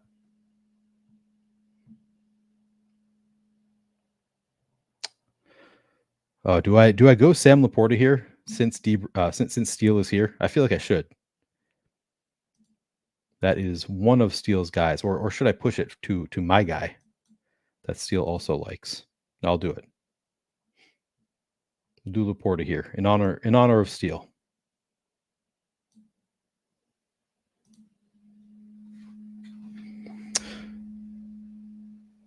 Oh, hell yeah. So I sent the link just into our Discord with the 4 of us. Oh shit. Justin says push McBride. I didn't get it in time.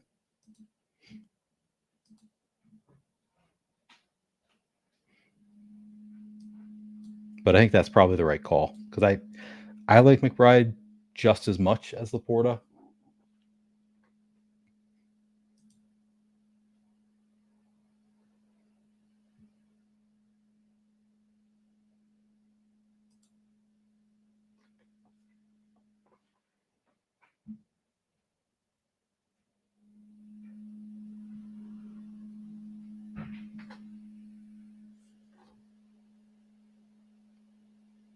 All right, what are we doing here?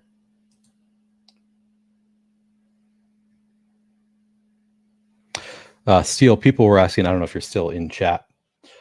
You could also, if you're coming on the stream, you could answer there. But people were asking if you're drafting Carson Steele. I feel like I would have a tough time not drafting somebody named Orfield.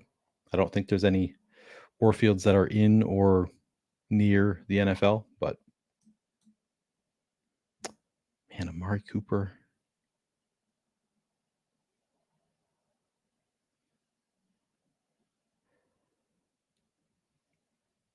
Maybe I'll do a rare Pittman.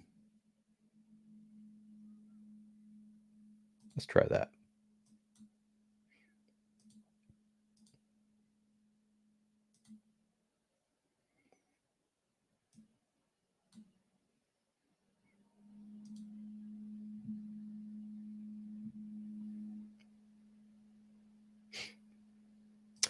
I have not done any big dogs. I'm not planning on it. Got to kind of save my bankroll for DFS, I think.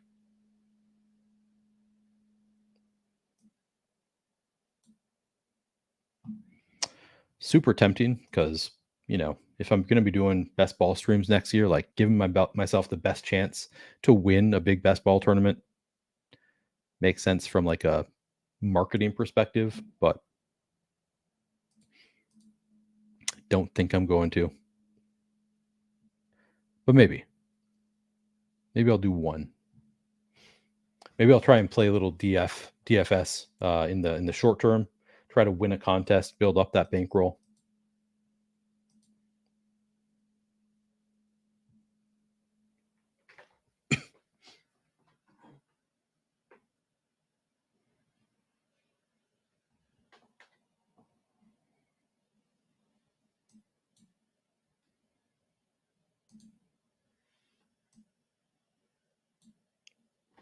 Amari at 45. It's not bad.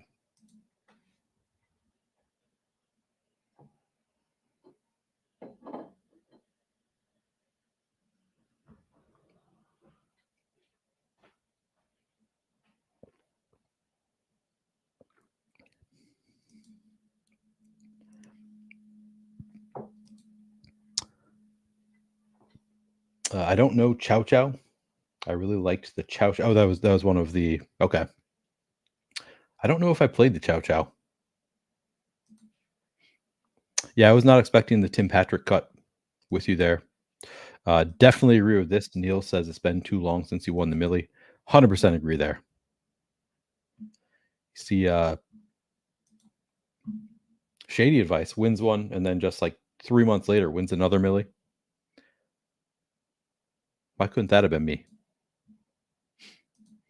I actually think the second best sweat I ever had for a Millie Maker was 2 weeks after my initial Millie Maker. I had a lineup that got up to like 14th place, I want to say, and it had like most games were done. Might have been like all except for one, and I had Kyler and Chase Edmonds or something, and like Chase Edmonds was like 0 owned.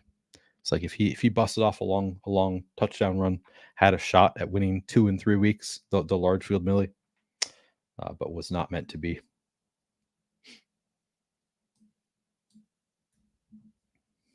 Go figure. Chase Edmonds did not score a 50-yard touchdown or whatever.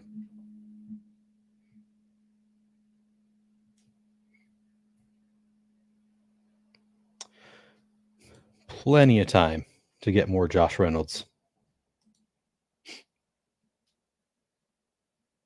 Yes, we need to steal Shady's code. Agreed. That goes for DFS. That goes for the Sidekick.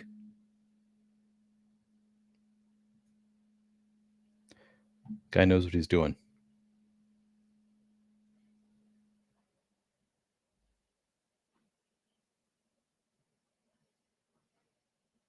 What's ADP here?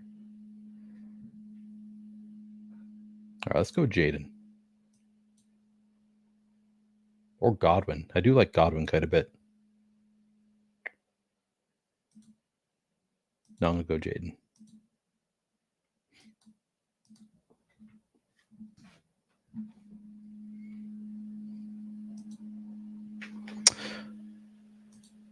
I have never done an FFPC. Seems fun. People keep on referencing Kyron Fallen. Has he been? Has it been? Are people like scared off by the punt returning? Why are people?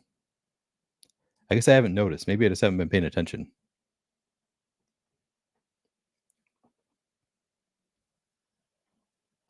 Oh, it's so good when it hits your lips. I'm trying to remember the quote from Old School. It is so good.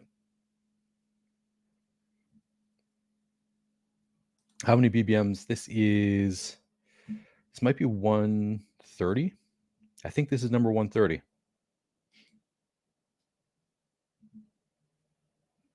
So I've got my work cut out for me. Again, the plan is tomorrow, I think, again, I'm going to be doing a 2-a-day. So starting sometime early afternoon, going up until dinner, taking a couple hours off, starting up again in the evening. I've got Megan is going to join me at some point, Megan Schaup, in the early afternoon, I believe. And then in the evening, Best Ball Guy, Eric, is going to join. Let's see here.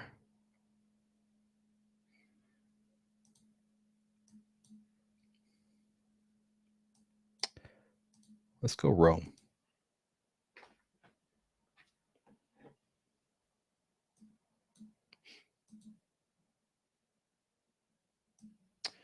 So yeah, tomorrow all day, 2-a-day.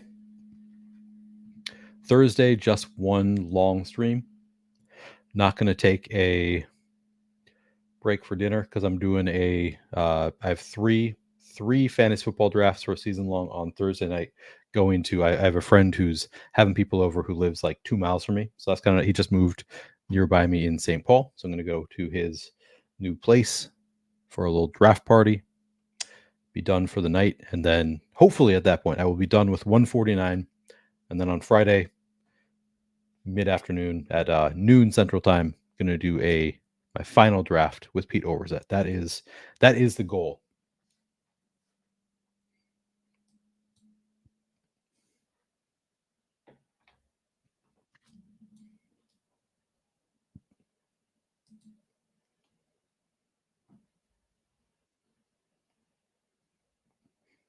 That's funny.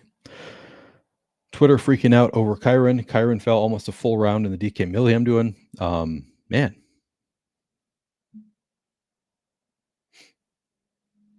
All the news around him has been negative for weeks. I thought I kept up on the news pretty well while I was on vacation.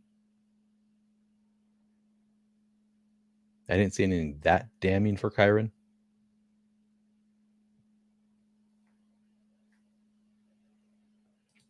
I thought it was a kind of a mixed comment. Like, coach came in and I thought he said, like, Eckler is looking great. You know, people thought he lost a step, but I think he looks great in camp. Going to really surprise some people, something, along those lines. But then he also said, I think Brian Robinson is a running back one in this league. So is that the part that people are reacting to? Because I thought we were assuming that B-Rob was going to be, their top dog. Maybe there's another quote that I missed. I don't know.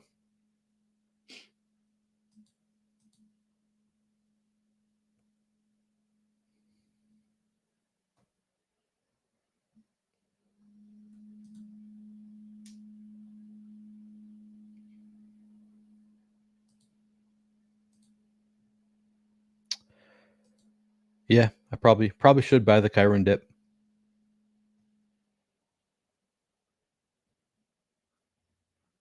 Yeah, but like we already knew he was the number one, right? Is anybody surprised by that?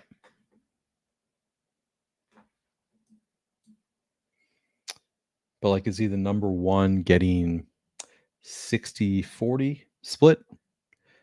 And Eckler gets like the more of a passing role, which is kind of valuable.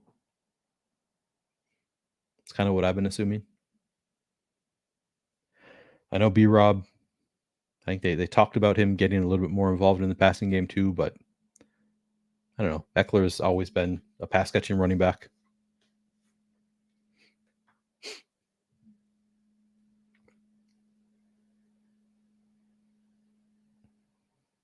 Yeah, that's what I saw too. All I said was B Rob is the RB1, which I thought we knew.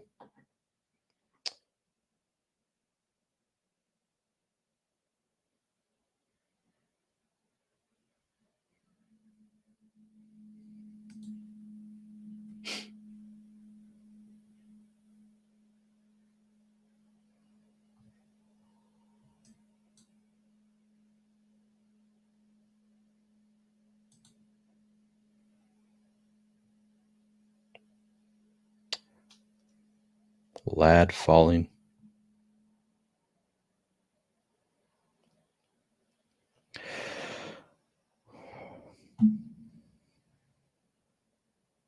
I don't have a lot of JMO.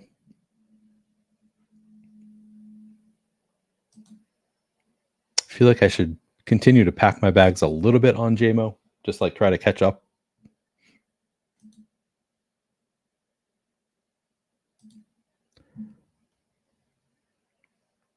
Yeah, I agree. In-person drafting is a lot of fun. I was not able to attend my like what I consider my main league. I was on vacation when they drafted. Unfortunately, so my the league that I'm actually going to do the draft in person, they decided not to do auction this year. The commissioner reached out, like sent out an email, hey, I think, to make it easier for some people who can't, don't have a ton of time, I think we just do a snake draft this year. You can set your rankings, whatever. And we took a vote on it. And as far as we could see publicly, it was like outside of the commissioner, like 4-1, I want to say, said we want to keep it auction. And then the commissioner just decided we're switching to a snake draft, which I was like, I don't care that much, but it was the only auction league I'm in, and I think auction is more fun, so it's kind of a bummer.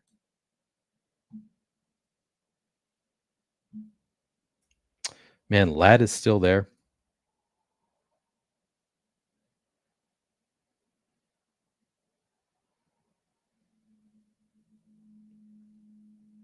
Let's do it.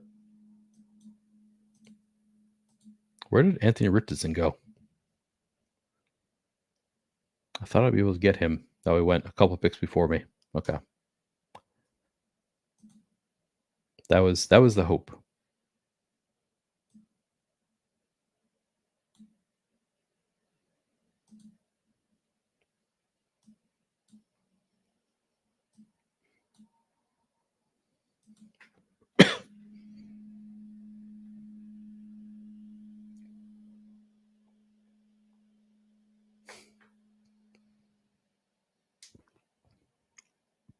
Yeah, this is how I feel. I mean, Snake, it's like it's hard to go wrong. You set your rankings.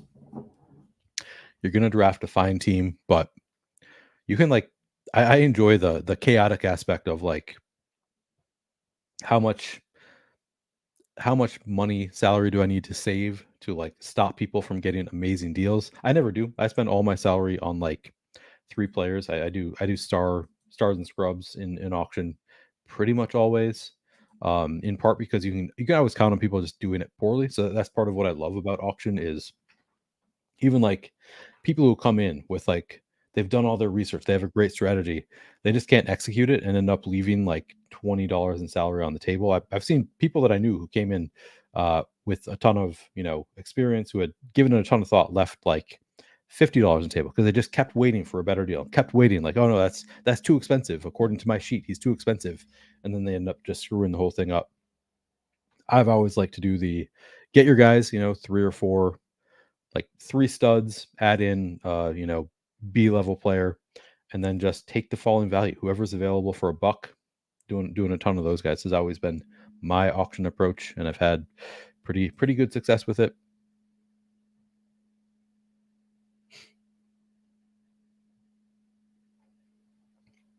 The funny thing is, Dan says, how many times has that commission been out of the playoffs in the last 5 years? He's actually probably the most successful. He beats everybody at everything all the time.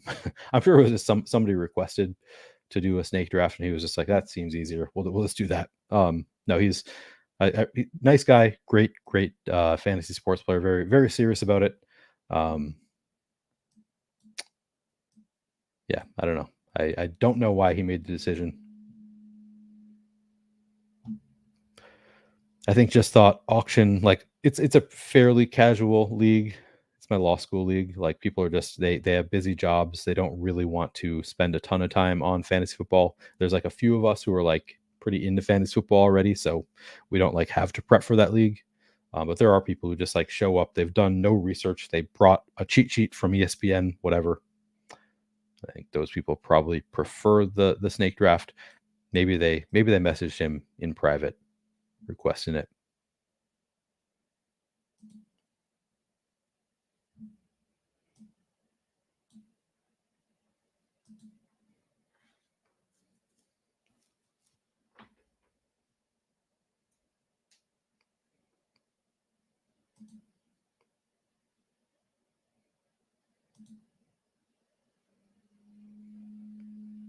All right.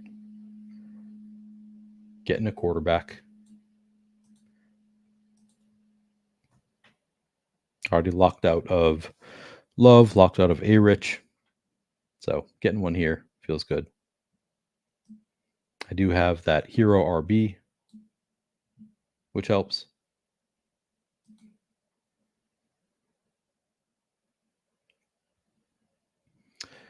Auction all about vibes. Yeah, the other nice thing about the way I do it, where I just spend all my money right away, is you can kind of relax after that. It's like doesn't matter.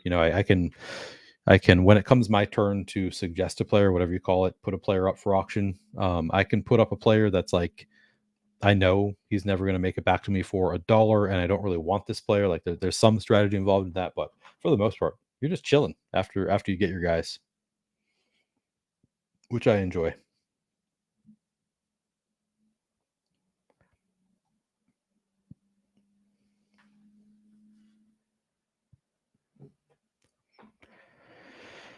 All right.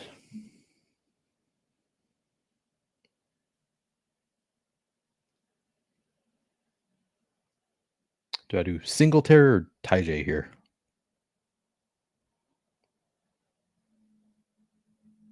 I think I want Tyj. I do have a lot of Singletary. I'm not like super out on him, but I feel better about Tyj.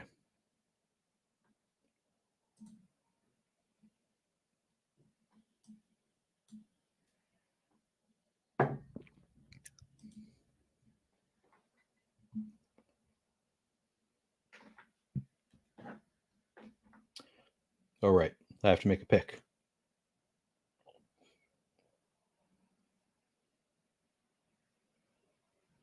Oh, I have 49 minutes. Okay. Yeah, I mean, Singletary, that's sort of how it feels. I don't know. If he holds on to the role, he could be like RB1 for a team all year, but it's still the Giants, so it's hard to get too excited about it. I think like Tyrone Tracy could beat him out, become the RB1. I think there's some upside there, but I don't think he has like. I'd be surprised if he's a world beater this year on the Giants.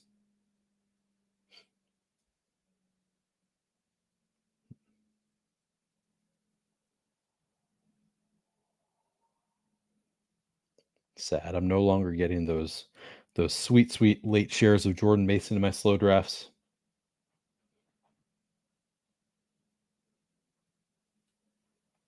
I still get Will Shipley.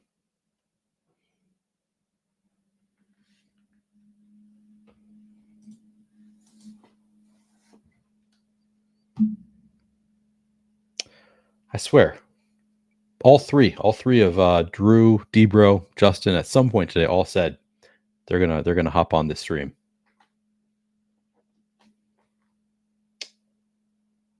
My guess is that Justin's trying to get Debro to, or Drew to come on as well. Hopefully.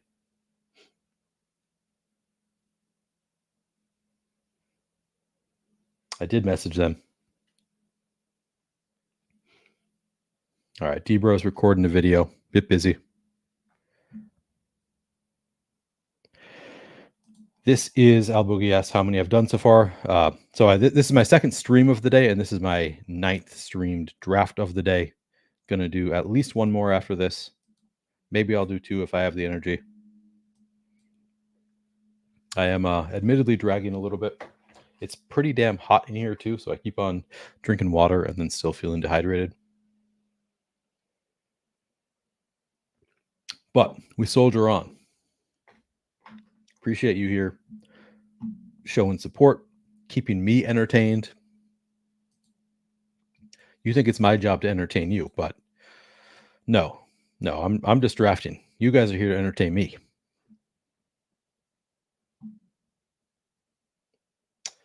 I did not even realize that I have Detroit double stack. Somehow that escaped me.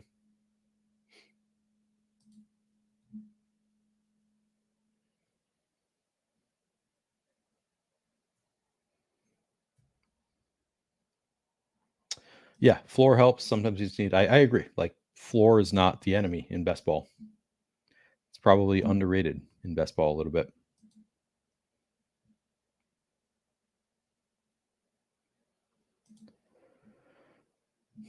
Damn, 14. Did you were you multi-tabling them, or are you doing one at a time?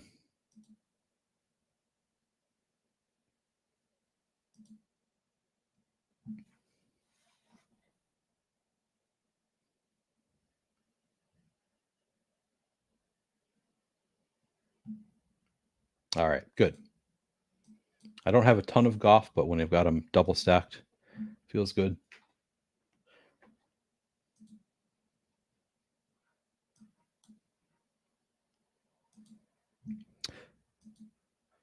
Hartman asks, do you save a lot of drafts for the end as a strategy or just fell behind? So a little bit of both. So normally if I'm just drafting and not streaming, I like the later drafts better, just having as much information as possible. I feel like is more of an edge than like getting the best CLV by doing them early. I know you can get super teams by drafting in May, but in general, I think for me, my best drafts happen at the end of August, early September. So strategy wise, I do like to save them. But in this case, because I'm trying to stream all 150, I was not trying to save them. I was trying to keep on a good pace, kind of stay ahead of the fill rate of BBM. But I went on 3 vacations in August, so I was ahead of schedule, and then I over the course of those 3 vacations fell behind schedule a little bit. So now I'm working this week, trying to get through them without having to do a 24-hour stream, which is my nightmare. That sounds awful. I don't know how people do it. All right, who do I want here?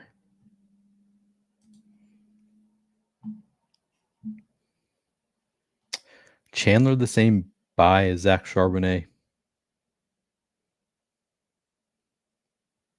Zeke is there.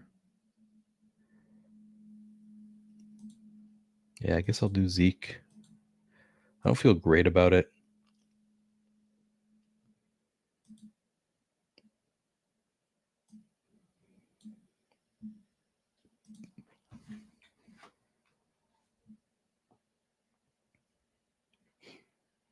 I could have gone Charbonnet. I was considering. I think Dobbins is a fine pick. Yeah, I'm not opposed to Dobbins here. All right, we have a special guest has just showed up in StreamYard. Not very often that you have a winning MLB pitcher from earlier in the day showing up in the stream. I think he's ready to go. Justin, or you want to give me a thumbs up if you're ready to go? You probably don't know because you are on the road. Maybe you don't know how your setup is. I'll give Justin a minute. But Justin has showed up, man of his word. Unlike Drew, unlike Debro, those guys, they say they're going to show up later, and then where are they? Nobody knows. Justin has actually showed up. He is here in StreamYard, but still getting set up, I think.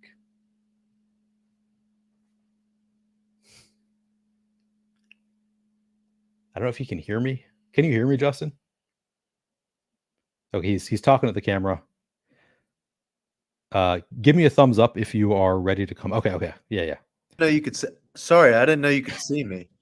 I could see. I was talking to you, but I was asking you. I was like, you can give me a thumbs up if you're ready to come on. I thought you meant like type in the chat thumbs up. Oh no. Yeah. In this private chat said I'm here and I'm good. Oh shit, I missed that. I didn't see all that. All right. You're good. I appreciate you coming on, Justin. Obviously, after another big win today, you're getting a little bit of run support lately.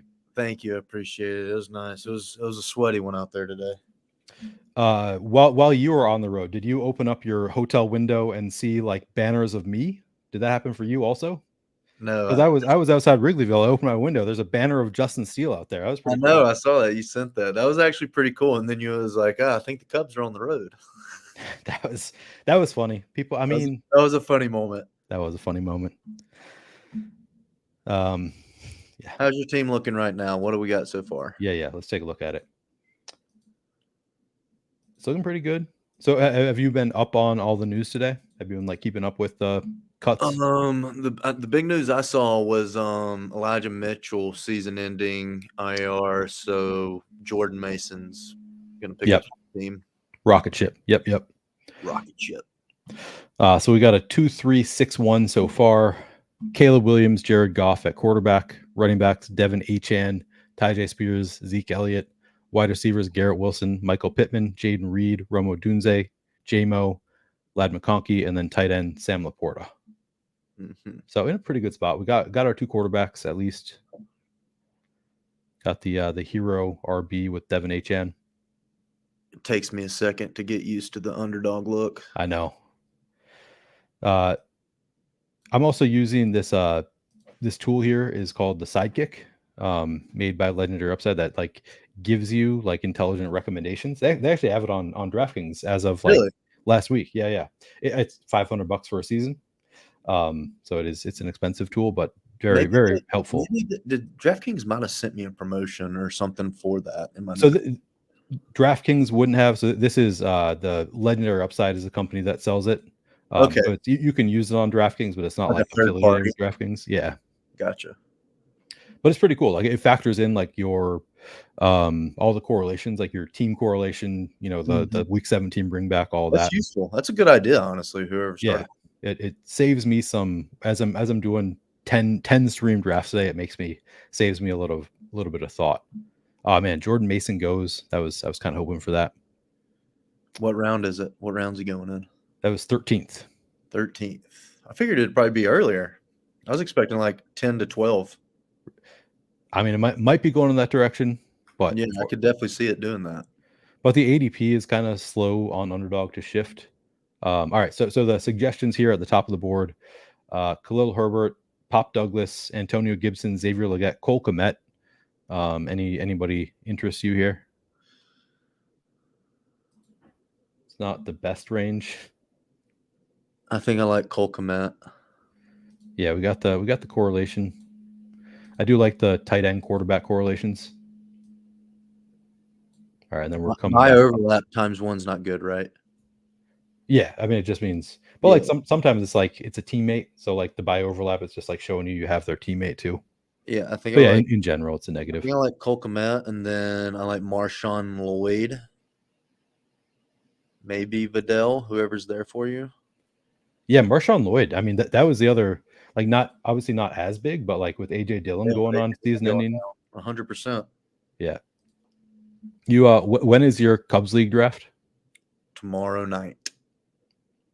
I have 3 drafts on Thursday, so it's good to get these cuts out of the way. Like calling my delivery person. Oh yeah, cool.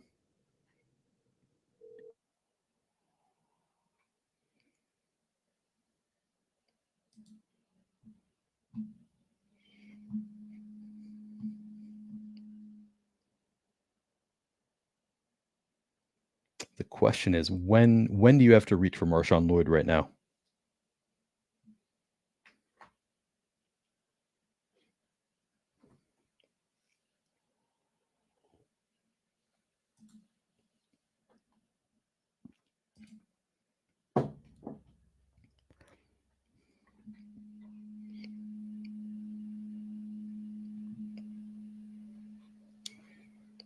Maybe I just do it. Oh, no, I'm going to go Rodgers.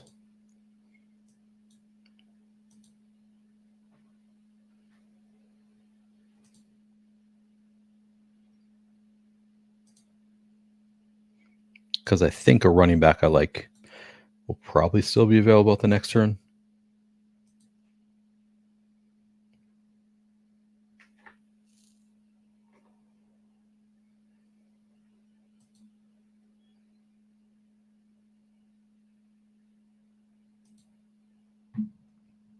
All right, you got some delivery? My pizza's about to be here. They were down in the lobby trying to get to my room. Nice. Buffalo chicken pizza. Do you have like a go-to in Pittsburgh? No, I just got on Uber Eats and whatever was open, just hopped on it. It's funny seeing like the range of foods that you get while you're on the road. It is a pretty broad spectrum. Yeah. Like sometimes we're in a nice hotel that has really good room service. Like, and when we're in St. Louis, their toasted raviolis there, unbelievable. So like I always order them with some like garlic Parmesan fries. Nice.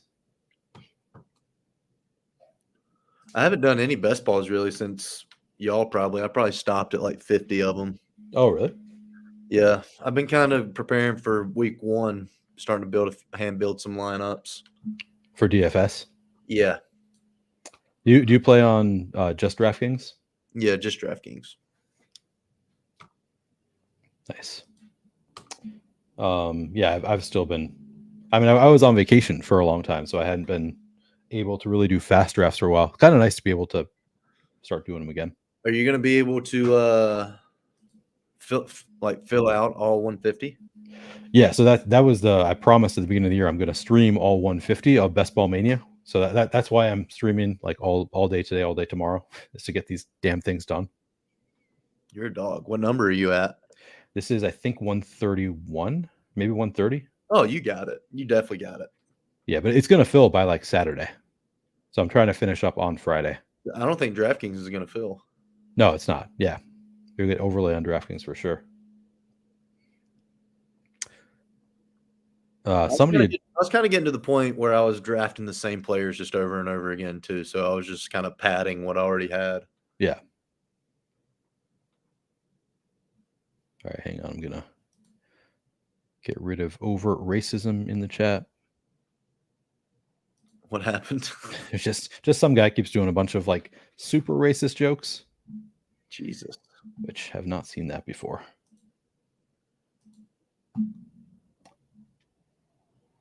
All right, so I got the Detroit stack. What are you doing with the Niners? Ricky Pearsall. What's the week 17 times 3? That means you have 3 players that are all. Yeah. Okay. I mean, I like that, especially if Ayuk ends up getting traded. My pizza's here. Yeah.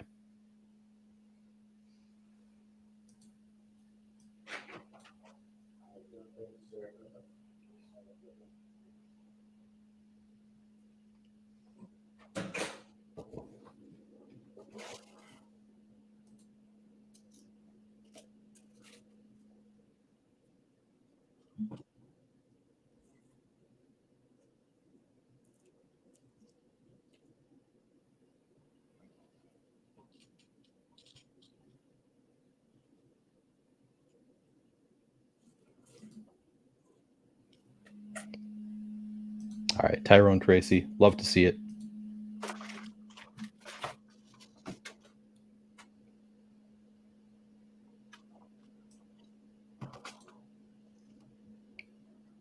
Interesting that it's all wide receivers now. Really, I don't feel like really good pizza. Oh yeah? Have you had this one before? No, first time. Nice.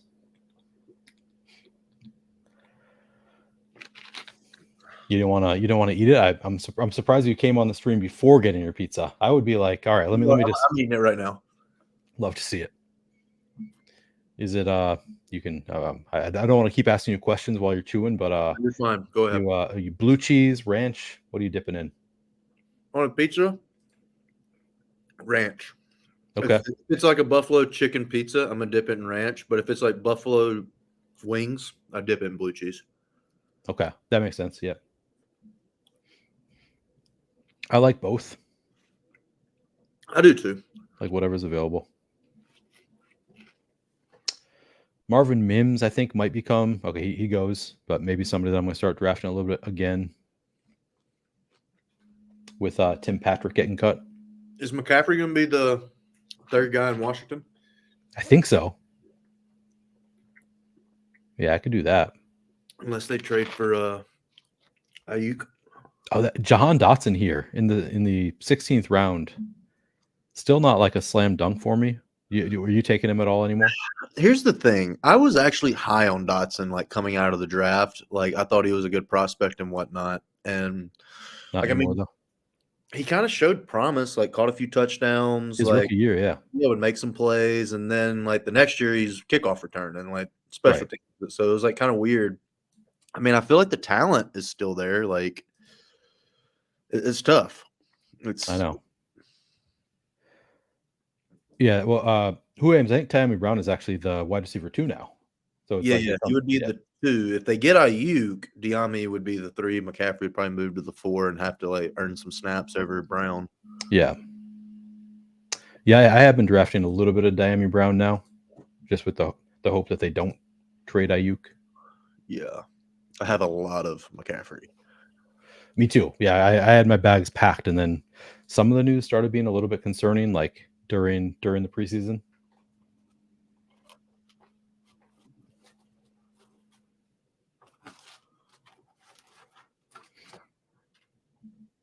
Olamides, I have not been drafting Olamides. Yeah, I haven't drafted him once. Yeah. I don't think you need to. Ton of McCaffrey, though. Have you heard from Drew at all tonight? Not just in our group text. Yeah, he texted me after my start. I'll text him right now. All right. I mean, he's probably dealing with kids or something. I guess he had a sick kid too. So yeah, he did. Yeah, I forgot about that. Probably dealing with that. Oops. Yeah, since I was going to Wrigleyville, I was like, I got to get a Cubs hat because like I'd been wanting to get a Cubs hat anyway. Been thinking because I got the the one back there that doesn't fit me. I was like, I should get a Cubs hat that actually fits my head that I can wear on streams. Where did you get that one from? Just the New Era website. So I ordered it online, but I ordered it like a week and a half before my trip, and I was like, yeah, no problem. It'll be here before I go to Chicago and spend a weekend in Wrigleyville. Of course, it didn't come, and then I get there and I'm like, yeah, there's like Cubs pro shops everywhere. Like I could have just waited and bought one once I got there. That's why I was asking. I probably would have knew the store that you went in. Yeah, no, you almost definitely would have. Our place is pretty cool though, Wrigleyville. Yeah, it is. It's really fun. There's also a Luke Bryan concert there, which I'm not like a fan of Luke Bryan or anything, but like it was, the energy was definitely like there. Like it was pretty electric. So that was in Wrigley. It was sort of cool. My wife almost went to that. Oh no way. Yeah, they're in Chicago. Yeah, it was. I mean, it was packed. It was loud. That was a cool experience though to go do that. Yeah, it was really cool. I haven't spent a ton of time in Wrigleyville. That's where my my sister met her husband, in Wrigleyville. So like my nephews, their middle names are Roscoe and Sheffield, like after streets in Wrigleyville. Yeah, that's cool. But yeah, it was cool to see. It was pretty sweet, just like opening up my window and seeing like what's going on at Wrigley. Like especially like when the concert was going, I was like, oh my god, it's packed out there, just outside my window. Pretty sweet. I went out. I made the mistake of going out with some kids though. On Saturday night, they were going out to. There's a place with a bar with batting cages. Sluggers. Yeah, we went out to Sluggers, and I get there. I was like, I am twice as old as like most of the people here. So it was kind of fun, but it was at the same time, I was like, man, I didn't go to the batting cages. I did the is it called pop shot, whatever, the little basketball shooting thing. Really? I wish you would have gotten the cage. Yeah, no, I don't think I could hit it. I don't think I'd hit a fastball. That'd be good content, though. Yeah, I'm not Marty Mush. I'm not gonna try to challenge you to pitch to me. It would be good content to just watch me completely whiff on a fastball. I struggle enough with slow pitch. What round are we in now? We are at the end of 17, so we got final 2 picks on the turn. Estime, Will Shipley are the suggestions. How many? Is there 20 rounds in underdog too? No, just 18. Just 18. Gotcha. Yep. So definitely need a running back. Who do you like of Audric Estime, Will Shipley, Roshan Johnson, Trey Sermon? Anybody? Go back on. Yeah. Let me see.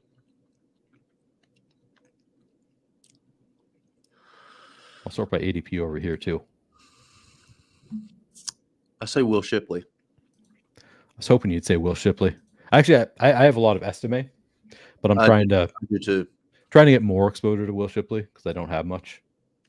Yeah, man, he's the RB2 there, right? Yeah, I think so. There it could be Gainwell. We know what we have with Gainwell. Yeah.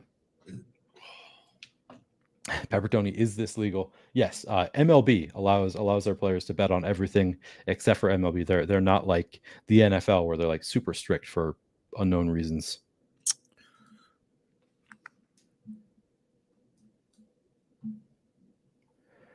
All right. So we're at 3-5-7-3. Again, this is our final pick, 18 rounds. Audric Estime, the top suggestion. Theo Johnson, Jawan Johnson. Anybody you like there? Give me 4 seconds. Jordan Whittington. Got it. I think. Yeah, got him. I don't have a ton of Jordan Whittington. Scroll up. Let me see what else we skipped out on. Yep. Wait. Mac Hollins, Khalif Raymond. So you can see. So here's the tool I'm using, but I can, if I sort by ADP, you can see like the top ADPs over here. Okay. Gotcha. Scroll down. You want to see any like specific position? No. I just wanted to see like what was going in this range, kind of where. Gotcha. Well, I like the pick we made. Yeah. Kind of a flat tier. I'm kind of interested in Josh Reynolds now. I think he becomes sort of an interesting 18th round pick on some teams. I agree. Downcase says Whittington, Steele is sharp. What the fuck? Yeah, Steele. I mean, Steele is one of the more serious fantasy football players I know. Definitely, he knows all these 18th rounds guys. We were. Oh, did I actually ask you yet if you're drafting any Carson Steele? Yeah, I do have Carson Steele. I was drafting him like early. Like were you really? Yeah, like before preseason started. Yes, he's ahead of me. Only because we have the last name. Yeah, of course. It's just going after Steele. I guess you're doing the 20 round ones. Like what's the downside here? All right. Gonna jump into another one. I might hop into a DraftKings one while you're doing this. All right. Just to give me something to do. All right, so that was number 130 for me. You're sure you don't want to get into the underdog streets and start drafting? I guess you said you don't want to switch it up. I really don't. Yeah. All right, that's fair. Well, I'm just so used to this. I'm just like a homebody. Yeah. I mean, that's kind of how I feel with DraftKings. Like I'm so used to drafting an underdog. It feels so different. Like the ADPs are different. I don't know. Yeah, the ADPs are different. Y'all say that every time. Yeah. You know that you got to like look out for quarterbacks because they might all get taken like out of nowhere. Whereas that doesn't really happen on underdog. All right, getting into another one if anybody wants to hop in with me. I just got into a DraftKings one if anybody wants to get in with me as well. Oh, nice.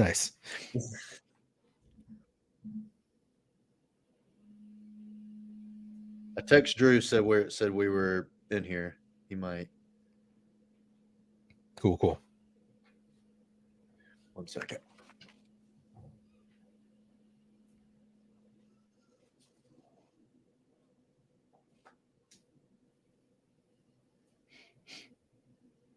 Any of you managed to get in with Steele? I see CLN was looking for it. Who was? CLN in chat said let us know, Steele, when you get in, and we want to draft with you too. So Yeah, I did. Nice. It's there's 10 people now, so I imagine some of them are. Let me see. I'll read them off to you. CLN, I bet once you see it, you'll know his username. So I got Lanham, Stat Magic, Carson Wellett, Carson Rowlett, M. Lax, Bella Marley, KW Quig, CLN 2013, YREC, J. Crow. So CLN was the one who was looking for it. So he got in with you. Perfect. Love that. Nice. I got several familiar names in my underdog draft. Joe Callie's in here, Beast Spurf in here. A lot of people that I very familiar. Oh, Gerardo, I think I know. Anybody else in here? In chat and drafting? Absolutely love that. Yeah, it's fun. It's fun drafting with people. These are D-Gen hours. Although the downside is, like, these are the sharp drafters. Like the ones who are in streams, like, they're not the ones who are letting you get like crazy good values. They're not the ones who are like, oh, I don't know who Jordan Mason is, or like not. I agree, but they'll let you build. Like they're not. Yeah. Like they'll not. They're not gonna like mess with your stack just to do it. Like they're more concerned about their stack rather than messing someone else's up. I'd say. Yeah, that is definitely true. Man, Jamar Chase or Justin Jefferson? Who do you like better? Or Breece Hall, Bijan Robinson, I guess. Which one do you have the least of? Probably Breece. I would go Breece. I was gonna say Breece, and then I was like, let me ask him. Yeah, the least of. Yeah, that's a good call. Good way to break the tie. Like I don't think I've ever gone Breece over Chase or Jefferson, so makes sense to do it occasionally. Just to. I actually watched some highlights from Breece last night, but I was going to bed, but I was just scrolling, and highlights from Breece Hall last year came up, and I was like, geez, this guy's good at football. Right? Yeah. Sometimes I forget. Very explosive through the line and into this like secondary. And Rodgers is going to target him a ton. Mm-hmm. Dude, who's going to get targeted a ton? Kamara. Yeah, I've not been drafting him at all, and I feel like I'm probably making a mistake. Yeah, he especially the way Dennis Allen talks about Kendra Miller. I mean, Kamara might not come off the field. Kendra Miller is on the IR too, right? Like at least a 4-week IR. Yeah, 4-week. Yeah, I got pick 7. It's not the worst, especially if you're high on Breece. Yeah, I might get him.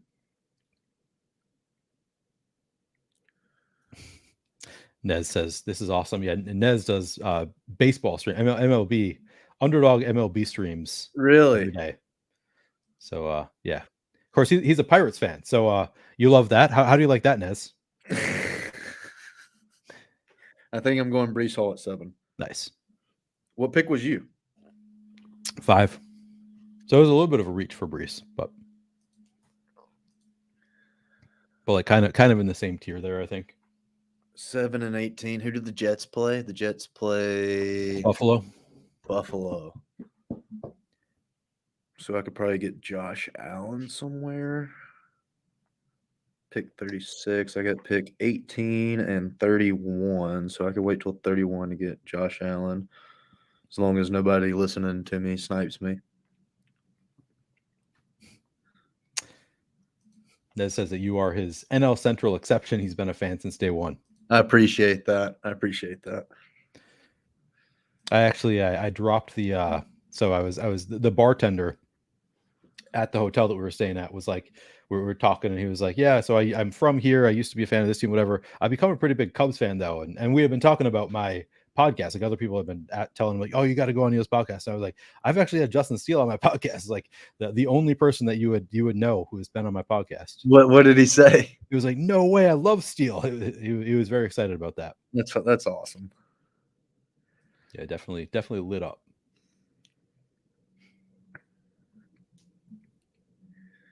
You ever been to the Hotel Zachary bar? Yeah. Yeah, that's where we were. So during COVID, that's where we stayed. We had to stay. Oh, there. no way. Yeah, during COVID, we had to stay in that hotel. That's nice.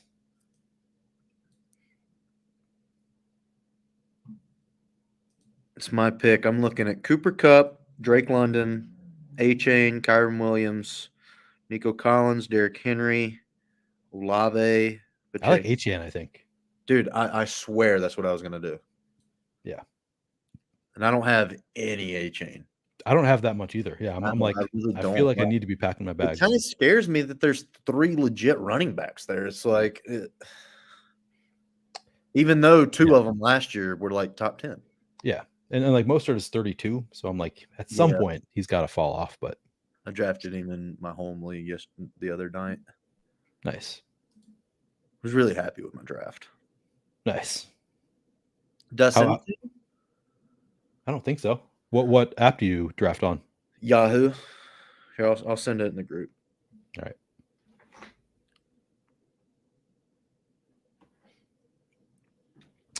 Maybe you did though, because I have been, like I said, I've been traveling, like moving nonstop, so I've been like a little bit like reading things, kind of skimming. But I don't think I saw a Yahoo draft. Just send it.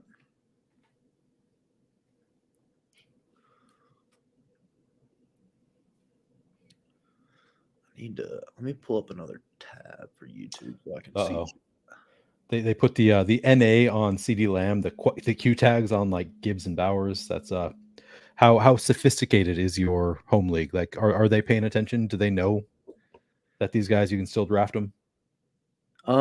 Yeah. I feel like most of my leagues would just see the NA and be like, no, I'm not drafting that guy. I mean, there's probably a few in that league, but most of the guys in that league pay attention. It's a lot of the same guys I played high school baseball with and stuff. Oh, nice.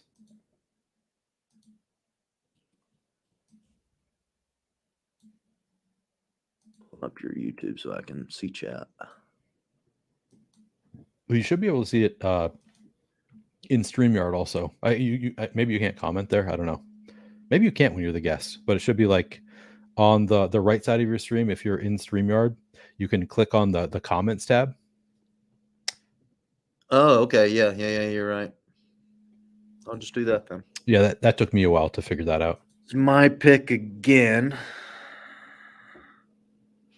Who do the Dolphins play? The Browns. I think I go Josh Allen here. 31. Yeah. I think it's fine. That's not that much of a reach.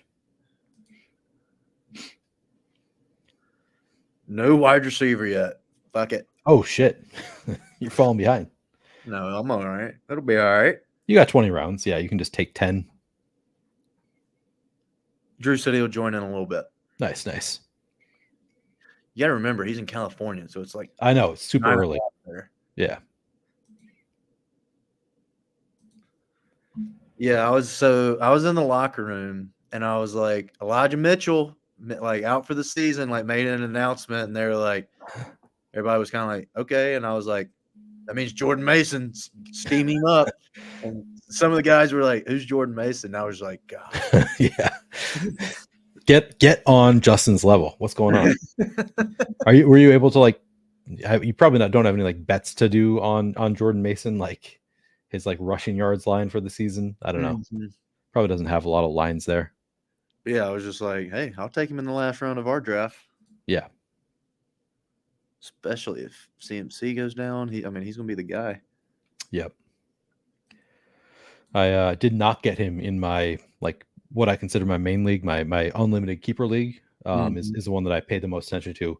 One of my guys who watches my stream sometimes. So I was like, did he take Jordan Mason because he knows that I want Jordan Mason? I don't think he did, but was bummed to see. All right, so I go Rashee Rice, Stephon Diggs, Tank Dell, or Zay Flowers, or Trey McBride and Terry McLaurin's there too. I feel like Rashee Rice is the one that he's been like rising. I don't. Do you have a lot of shares of Rashee Rice? No. Me neither. So I kind of feel like I've been sort of trying to pack my bags I there. think I'm gonna go Zay Flowers. Okay. I kind of just want a bona fide number one. Yeah. Debro loves him. Andrews, but yeah. But I mean, Tank Dell's got 3 guys he's competing with. Hopefully, I can get McLaurin on this turnaround. Paulino, who has a baseball avatar, says Mason won't be going in the last round. LOL. You don't know this guy, do you? No. Okay. No. It's like, is this guy in your league? I don't think so. Gonna snipe you? No, probably not. Didn't look like a Cubs jersey, I don't think. He said you can push wide receiver on DK. Everyone loves running backs. True. Let's go. Rashee Rice. This is 44 on underdog. Feels like a steal here. I feel he's been moving up. I guess ADP is just 41. He was going 31st on mine. Was he really? Yeah, I mean, he was the next ADP next best available for me. Wow. Yeah, good to get him there. Peppertoni. So this my answer would be very different from Justin's here. It says, Neil, what percentage to you is a lot of a player, not a lot, taking a stand on them, etc. Because I like my exposures are like super flat. I'm not like 60% Trey McBride like some people I know.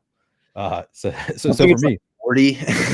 yeah, 40 to me is definitely a lot.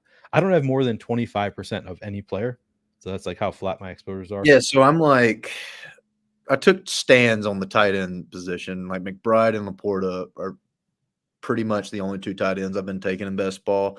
I sprinkle Kincaid with Josh Allen at times. I sprinkle Mark Andrews when I have Lamar, different things like that. But for the most part, like I think those are the next 2 tight ends in the league as far as like the next Kelsey, the next Andrews of like they're going to be the 2 dominant tight ends over the next couple of years. So want to have my stocks high on them. I'm very much with you on McBride, but like Laporta goes so early on underdog that it's like, does he go before all the other tight ends on DraftKings? Yes. Okay. So I'm like, to me, I don't know. I don't like him any better than McBride. And I get Do McBride I take Kincaid or Worthy right here? Do you have a tight end? No. Probably Kincaid. Worthy used to go like pick 80 on DraftKings. 54. He's been moving up quickly. I went Kincaid. Yeah, I think that's the pick. Makes sense for stacking purposes. Yeah. You took Rice 42, Justin? No, I didn't take Rice. I took Rice 42 or whatever. What do you think of George Pickens? Oh, you're a McLaurin guy. Big McLaurin guy. Yeah. I didn't draft him just now, but a big McLaurin. I'm drafting him. Yeah. I have a ton of. He's another guy I'm like 35% on. Yeah. That's who I have in my fantasy league as well. I have the Jaden Daniels McLaurin. Oh, yeah, I didn't look. I started to look at it and then got distracted. Oh yeah, I was trying to get Jaden in my league, so it's an unlimited keeper league. I was like, I'm gonna wait and take Jaden as my quarterback, but it was like his ADP was so much lower than like Burrow, Kyler, Caleb Williams. We're all ahead of him, so I was like, I'm gonna wait until those guys start going off the board, and then I'm gonna jump in. And then somebody just took him, just like reach for Jaden Daniels. I was like, fuck, could have been my guy for years. Look, he's rising. He does feel like he had some good preseason showings.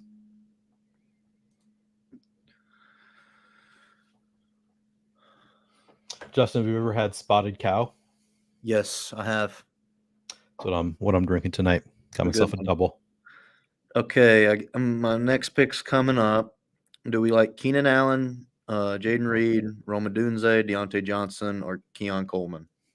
I'm an Odunze guy.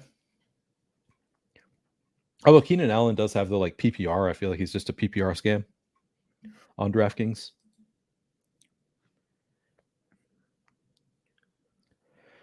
Can't really go wrong though. Yeah, I like these 4 receivers I'm picking from. Deontay also like kind of a PPR scam. Yeah. Trying to think who I think Jaden Reed's probably who I have the least ownership of out of all these, so I might go Me him. too. Yeah. I might go him. That's pretty good tie break. I actually did that I think the draft before this one, or maybe the one, I don't know. Deontay Johnson's somebody else that I have a ton of ownership of. Yeah, I like Deontay.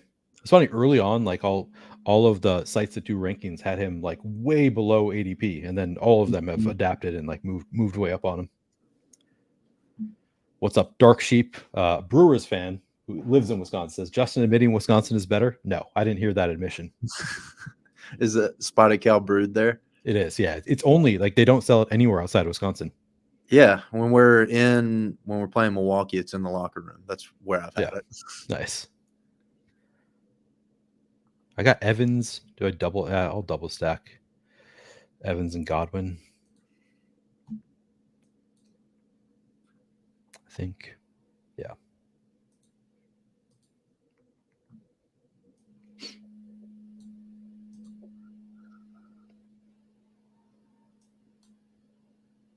All right. Yeah, Deontay is a great click. That's why I've clicked him so much. Yeah. Yeah, especially in full PPR. That is kind of a big difference to me. Because he's gonna have so many receptions, I think. Yeah. I just saw where he said go to Dunze. I would have if I didn't have only 4% Jaden Reed, probably. Yeah. Yeah, I have kind of the exact same thought process right now, because I've taken so much Keenan Allen and Odunze, and also cheaper. Odunze has been 82 has been his ADP on DraftKings. Mm-hmm.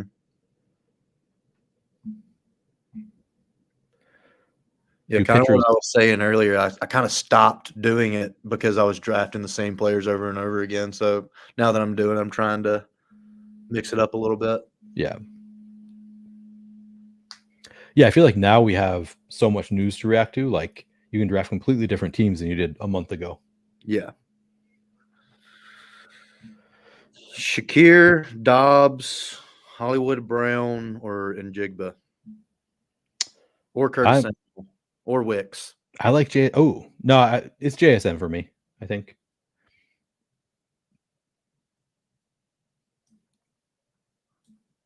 One of the other guys might fall to me.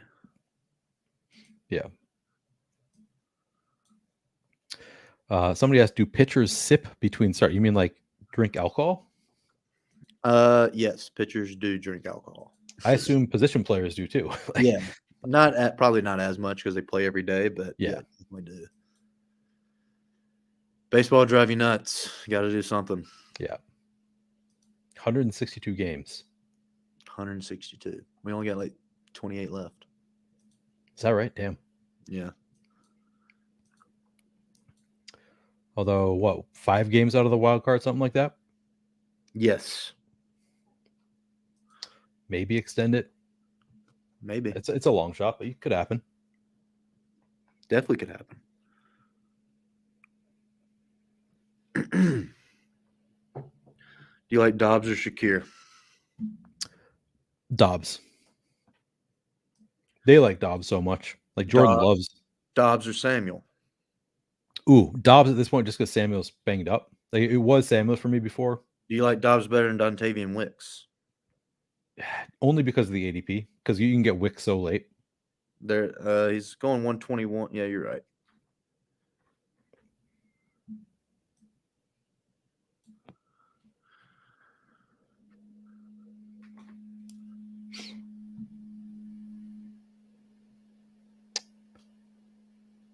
Man, I hope this room does not make me regret my last decision, because I do currently.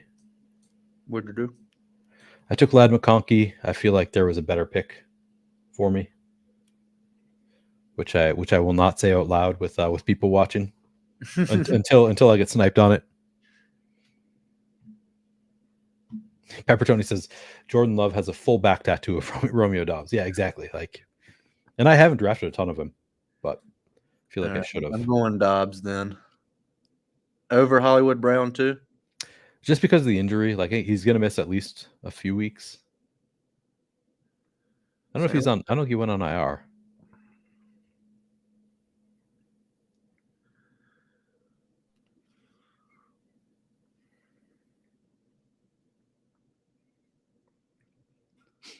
Yeah, I've been drafting a ton of Joshua Palmer too. He's one of my higher owned receivers. Hartman. What's his ADP on DraftKings? D's 1 second. 106. Okay, a little bit better. I got Jaden Daniels, so that was who I was worried about because I got Terry McLaurin. I was like, man, I should have just No, it's beautiful. reached for Jaden Daniels, but That's yeah, beautiful. get him still just a little bit ahead of ADP. Yeah, it feels good. That feels good. Just gonna funnel it to Terry McLaurin.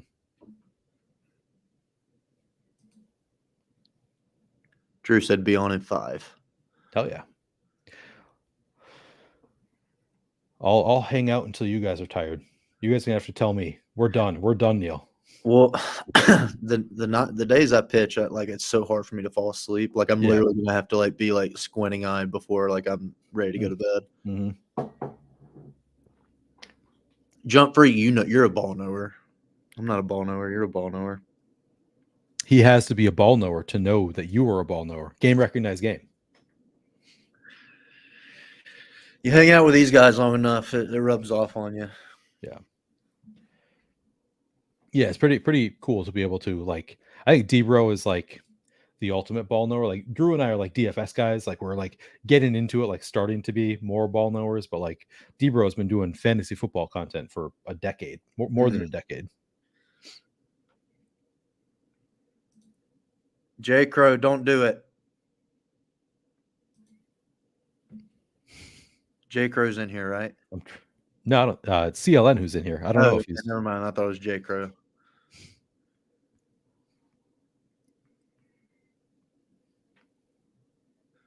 All right. Do I go Shakir or Wicks? Ooh, man. Already have 2 Green Bay receivers. Do you have Jordan Love? No. Did somebody else take him? Yes. At that point, I probably go Shakir. I don't know. That's tough. I'm going Shakir. Looking good. Josh Allen, Brees Hall, A-Chain, Flowers, Reed, and Jigba, Kincaid, Dobbs, Shakir. Yeah, love the Allen to Kincaid stack. Oh yeah, and I forgot Shakir with Allen. I feel like that's great. Yeah, great for you. I agree. I think Shakir is underrated in PPR. I could see him getting a lot of 10-yard and under passes, little slants, little wide receiver screens, stuff like that. Yeah. Justin, did you ever play football? No, I had really bad migraines growing up as a kid. I didn't really grow out of them until I hit puberty, 13, 14 years old, and I never played up until that point. I always loved football, though. My dad played at Alabama, so I just didn't really have a choice growing up. Football was always on in the house. And that's why you are a huge Alabama fan? Yes, huge. Are there any incoming rookies from Alabama? Fantasy relevant rookies, I should say. Burton. Oh, is he? Really? Yeah, Jermaine Burton. Did not know that. Yeah, Jermaine Burton, Will Anderson, but he's not fantasy relevant unless you're playing actual fantasy and have a defense. But yeah, they have a lot of the same guy, like Jalen Milroe still at Alabama. He was their quarterback. I don't know what he'll do in the NFL, really, what the plan is with him. Do most of your leagues still have defenses for season long? Yeah. Some of mine do. Yeah. BSP said Kool-Aid McKinstry. He's a dog. Hey, yeah. One Saints went from one of my teams to the other, so I was happy. That's right. Yeah. Yeah, Burton has been doing well in preseason. I think he ends up being that number 3. Yeah, D-Bro said that he's been watching his tape. He's good. In on him. He's been in on him all along. He was at Georgia before Bama too, so he's been some places. What do you think about the coaching change at Bama? I mean, I like it. I know Nick Saban still has his hands on a lot of things, but I mean, that guy was at Washington, and Washington kind of came out of nowhere and made the playoffs last year. So, I mean, yeah, I'm excited, ready to see what happens. I think the playoffs expanding to 12 teams gives us a good chance to make playoffs, and that's all I can really ask for. Milrose seems like he'll be a Stetson Bennett, and then I think he's a little different than Stetson Bennett. I think Stetson Bennett – it's my pick. Hold on. Do I go Brooks or Wicks? I think I go Wicks, man. How many of each position do you have at this point?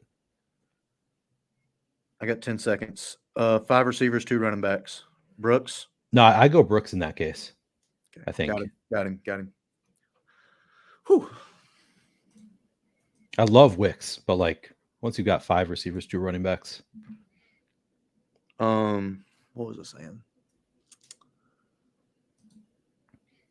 You Stenson Bennett, you were Milrose, Stetson Bennett was kind of like a game manager, just kind of managed a really good roster while he was at Georgia, won a national title.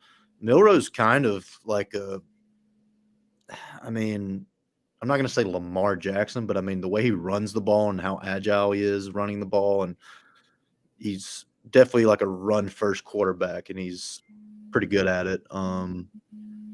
Stetson Bennett could throw it in college. He could spin it. That team was good he was on. Yeah, Dan. We're aware. Yeah, Brooks went on the pop, but like he's always been like he's going to come on late in the season. Yeah. I mean, I don't love it if you're drafting Brooks, but like I kind of assumed that he would be.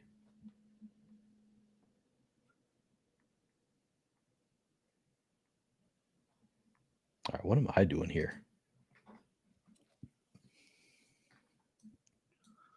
Honestly, SEC Malik Willis for now. That's a great comp.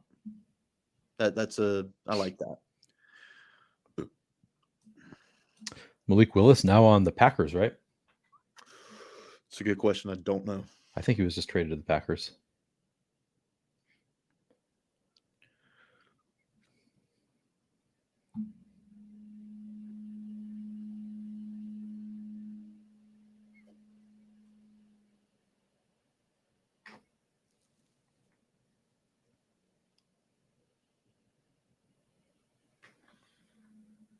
Oh, Debro approves of my fantasy team. That's good.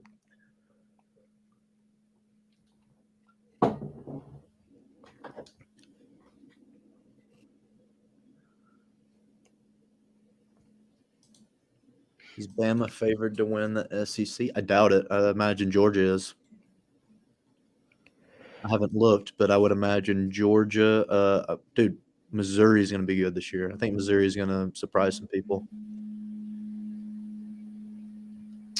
Justin, what have you been doing with the Patriots? Like, do you draft any like Drake May, Jalen Polk, any of those guys? A lot of Polk. I think he's going to be the number one there. Kind of a Tank Dell build athleticism, kind of what I see out of him, but a little taller than Tank Dell. Okay. That's kind of like what I compare him to. Do you draft May also? No, I haven't been drafting any New England quarterbacks really. Okay. Because it sounds more and more like he might. Yeah. Start the year. Yep.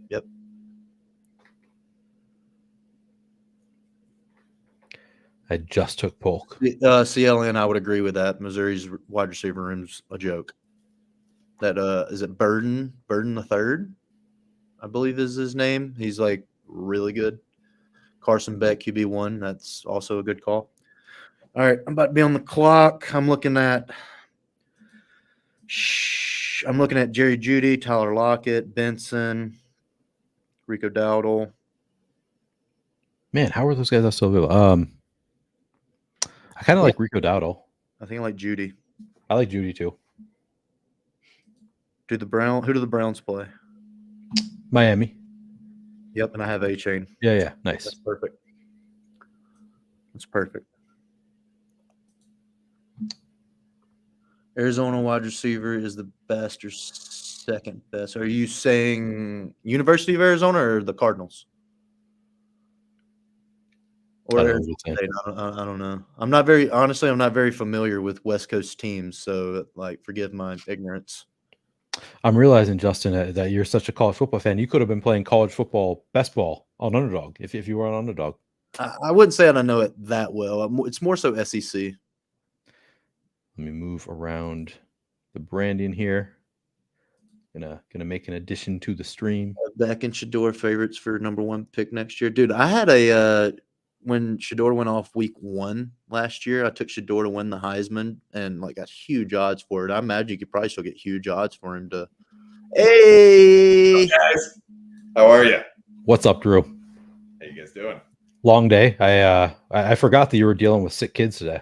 Oh, all good. All good. Got to see you twice. That's right. It's a great day. We got the W. Got the W. The Wolfpack got the W together. Yeah, right? We all together got that Cubs W. Yeah. I just took Mike Williams too to pair with Brees Hall. Nice. Are you in this draft too, Justin, or no? No, I'm doing a draft. I'm doing a DraftKings draft while he's doing this. Yeah, that's what I feel like I should do too. We just can't help ourselves. Neil, I didn't mention it, but when I was on stream earlier, I was drafting at the same time too. I assume that you were drafting at the same time too. But the question: do I got to give you guys equity, like for just like being in the stream with me? You're not even helping me. Justin hasn't given me one pick. He's talking college football with chat. That's fun. Actually, I meant to bring this up. Neil, your policy is if you draft the Millie with your guest on stream, you give them 50%. Is that right? Yeah, we split. So yeah, I mean, if there's three of us, so my rule is 50 and you get 0. Yeah, you wish. No, so the rule is we all split the entry, but I'm not going to pay you unless we make it to the finals. If you want to get paid, like if we make like $40 out of this, I'm going to make you send me a Venmo request. Like that is my rule. It's we're splitting the team equally, but you got to Venmo request me unless we make the finals. All right. I like it. So if you don't have any kind of shame, that shouldn't be an issue, but I might as well just Venmo request you now for $40. Yeah. But what if we win more? Hartman, what 18th rounder should I take to be a galaxy brain? Carson Steele? Yes. Cousin Carson. You're not in the 18th round already, are you? No, I'm in round 12. We kind of buried the lead earlier, Neil, when Evan Hull was cut as we were on stream. Yeah. But this is great for Trey Sermon, right? Oh, for sure. I mean, they were saying he was the RB2 tonight. Actually, let's do it. What are you doing? What are you sipping? MS in the chat said, "Is Drew sipping tonight?" No, nice. I am now. Nice. I'm just sipping a beer. Oh, wait, what is Hartman saying? Justin needs to clutch up with the Galaxy Brain. Oh, he needs to give me an 18th rounder. I see. My Galaxy. I like Keaton Mitchell too. I have a lot of Keaton Mitchell actually. Yeah. I know most people don't like him, but I like him. Yeah, I don't draft a ton of him. I think he's fine. Who else has that kind of upside that late? Cheers, MS. Cheers, Drew. Cheers, buddy. Cheers. Well done today. Thank you. I think I should take another. I think Malik Washington is the number 3 in Miami with as long as OBJ is out.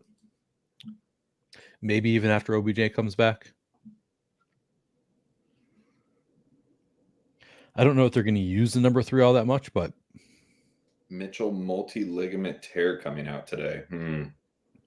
Eli Mitchell? Keaton maybe? But maybe he means Eli. Yeah, I think that's Eli Mitchell. Okay. I'm taking Deshaun Watson to pair with Jerry Jeudy right here. Oh, Keaton, he says. Huh. Really? Search. Yeah, maybe. Go see if that's true. I had not heard that.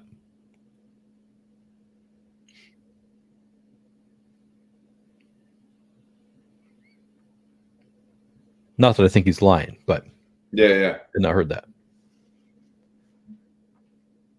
Justin, do you like Pittsburgh? I always hear great things about their ballpark. Yeah, the ballpark's awesome. Amazing, right? Yeah. Keaton Mitchell, I have 15% Keaton Mitchell.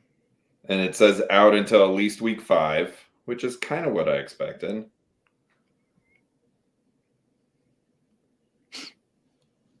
He said he's going to find a link.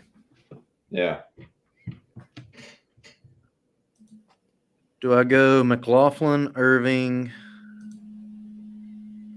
or Davis or Allen, running backs? McLaughlin for me. Jaleel. Yeah, I like Jalil the best. I'm going to send a private chat. I mean, I don't think you're forgetting the person I'm sending, but. Mm-hmm. But just like if you're looking at ADP. Why are we doing this private? Are people sniping? There is one person in the private chat. Damn it, snipers. Who joined with Justin. Yeah. Okay. All right. Catching up on chat right now. Cleveland keeping 4 QBs brings up alarm bells. I would agree with that. Yeah. Whew. Deluxe 7. Kind of just took him because I only had one quarterback so far, and it was Josh Allen. I kind of just need somebody for his bye week. CLN is the one drafting with Justice. Wow, I'm not a trusted. I mean, nobody's trusted to stay in their lane. I mean, it's not even whatever. Just know how it goes on streams. Like you say somebody and it's a good idea. People are like, oh yeah, that is a good idea. It is a good idea. Yeah. Mm-hmm. Which is totally fair. And that person I drafted a few times today too. Taking my sub away. That's funny. You're losing subs. Can you ask Justin how many other MLB players play underdog? I don't know about underdog. A good bit do DFS. We probably have like 13 to 15 people in our Cubs DFS league that play every week. We do golf and NFL, NBA. But yeah, more than you would think probably. And I would say the same for underdog. I just probably don't know them. Yeah. Justin doesn't play on underdog. Right, you don't have an underdog username. Somebody was asking for it earlier. I do have one. I made one. Oh, you do? Okay. Account. I think I did like one contest or something. Wait, Dan K says he sent the link for the Keaton injury. Where did he send it? In like Discord, or you sent it to me on Twitter? I'll go check it out.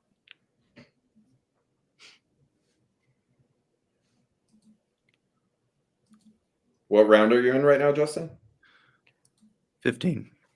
All right, I'll join your next one if you plan on doing another one. Mm-hmm. Absolutely. Love it. Would you all guys say NFL is your main sport betting? Yes, I would say NFL. Dude, I'd say golf now too.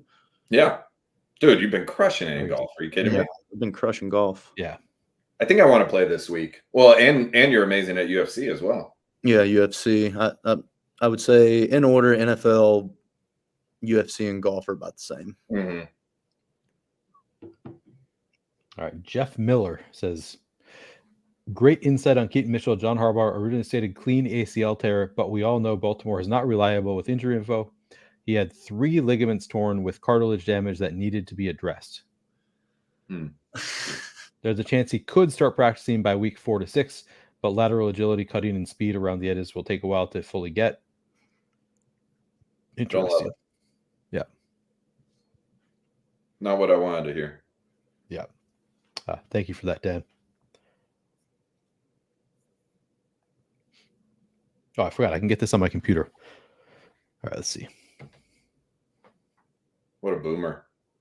I am. I'm a boomer. Whatever. I'm accepting it. I'm just better on my computer than I am on my phone. I'll go find it though. I'll go copy the link, send it. Do I not have links allowed in? You say you couldn't send it in StreamYard or in YouTube? Yeah, I didn't see any links in the comments.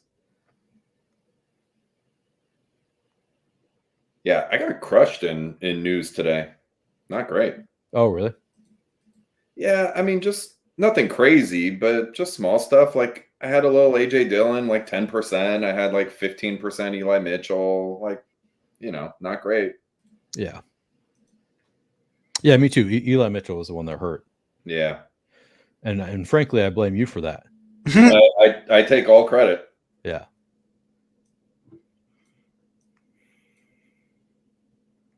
All right. Oh, Aaron Rodgers almost fell to me. That pick 188. Y'all think Mechie goes somewhere else? What do you say? Do you think Mechie goes somewhere else? I saw some trade. Oh, I think so. Yeah, I think he's good enough. Yeah. Somebody will want him. Another Alabama guy.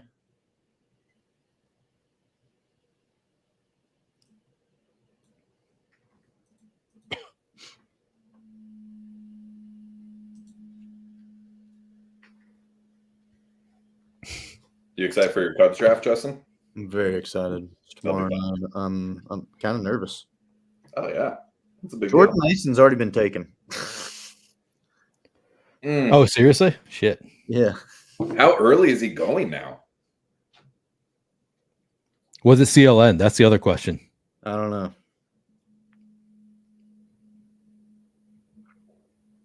Wow. Noah's asking. He asked Justin this first, and then he asked me, "Do you think Justin would have an advantage in MLB underdog season long if he could play like best ball?" I think Justin would, like, I'm sure. Yeah. just because he's a better fantasy player than other MLB guys. Oh, you mean like against the field? Yeah, I mean definitely. Yeah. I'll just let y'all answer that for me. If he could, he would. Yeah, And I'm sure he would do great. I mean, you like after you retire, you'll be able, right, to bet on baseball and stuff. Yeah, I believe so. I believe people that are retired bet on baseball. Yeah, I don't think they're going to suspend you. Yeah.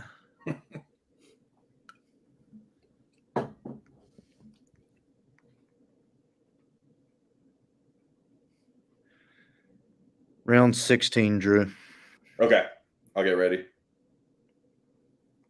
Yeah, and I saw Jordan Mason going round 13, 14 now. I saw somebody else post earlier that he's like a top 10 rounder now.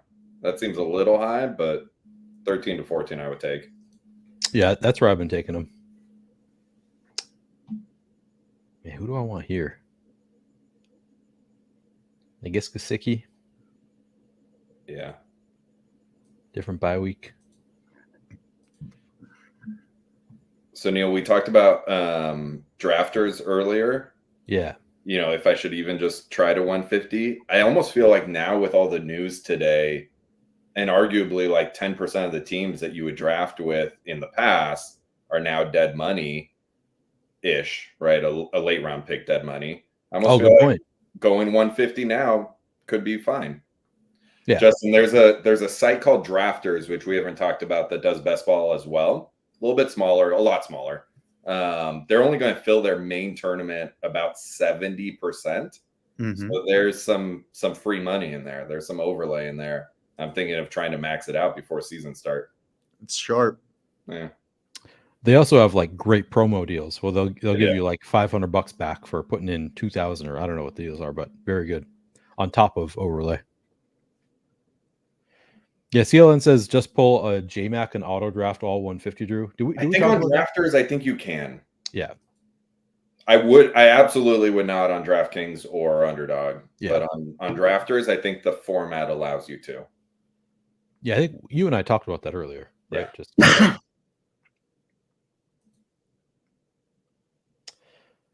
somebody earlier was saying Cam Akers was asking if he gets a big bump.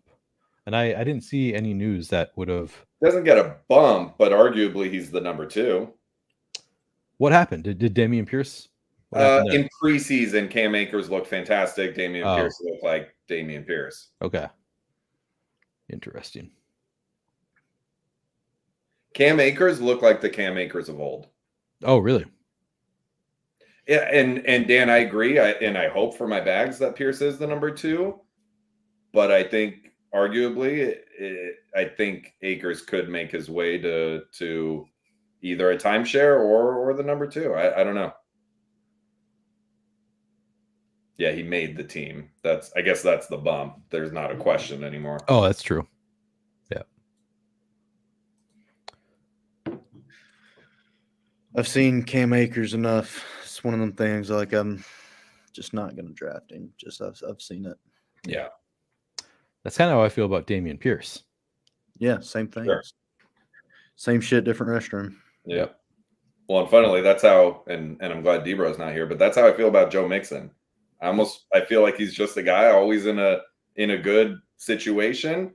And look, just a guy is probably too extreme, but I've just never been impressed. And I think Cam Akers could be great.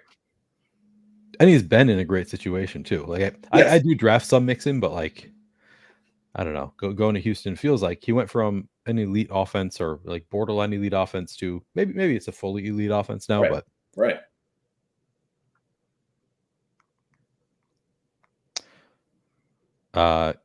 Noah Rosen, Drew, how would you rank the Konami code quarterbacks? Oh boy, should I know what that is? So that is a Scott Barrett term. It just means like the quarterbacks who could break the slate. So I think I would define it as like the top tier quarterbacks. Yeah. Yep. How would I rank them? Of the top tier quarterbacks. Yeah. We talked about this earlier. Justin posted on Twitter, give me like your hot takes for the season. Give me your hot takes for fantasy. I'm excited, yada, yada. And I came out with a couple of them. Lamar Jackson being QB1. I do think his rushing ability, maybe a little bit more catch-up games, progression just naturally throwing that I've seen from him every year. And then a little bit of lack of receiving talent for someone like Josh Allen, lack of rushing talent for someone like Mahomes, not talent, sorry, rushing upside or rushing yardage. I think Lamar is somebody that could make a real push at number one, and I've been trying to draft that accordingly. I didn't realize it's just rushing quarterbacks, apparently. All right.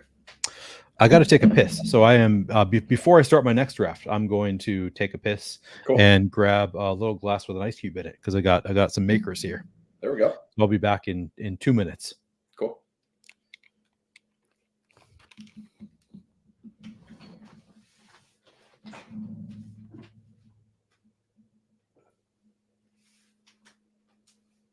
And I will stay here and entertain you all. So Jaden Daniels, I love late. I think he's one of my favorite late running backs. Anthony Richardson I like as well. Of the rushing quarterbacks only, I guess I'd have to give it a thought, but I think Lamar for me, even over Jalen Hurts. I think that's where it goes. Also, Knicks and Drake. Yeah, I guess so. Noah asks a good question. How are you drafting Chargers running backs? Whoever is available. Gosh, the Chargers, and if you can see, I think I lowered my camera, but there's a Justin Herbert Chargers sign right there. The Chargers are my home team, favorite team, and I have no idea what to do with that offense. The running back situation, I feel like, is a mess. I have the most out of all of them. I have J.K. Dobbins because we've seen his upside. We know he can do it, and I've always liked him. Gus Edwards, I think, is just a guy. And I haven't drafted any of his, and he almost won me $1 million last year. So it pains me to say that, but he's not someone that I'm drafting. And Vidal, I think we saw a little of a question mark of if he would do something, in the offseason and preseason, potentially cut. And it's just not someone that I want to take the chance on. I think later in the season, could he elevate with a couple injuries and whatnot? Sure. But right now at their prices, give me J.K. Dobbins and I'm ignoring the rest. Yeah, maybe the Chargers can pick up a receiver. I mean, that's the other element that's been driving me crazy too. I think Josh Palmer makes sense on paper, longest tenure there. I think that's great. I think DJ Shark has the most natural raw talent that hasn't come to fruition, arguably, in the NFL. And so I like the sound of that with Justin Herbert. Ladd is, interesting, but I don't typically like to go with rookie receivers who don't have high draft capital. So, I think Dobbins is the worst of the three. I know he can't stay healthy, but he's going late. The upside is there. It is what it is. Yeah, the Chargers are rebuilding. I know. I mean, they're also always rebuilding, arguably. It's not easy being a Chargers fan. Hurts and Allen in a tier of their own. I agree. I hear you. You're back. Thoughts on Glenn Rice? I mean, I like it. Or Brandon Rice. I like it. I think it's interesting. Glenn Rice, and that would be amazing. Glenn Rice, like the basketball player. I miss him. He was great. Grandmama. Mm-hmm. All right. I just went through the last like 30 questions, so you're good. Thank you. Okay, good. Somebody asked me what I'm sipping. I'm sipping on Bullet right now. Little bullet. Mm-hmm. Little bullet. All right, we're getting in. We're getting in another. If anybody wants to join, Justin, are you going to jump in one? Yeah, give me 1 second. Yeah, take your time. there was also was it Glenn Rice's son? Like there was a Glenn Rice Jr., right? Oh, yeah, I think you're right. He was on the Wizards. I feel like he might have been like kind of a locker room cancer type. Oh, really? I might be thinking of a different NBA player's son, NBA legend's son. Oh, you're right, Glenn. Yeah, Larry Johnson was grandmama. What am I talking about? It's funny you said it, and I hadn't even heard that phrase. Grandmama? I'm a little younger than you, so. Oh man, really? I have not heard that phrase. Should I have? I mean, yeah, you should have heard grandmama. Right. Larry Johnson, like it was commercials. Yeah, interesting. For I want to say Adidas or okay. I'm not placing it. My bad. Yeah. Ricky says we're old. I mean, yeah. I'm curious if Justin will have heard of it. All right.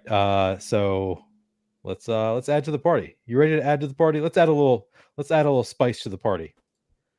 Come on, stop. Yeah. What's going on? Let's go. What is this outfit? Dude, loving it. It's my Deadpool onesie, baby. Come on. I ain't got relax. I gotta have them drawn on. Halloween outfit? Who is that? You don't recognize the voice?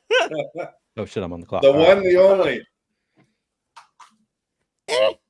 Mm-hmm. Beautiful. Got the gang back together.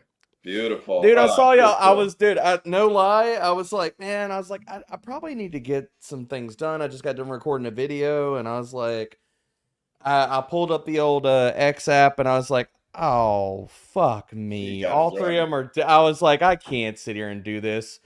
And I was telling my wife, I was like, man, I really should go to bed right now. And she goes, oh, and I was like, oh, shit. I was like, never mind. I got to hop in. Yeah, she knows. She knows about the Wolfpack. I love that. That's beautiful. Funny. I was dying.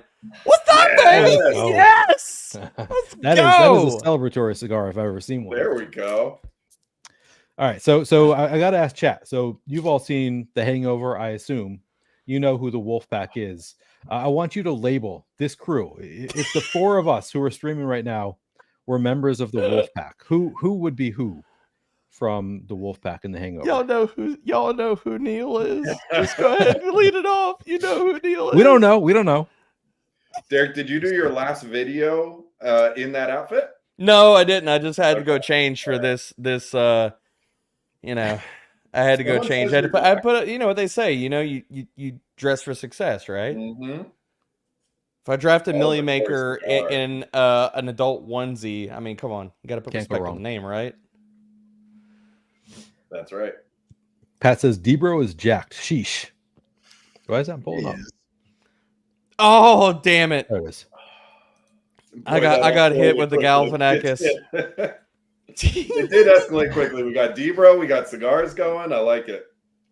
Neil's the dude with the man purse. I think that is also Alan, right? Yes. Steele is Bradley Cooper. He is. He is self-appointed, by the way. You have to throw that out there. Steele appointed himself Bradley. He is. I mean, but it's obviously true. Like, I can't talk too much shit. Congrats on the W, by the way, buddy. Thank you. I appreciate it. You love to see the bats come alive. You do love to see it. Love it. Dude, they're crushing these days. Dude, we were talking about it earlier today. The 18 spot the other day previously. I was laying in bed and I checked the score and I was like, oh shit, look at the Cubbies. 10K, yes. Walking tall, swinging big sticks. I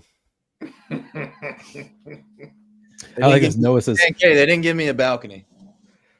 Steele is Mike on the Tyson. roof. I think that's fair. I'll take that. I didn't see that coming. That's good Ken stuff. Jeong actually. This is the craziest thing.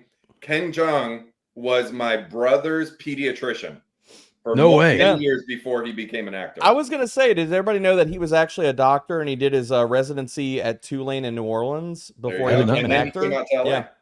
Yep. He's great. Yeah, big respect. He was actually he was a ER doctor too. Yeah. There you go. Crazy for taking Brees at 2. What do you guys think? No. Seems fine. It's not crazy. I would just crazy. prefer Bijan if you're going to go running back at 2. Same. Drew? Has anyone been able to stack Brees and Garrett? No. Yeah, remember I did it. You and I were in a draft, Justin. Remember when I did that in our draft? That's right. I thought I remembered somebody saying that. Yeah. Okay. And then I got sniped on Aaron Rodgers. I was gonna say no. I was like, geez. Oh yeah, an unstacked Aaron Rodgers, of course. You got to draft him without, To be fair, they actually took Mike Williams and then Aaron Rodgers, so they just between my picks. Y'all want me to see if we're good to jump in one? Oh sure, I can do it too. Whatever you want. Anybody? Debro, I guess you're drafting with me, right? Because you're not in another draft. We'll do it at 50, just so people in chat can hop into it. Wait, hold on. What the shit are we doing? Are we doing half We of got us a doing couple DK and half of us are doing underdog? I'm doing underdog on the stream. These guys are just like, fuck it, I don't want to do this. We're jumping in draft. I was like, golly, the division. I thought we were all riding in the car together. No, I thought so too. But Debro, you're with me, right? Unless if you want to join them, you can I join mean, them. shit, I can't let you ride by yourself. No, I mean, as long you guys are here to entertain me, at least I have people like to talk to. That's all I really need. Yeah. And the beauty of it is we still get 50%.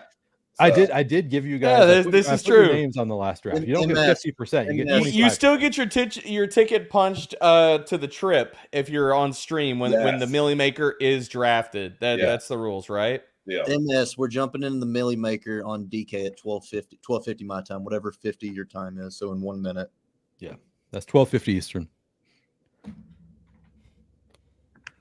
So what the shit are we drafting here, Neil? This is called Best Ball Mania on Underdog. Have you heard of Underdog? Really? No, I haven't heard about that. I hear, Mike Evans, DK Metcalf. Who do you like here? Mike Evans, DK Metcalf, Stephon Diggs. Oh, it's DK. Easy DK. All in on Seattle, man. Love Seattle. I could have told you D-Bro was going to say that. Yeah. We've done enough drafts together. Hey, guess what? You can't snipe me in this draft, Steele. You're not joining on DraftKings. It's the blessing and a curse. You're riding with me, bro.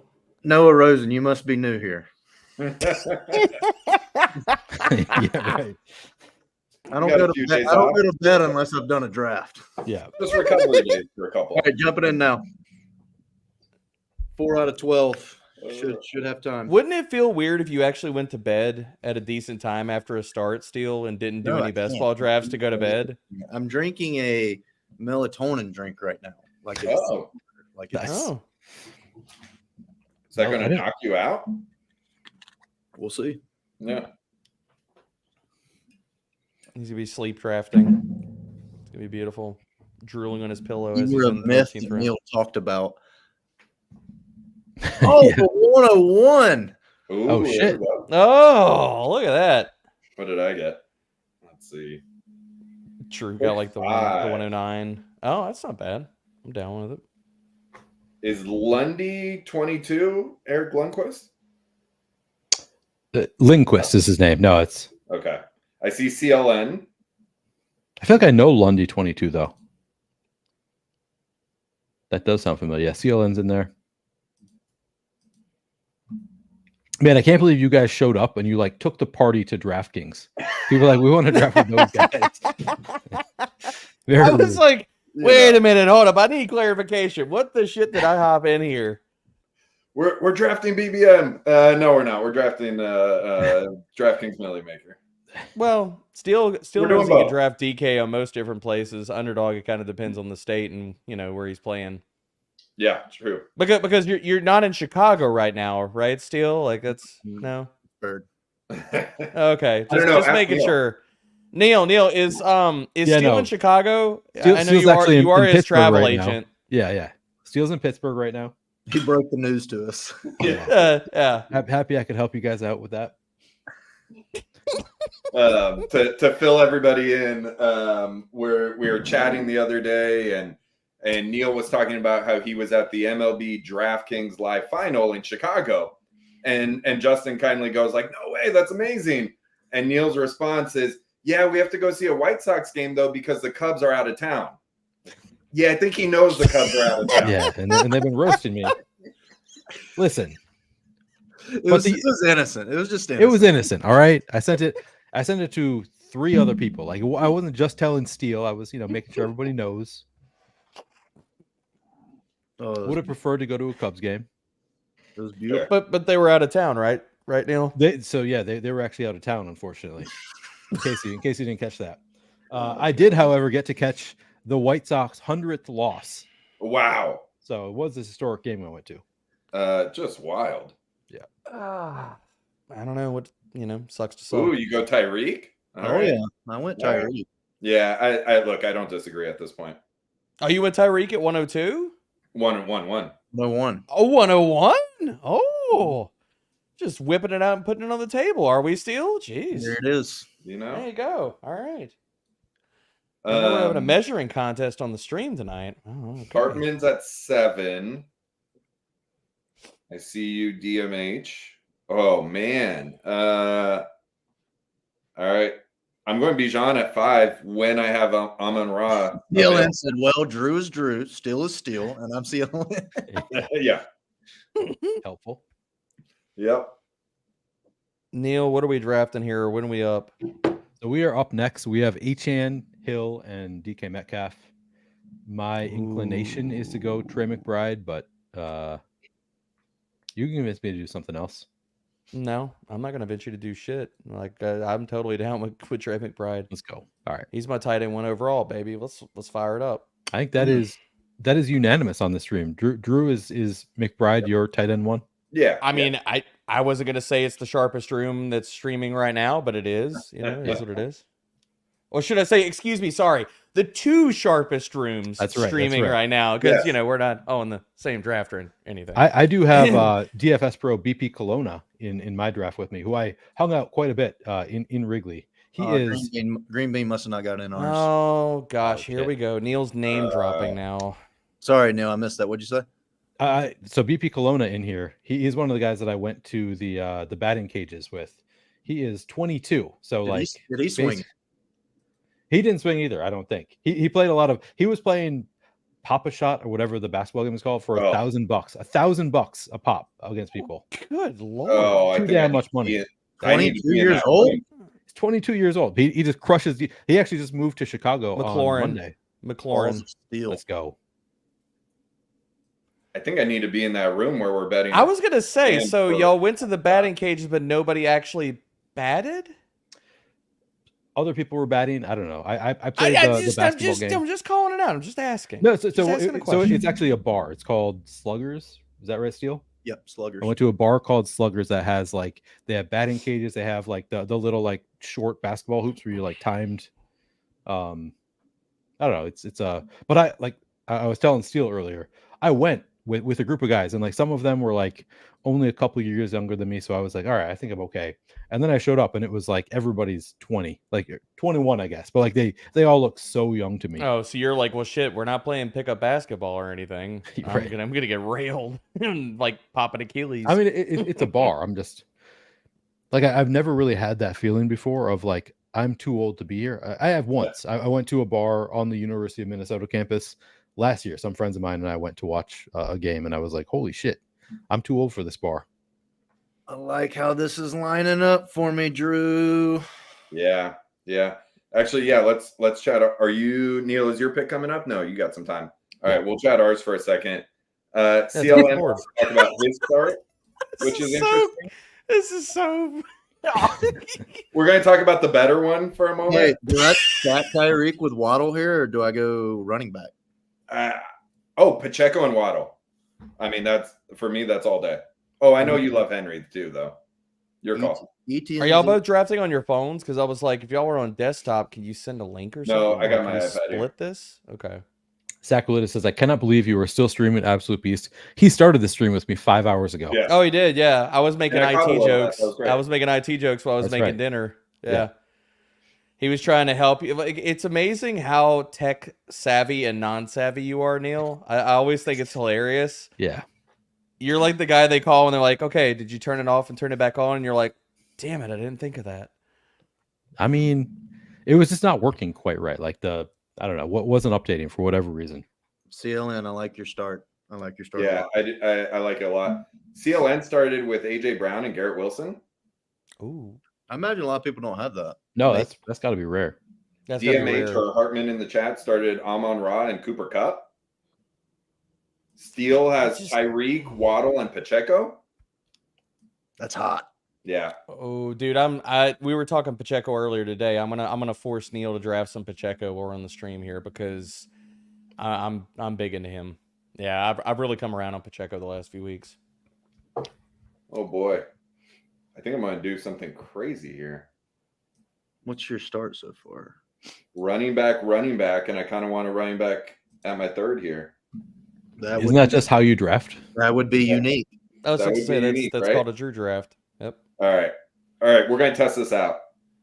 I got Bijan, Jonathan Taylor in the second, and now I have ETN.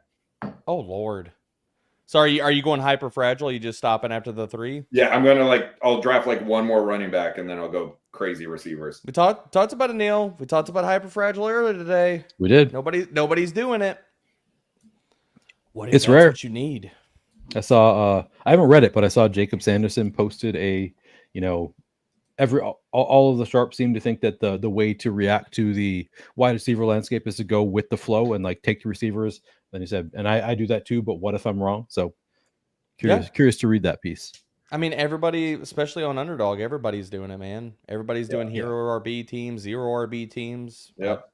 It's just too easy to get different. Go hyper fragile in some of your builds. Go 2 running back starts. It sounds old and tired, but we are on the clock, D-Bro. If you're doing this with me, JSN, Christian I'm doing Watson, it with you. Come on, Kyler Murray. Oh, we have McBride, so if we want to do that, we could go Kyler. Let's go Kyler. We got 3 wide receivers. I'm feeling pretty good about it. All right.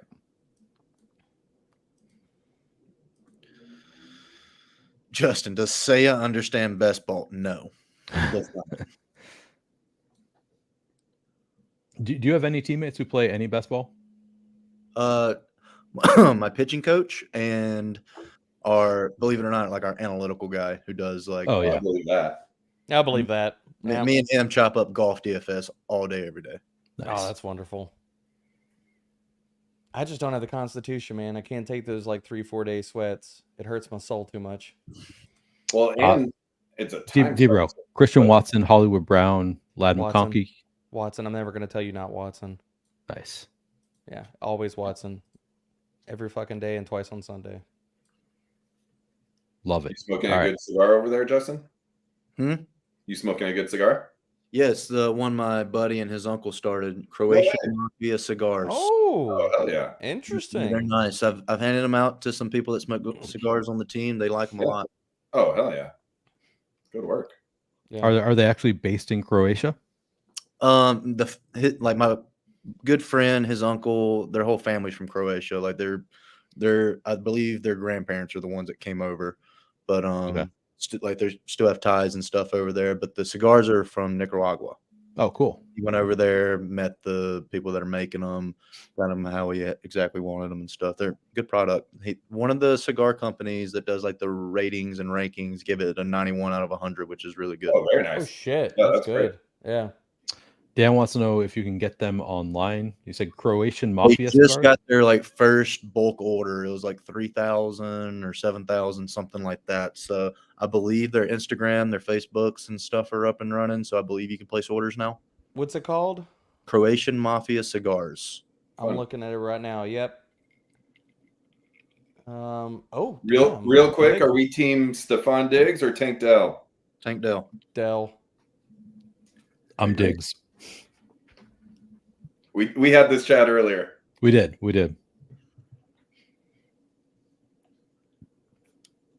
Oh my god, dude! Everywhere I'm looking for these Croatian Mafia cigars, they're all sold out, man. People are buying them up. They're probably just filling their first few orders and stuff. I know he was talking about there, and the first thing he did wanted to get established in bars, cigar lounges, and stuff like that. Nice. So they're probably getting their orders to them places first. Yeah, Dan K. Damn, they are literally all sold out. Debra, what the hell does this mean? I was dropping. Oh wait, hold on. Where? What? That's not. That was supposed to be part of a link. That was supposed to be part of a link to buy them. James Cook or Kenneth Walker? Walker. Easy Walker. Wow. Damn. Easy. Are you going? One of these guys you've got concerns about. Does he get reds on totes, and the other guy I don't have any concerns on. Man, I love that start, Drew. Come on. That's very nice. That's very, very nice.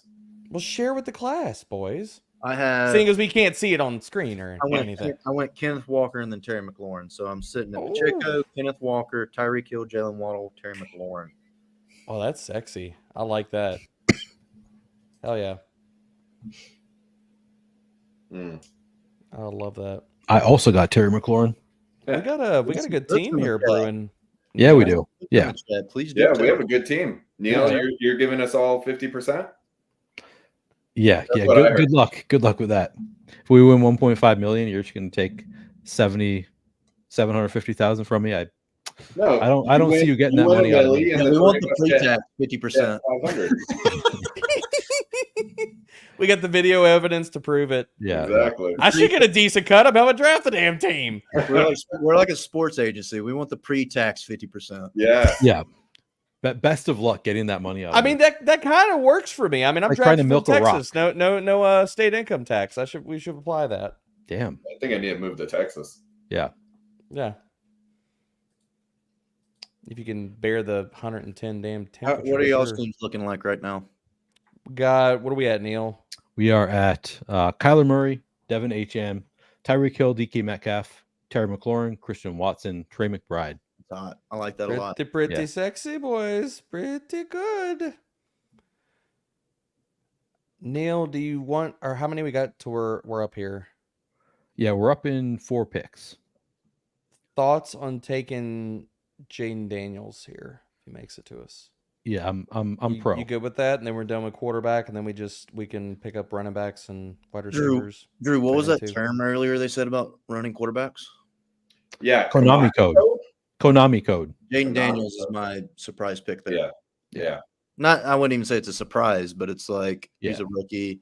I think he ends up being one of them high upside rushing quarterbacks this year. Oh, he's gonna be freaking awesome, man. A phrase first used by Rich Rebar to describe mobile quarterbacks. The Konami code references the cheat code used in certain 80s video games made popular by the game Contra. Yep. Contra's a badass game too. Kyler and Jaden. I've done this build a few times. It feels good every time. Oh, it feels great.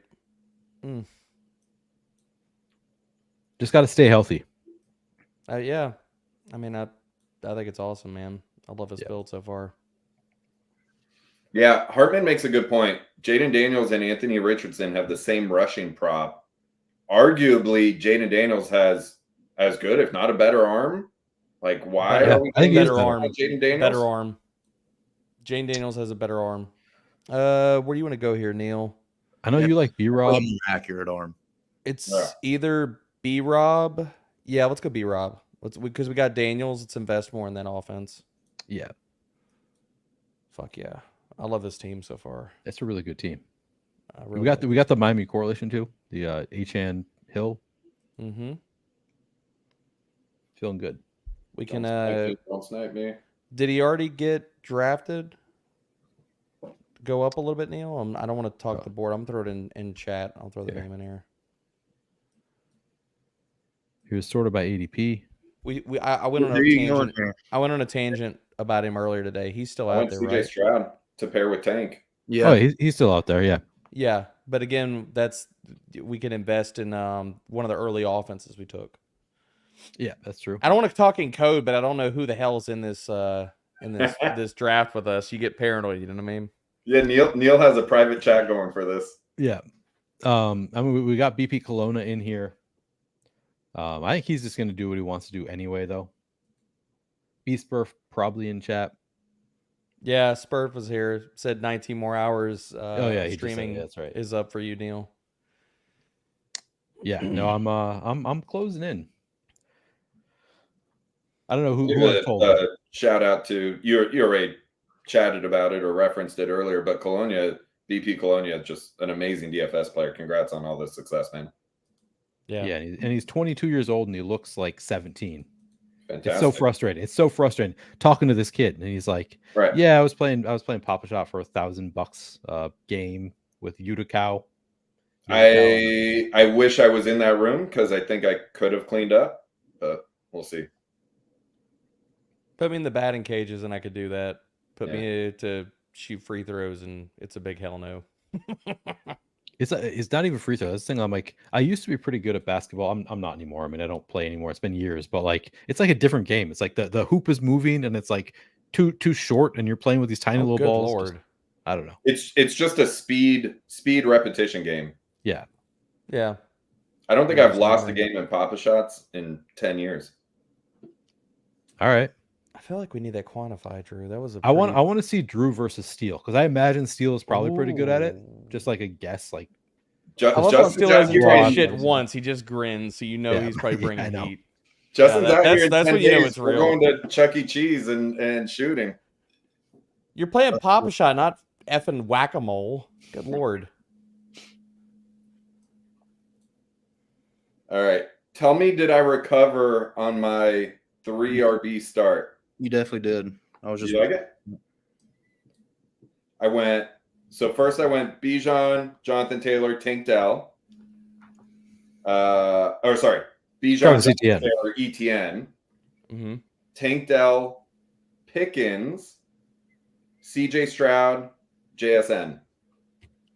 Ooh. You lost Debro with Pickens. I don't like the Pickens pick, but I like the rest of it. I really like the rest of it. I'll put, like, I do believe you can kind of start running back like hyper fragile and catch up. I do think you can start running back. Neil and I were talking about that earlier today. Like, I feel like you can catch up. Like, it just depends on, like, it comes down to what do you think about the offenses and what do you think about those players? Like, give me Terry McLaurin, give me Christian Watson, give me JSN. You're banking on breakouts, and for those dudes to outpace their ADP, well, okay, let's shoot the shots. But you can catch up. Yeah. Especially when you have wide receiver ones down that low. Like Terry McLaurin is a wide receiver one in the offense and has the upside of like doing something special this year. Like it's definitely in the range of possibilities that he's top 12, top 15 at the end of the season. Dude, he could be a wide receiver one easy. And that's like, I'm absolutely agree. Anything here, but it's just like no, I agree with you. Going that late, it's a no-brainer, especially if you're super fragile running back. Well, it's like we didn't know if Jane Daniels is good. We still don't technically know, but like he looks really damn good this season. He can throw a football. We know that. Yeah, dude, he's a good passer. That's one thing I fought the entire draft prospect season. I was like, he was my QB1, and nobody wanted to hear it. Debro, we are coming up. Jerry Jeudy. Oh no, he goes. I don't want Jerry Jeudy anyway. Blake Corum is a suggestion. A.D. Mitchell, Dallas Goedert. Let's go Jacoby, man. I want to play out the scenario if Devontae gets traded. Nightmare Josh Jacobs hasn't moved for me at all. I'm out on Josh Jacobs this year. Yep, same. Give me dirt cheap Marshawn Lloyd, who did not go to the IR like everybody said he was, and he's on the 53. So he's going to have a damn role. Lloyd moved up. McCaffrey, I wouldn't consider myself a vet pitcher, but the way I view Skeens is he's a superb athlete. Obviously has some overpowering stuff. I mean, it's the proof's in the pudding. He's went from winning a national championship in college to being one of the top pitchers in MLB, being an all-star, starting the all-star game. I mean, it's definitely real. I mean, for anybody, it's just staying healthy. He seems like he has a great routine, works hard. He's exciting to watch for sure. He's pitching tomorrow. Do you want to go running back here, Neil? What do you want to do? You want to go Benson, Dallas Goedert? I'd be fine with any of these at the top. Let's go Benson. We need the upside for the running back room, I think. And plus, we got Kyler, so we just made another investment on Arizona, baby. This is exactly. Beautiful. It's like we drew it up, Neil. Little Jeez. trivia for chat. Do you guys know who Skeens faced in his first MLB start? Yep. That was Steele. Do they need a hint here? Yeah, maybe. I don't know. hint, Good nudge, question. nudge. It was me. It could be somebody in this room, and it's not Neil. It was all of us. Exactly. What's the whole tech? Do you guys know that Justin is like maybe one start away from potentially, like if he has a great 7-inning, no earned runs kind of start, he could have the best ERA in MLB since 2022 of pitchers with at least 400 innings. That is so insane. Like It's incredible. I appreciate that. it is neck Shout and out, neck to the dude. top. You deserve it, man. I mean, shit. You should be crushing the wins. These those bats to keep doing the damn thing. And while he's responding to your compliments, he's also drafting a killer team. Yeah, I mean, equally multitasking. impressive in my You love opinion. to see it. You do. By the way, share the team, Steele. Unless you're on the clock right now. He just drafted twice. He's got some depth now. Quarterback Jaden Daniels, paired with Terry McLaurin, and then Pacheco, Kenneth Walker, Tyreek Hill, Jaden Waddle, stacked with David Njoku, Deontay Johnson, and then Dobbs is my first bench player. Damn, Very, very nice. That's a Good team. squad, dude. Very, very Good nice. team. Hopefully, try to finish some stacking in these bench spots. And I think Tua could make it back to you. That's what I was kind of hoping for. Either way, you're fine. Yeah, either way, I'm fine since I have Jaden Daniels. You guys remember what happened the last time somebody said that? Yes, I do. Yeah, I was going to say. Yeah. That's funny. Pat Joy says, Steele's a tank for real. And then he adds, reminds me of Carson. Where are we at? I'm pulling up ranks on this other side screen so I could see where we're. What's the build so far? Love a naked Tua. Trust me, I know. Yeah. Yeah, we DK drafters love naked any quarterback. Yeah. It's really it's happening on underdog now these days too. Is It it? happened to me and it happened to me and Neil. We tried to push Stroud and he didn't. He went to somebody unstacked. Yep. I mean, you're gonna pay up for quarterback. You got to do it unstacked, right, boys? Yeah. Sure. Right. I mean, it's a choice. Sure. I got like Not a 10 good more one. on DraftKings to do. Almost there. You're closer than I am on Yeah. underdog. I caught up while you were on vacation. Yeah. Still, I'm I'm making making good fine progress. cheeses and sipping wine the whole Gosh, time. yeah. What do you guys think All of charcuterie boards? I love them. Oh Love no! 'em. Oh shit! Yeah, they're good. I'm on an island here. I'm on an Do island. you not like them? What You do you guys have didn't see- against cheese, Neil? Yeah. How do you go against it? Like, what do you have a problem against? Like deli meats and fine cheeses? Yeah, kind of. Like. Are you not a cheese guy? Hold up. No. Are you not a cheese guy? Listen. I love cheese. I love Just not on a melted- wooden board? I think I especially love. He hates melted- wooden boards. He loves cheese. It's Listen, just not wooden boards. I love melted cheese. I eat beef jerky like I it's think candy. it's the presentation for him. It's just like the Is it? charcuterie boards in particular. It's like those cured meats and those cheeses are like so dry. Like I feel like I'm like gagging trying to eat it. I don't know. That's why I you feel have like wine you- with it. Like a good wine yeah. with it. I mean, I drink wine with it. I just, Yeah. I don't know. I'm not putting the. Put that back up. Put that back. Put I that was back going up, back to Neil. our team. It says hates cheese and hates Toledo. Toledo. They probably have great charcuterie boards in Yeah, I know in They probably Toledo. do. They probably do. Yeah, place that they actually invented it. So I hear. Toledo, Spain. Debra, who do we like here? I mean, do we just reach for Jordan Mason at this point? Is it too early or go Jaleel? Jaleel. I think Jaleel and I'm And then curious Jordan. where the hell Mason's going to go now. We were talking about like 12, 13. Yeah, that's kind of where I feel like he should go in that handcuff. Like he should be at the top of this tier, to be honest. Noah, to answer your question, it feels good striking anybody out, especially a big situation like runner on second and third per se, one out, and you really don't want him to put it in play. Like that strikeout feels really good when you're able to execute that, and then he can put the ball in play and you can still get an out and be out of the inning. But yeah, we've never seen you get hyped up in a game. Steele, do you ever get excited during a game or fired up at all? Never. I don't know if I've ever seen that. You're usually very calm. It happens from time to time. Is that a joke, D-bro? He gets pumped. Neil. I mean, it was a total joke. Oh, okay. Steele's a freaking savage, as he should be, man. You get fucking fired up, man. Yeah. You punch somebody out in a big moment, shit, yeah, dude. You want to cut a freaking backflip, easily, man. All right, we are on the Tyler Algier, Jordan Mason. Let's go. Take the upside shot. Let's go, baby. The only other guy I can make a case for there is Jalen Wright. Yes, but you're getting nervous. He got real quiet. He started staring at that. I was about to ask him, was he about to be on the board? Away. Oh shit. Where are we at here, Neil? You're good. That wasn't. All right. We are 2-5-5-1. He's getting antsy in his chair. I can tell. So we have Kyler Murray, Jaden Daniels, Devin Acham, Brian Robinson, Trey Benson, Jaleel McLaughlin, Jordan Mason. This guy's gonna auto pick. Come on. Oh no. Yeah, is he the top ADP? No auto pick.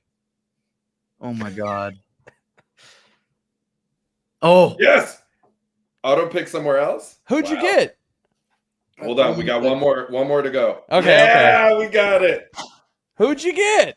He got Tua. Oh, you got Tua? Oh yeah. He got do I bring this back with Nick Chubb? After ADP. Do I bring this back with Nick Chubb? Yeah. Ford. Or Ford. Ford's available. Ford. Ford's available. All the Ford. By the way, we didn't do that. We didn't. I forgot about it, Neil. We got in too. this, and maybe I just got drunk on wide receivers. I forget who we were looking at when we were talking about Ford. You got Tua and Ford like 12 picks after ADP. You'd love to see it. This is hot. That's very nice. I'm drafting some good teams tonight, boys. Neil, we're sitting pretty here, man. I love this team. I'm liking this. Yeah, this is a good team. Kyler, Jaden, read it off, dude. So we got Kyler, Jaden Daniels at quarterback. At running back, we have Devin Acham, Brian Robinson, Trey Benson, Jaleel McLaughlin, Jordan Mason. Wide receiver, Tyreek Hill, DK Metcalf, Terry McLaurin, Christian Watson, Jacoby Myers. Tight end, Trey McBride. Start get a few more wide receivers in here. It's a damn good team. This is a team I want to add Burton to. I want that Denver and Cincinnati game. I could use some takes on this. I wanted to see more in preseason from Gabe Davis, and we didn't see it. Are we out? Were we out before? Are we still believers? Out. Was never in. Yeah. Oh, well, and you just got taken. So, but I'm still curious on the thought. I'm in at the cost. Because of you're buying spike weeks for him. It's not, so I think where he goes, I think there's enough spike week upside there that he's on the board for me. I've drafted a shit ton of Trevor Lawrence. And so like adding him as the double or the triple to a Trevor Lawrence team, I've done it. Yeah. What's up, Chris? Yeah, and for those spike weeks, to your point, I agree. He's a good best ball player. Oh, what's up, Welsh? Good to see you, Welsh. You see these boys on Thursday, man. There we go. Yeah, I got to plug it, man. We're gonna hop in and do a draft. Tell us about it. What's going on? Yeah. Doing a Fantasy PPR Pros draft with Drew and Steele. They got their own announcement they're gonna make on the podcast, and it's gonna be a good time. It's gonna be us three and then Welshie. We're gonna roll it, and we're gonna mock draft, man. It's gonna be beautiful. What time will that be? Do you know? It won't be live. So I think what time are we recording, boys? Oh, okay. PM like Eastern, whatever. Eastern or something. Yeah. Or my other home league draft. Yeah, you got that home league at what, like 8 or no 9 Eastern? 8 or 9. Yeah, so we got time. So. And you're doing a DK draft? Nah, we're just doing a PPR draft on Fantasy Pros. Oh, gotcha. Mock draft. Fun. I think we need some wide receivers here, bro. Steele's gonna flex on us. Can Justin and I take over the show and just draft some DraftKings millies at the same time? I mean, you can try. I'm not gonna. Now, look, I'm just a puppet on the side, dude. That's that. Welsh is. I'm gonna throw this to Welsh. Yes, Welsh. I'm throwing you under the bus. Pioneer on the board. You gonna be the back? I'm just, dude. That would be hilarious. No, we'll play ball. We'll go with the plan. We got to play by the rules, boys. Okay, not tonight, but eventually at some point. Fair. How do we feel about Dortch here? Oh, with Kyler? We got Kyler. Yeah. I'm in on it. Yeah. I like that. It's either. I mean, it's either Dortch or LMC for me. It's We got to can be get somebody we're LMC stacking wherever, with. I think. Yeah, LMC's going to go way later, so we can still get LMC on this team. I want to get Burton late. I mean, how many running backs we got, Neil? Is it We got 4 or 5 already. We got five. Okay. But I mean, we could tap on 6 to this one. I mean, considering we got Achan was the only early guy. Yep. We only have 1 tight end so far. I mean, if Trey McBride doesn't do the damn thing, we're screwed anyway. So Yeah. I mean, we just take whoever at the end. But I happen to know, because I listened to your podcast with Colin Coward, that there is a tight end here that you're interested in. There is, and he stacks with the quarterback we already got. He sure does. Justin, do you see who I'm about to draft right now? I'm shocked he's still available. I am too. How many picks I would have away are left him to you, but We're the next pick. It didn't make sense for me to take him. Okay. It didn't make a ton of sense for me to take him since I No. already have Ford. And honestly, I already have a Yeah, ton. let's take him. I do too. Very nice. This is a damn good team, Neil. I'm feeling good about this one. Yeah. I'm feeling. We're killing it. I'm Drew, loving this. Drew, Man. is there any team stacks I should be going for right here? Yeah, let me check. Call it out, Steele. We just picked. Later, So meet. we got time. I'm looking at Cole Kmet, Thielen, Polk. You could go Mooney on the Washington bringback.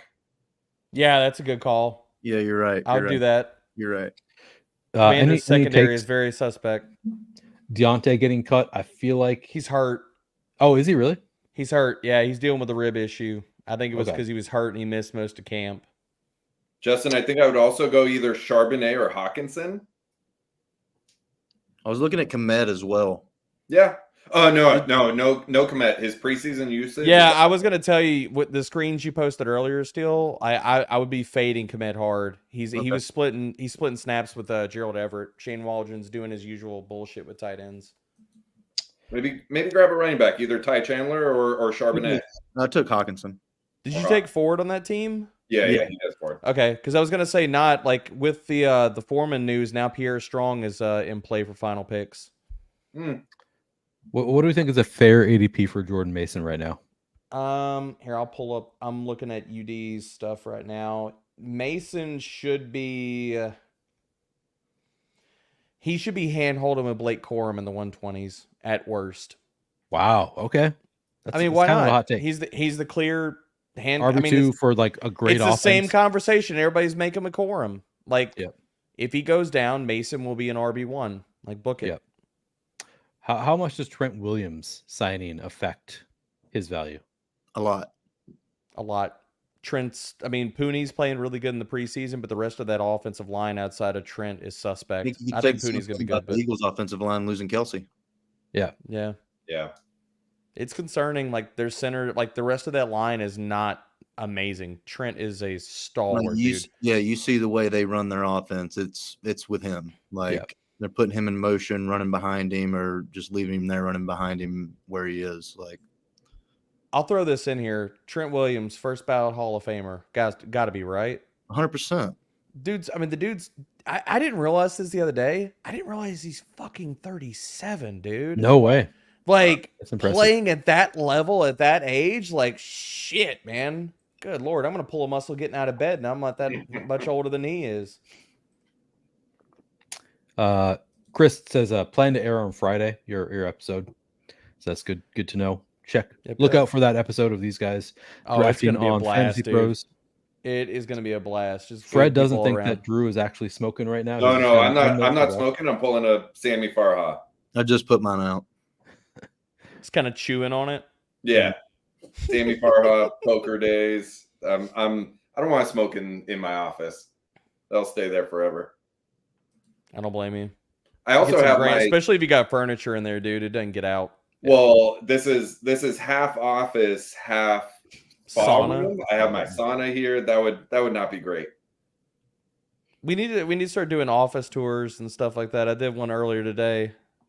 It was good. It was good. Yeah. Yeah, I took the camera down. I think maybe Thursday's recording I'll just do from the sauna. See how far I can go. Dude, I was legit gonna ask you, are you gonna do the mock draft from the freaking hot tub? Sure, let's do it. That would be legit. Let's do it. We'll mix it up. I kind of got off the rails, Neil. How many more till our pick? I kind of lost track. We're kind of on one of I the figured you would have turns, so, told like, me we to have a shut little up by time. now. Yeah. Or I felt bad, dude. dude. We were streaming earlier today, and Neil kept at it like we were getting on the clock. He's like, "Oh no, wait!" Like, tell me to shut up because I wouldn't stop talking. I mean, We'll fill in time. Drew sits so far back away from his computer. I was like, I don't think Drew can see these picks. I don't know what he knows what's going on. I'm pulling it up. I did miss a couple of your picks, but I still get 50%, so it's fine. Yeah, I mean, it's good. It's good He's just that he's expecting you to do the heavy lifting on the other side. That's all. Drew already has the contract signed. That's right. It's a Exactly. team effort, boys. It's a team effort. It is. Should we go after your guy Burton here? Fuck yes. Yep. All the Burton. Yep. Unless James Lundy is watching. Don't do it, Lundy. This is an immaculate team. Is Lundy in both of our Yeah, drafts? there's a Lundy in ours. Oh, really? Oh, man. Uh-huh. What a dog. Lundy, That's make funny. yourself known. Just double fisting Is it 22 at the end of the yours? burner It is. phone. Yeah. James Yeah, Lundy, it's 22. Lundy 22 over here. Respect. What a dog. Ultimate savage respect. What if he just wasn't in our stream either? Like he was Yeah, He he just happens to didn't be know. both. Just didn't even know. Now he's getting outed. Yeah. He's got those two going, and he's got one on drafters on the second screen too, or third Yeah. screen. FanDuel. Does Love FanDuel to have see a best ball thing? No. It's a whole story. They tried Oh, dude, it. it's a story. Yeah, They they bought a acquired- best ball. Go ahead, Drew. You know it better than me. So they acquired before. Hold on, I'm on the clock. God damn, that fell flat, Drew. Sorry. Not a great story. I know. I was Sorry. expecting a story. All right, so this might have been before your best ball time, Justin. I think it definitely was. There was a site called Draft, and it was like Underdog. It was actually started by some of the same people, and What are you telling me FanDuel now? bought it for like $1 billion. We're up next. Really? Like an insane amount. Everyone was waiting, like, and very excited. All right, FanDuel's gonna do best ball. DraftKings didn't have best ball yet. Doubles then- Yoshi? A year went by. and nothing Yoshi. happened. Yeah, They Yoshi. wasted $1 billion. And then they shut it down. I don't know. I still don't understand it to this day. Like why? It was very weird. Why buy it if you're not going to do anything It with it? was so you dumb. know? Yeah. It didn't was make very any weird. sense. Like there has to be some kind of backstory to all that because it didn't make any sense. Like you buy it, you acquire that, and then you just sit on it. Like Unless the goal was Justin, I like Likely here for you as your third tight end with Hawkinson. I'm going Sonoy. Oh, sure. Yeah, that's a good point. Oh, do we sniped BP Kelowna? Does he have Burrow? oh, I don't know. I went Toss Lloyd. it in chat, Marshawn Colin. Lloyd and Sonoy right there. Mhm. Yeah, he does. He does have Burrow. It does. Sorry, Yeah. man. We We got to took get both. that We week took 17 both. too, baby. I know. Maybe it Oh, was Burton and Lloyd Yoshi. Drew, but Those are very good picks. so yeah. So we were talking about this. Want to hear y'all's thoughts on this, boys.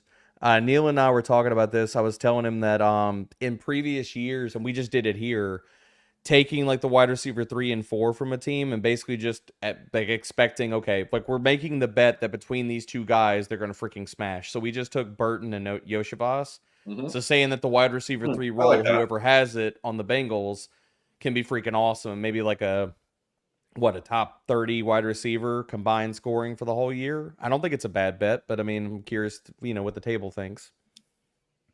I think I've like subconsciously done that sometimes, not even thinking about it. Like kind of exactly what you're saying with that situation, Burton, and I always butcher the other guy's last name.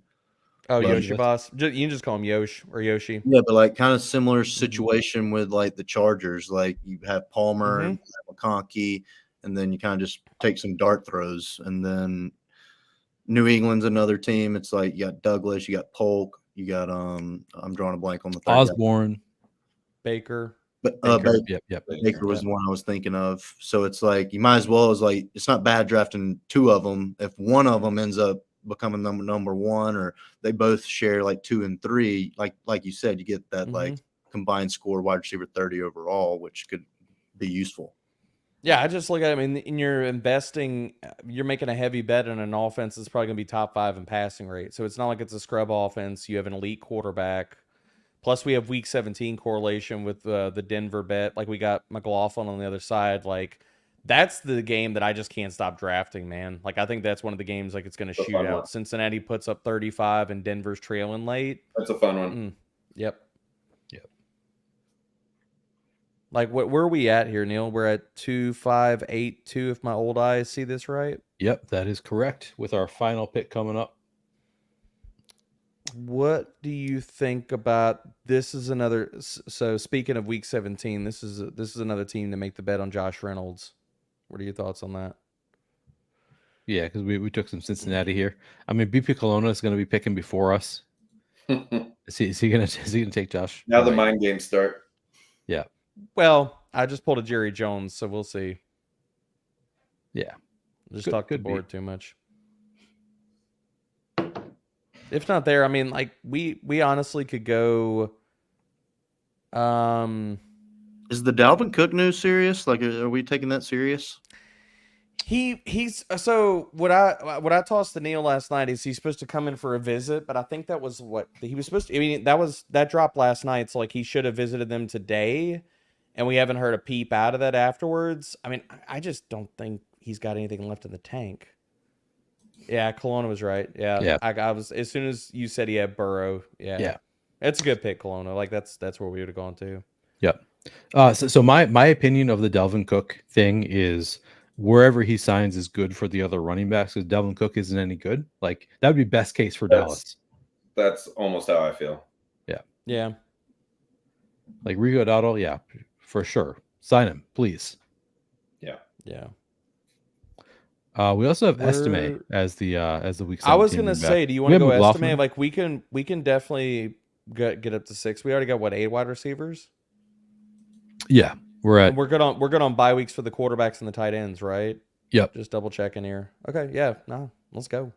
Justin, I'm curious. Are you and I guess I don't want to be called out for collusion, but in a team that I'm just out of curiosity, if in a team that you have Jaden Daniels and Tua, I'm curious what Neil and Debra think here too. Is that a 2 or 3 QB team in your opinion? 2. Jaden and Tua? Yeah, 2. That's what I was gonna say. Easy 2. 2? You're good with 2? I wouldn't even remotely consider unless it was like you're heavy correlating for week 17. That's the only way I would take a 3rd on that team. I mean, you've already made the bet. JD smashes and Tua. We know they're going to pass a shit ton. So yeah, that's fair. The thing with Tua is I think if Miami leans into passing in the red zone and those touchdowns go away from the running backs, like only one of them smashes and not 2 guys, like Tua could legitimately throw for 40 touchdowns this year. Like.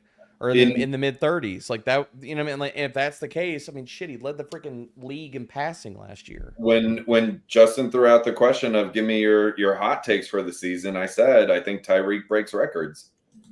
Yeah. Speaking of hot takes, did you see the one I tweeted out earlier?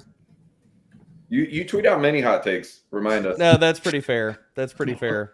Drew knows me well. I think that Justin Jefferson becomes one of only 4 wide receivers this year to ever get 200 targets in a season. Wow. If you look, but here's the thing, it's not that hot. If you look at the games where he played a full-time role, he was on pace for 193 targets. Yeah. So it sounds fucking crazy on the surface. It's not. I'm good with it. Yeah, you threw that out in the stream earlier. Yeah, I felt it was worth tweeting after we talked about it, Neil. Hartman thinks that Justin needs Malik Washington on his team. I don't know if that's true. Haven't looked at it. Nice. All right. Noah really wants to know our thoughts on Justin Fields. Any of you have strong opinions on Justin Fields? Draft him. If he starts, he's a top 12 quarterback when he plays. Just rushing alone doesn't matter. Yeah, if you need a late third quarterback, fine. Yeah. I think he's going a little bit early than my taste, but yeah. I mean, we've seen I mean, he's not going to be a worse passer than he's been in with Chicago. He was QB5, QB9 in fantasy points per game in the last 2 years. He was a starter. So I guess it depends on your build. Like I would, from a projection standpoint, give me, if you had to make me put money on Bryce Young or Justin Fields, who goes at the same time, I'm going to pick Bryce Young. But the upside, if Russell Wilson got injured, is significantly higher. Or if Justin beats him out, that's interesting. Depends on your build and what you're going for. I just think he's easy ceiling, like where he goes, and I see Green Bean in the chat. So it's so absurd when the man was a top 10 point per game quarterback over the last 2 years. I don't understand how that's absurd. Oh yeah, it's very fair. No, he's gonna run. He starts, if he runs and he starts on a per game basis, it doesn't. I mean, dude, like Kyler was objectively terrible as a passer last year. He was terrible, like god awful which as a makes passer. me really scared about. And he was still QB 11 last year, and he couldn't pass for shit. It's like Anthony Richardson, the few games he played last year too. It's like he didn't look great throwing the ball, but his routine alone, like he was pacing to be a top 5 quarterback. Bro, he was averaging more points per game than freaking Josh Allen. Yeah, like shit, doesn't matter. I feel like people here have opinions on Javon Baker, right? Yeah. People in this room have not forgotten about Javon Baker. We're just enjoying the fact that nobody's drafting him, and he's going late as shit now. Yeah, you can get him. This room really loves from Javon Baker. I've been taking him and Polk. Yeah. Dude, I just think it's hilarious. Like, New England is definitively burying their talented young guys and making them earn it. That's what's happening right now. Because there's no way in any world where Tyquan Thornton needs to be starting over Baker or anybody else in that room. Yeah. And KJ Osborne is who he is. We know who he is. And I think by the end of the season, they're going to let the kids play and they're going to put on a show. I think Drake May is going to chuck it deep, and everybody got so hard on Baker when he didn't make that diving catch. Okay, let's play this scenario out. What if Javon Baker came up with the diving catch in preseason? Would they not shut up about him at this point? So it's like you're hinging your entire thing, and like I texted this to Eric because Erickson lives in the New England area. I said, dude, you got to get the beat writers on point here. There's no way they could sit here and talk about how Javon Baker is playing bad in camp when the previous 5 weeks in a row, they were showing nothing but clips of him dusting cornerbacks. Like, how does that happen? He blows up in the entire camp in the last 2 or 3 weeks. Like, everybody's just collectively, he drops one diving catch and they're all like, oh, well, he must not be very good. It's all good. Yeah. Like, what are we talking about, man? Yep. Anyway, rant over. So I finished my draft. I'm assuming that you guys are ready for bed. I could do one more draft if you guys want to keep going. If you guys have another draft to do, I'm good with whatever you want. I've done 11 today. Whatever y'all want to do. I've done 11 drafts today. I could do a dozen. We could do one more. All I heard is screw it. We're going 12. I mean, 12 seems like a good even number. Yeah. Yeah. I mean, fuck it. We'll do it live. I was like, Carson Steele. Damn it. He was queued up for me. Sorry. I got to keep it in the family. All right, dude. folks, we're doing one more. Get in if you want to join for Best Ball Mania. Number 12 of the day. Didn't think I had it in me. I think number 11 is going to be the winner, Neil. Wait until you see number 12, though, D-Bro. That was a pretty team, bro. With that, know. I got just discussed it through. my two queued up guys were Carson Steele and Josh Reynolds. And both of them picked right before. Now I'm scrambling. Damn it. Yeah, I think Carson Steele and CEH are both in play. Those final round picks, because I mean we know who CEH is, but I still think he for now holds the RB2 role. So I still have 4 running backs through the 19th round. I guess I should grab one. Why? I mean, are they all alternating bye weeks through? Does everybody have a different bye week? No, I do have Jonathan Taylor. Oh, yeah. Just because your running back room's so good. Yeah, maybe I'm okay. I mean, you already made the bet on those guys. You made a hyper fragile team. Yeah, As long as they all have different, like you have 4 different bye weeks. No, I wouldn't draft another one. I just auto drafted, but that's okay. Oh, you sound like you're taking my draft plan. Mhm. That's usually what happens to me when I get on stream here. We got to clip it. Damn it! I auto drafted again. Son of a bitch. Did we lose Neil? He's peeing. He went to go grab a beer, maybe take a piss. I don't know, do something old manish. Yeah. Got to shit talk him when he's not on the stream. We got to like take over his screen and enter in something unique for him. Dude, he's lucky I don't have access to the StreamYard. Like a 1K. Because he left earlier when you and me were basically like left to host the show while he left. I was like, oh, good Lord. These two left me earlier. I was just killing time trying to answer questions. Yep. Is he wearing jorts? Neil, are you wearing jorts? No, these are regular basketball. Okay, shorts. I had to double check. I saw blue, and I had to ask. No, okay? they're green. They're green. I wouldn't judge you, dude. I'm not going to judge you when you're naked in a bathrobe. I'm not going to sit here and judge you in jorts. Okay? Yeah, This is a judgment-free zone, sir. No, if I were wearing jorts, I would show them to you. No, they're just here. Oh yeah, kind of like if you were wearing an adult onesie. Okay, all right, okay. Shorts.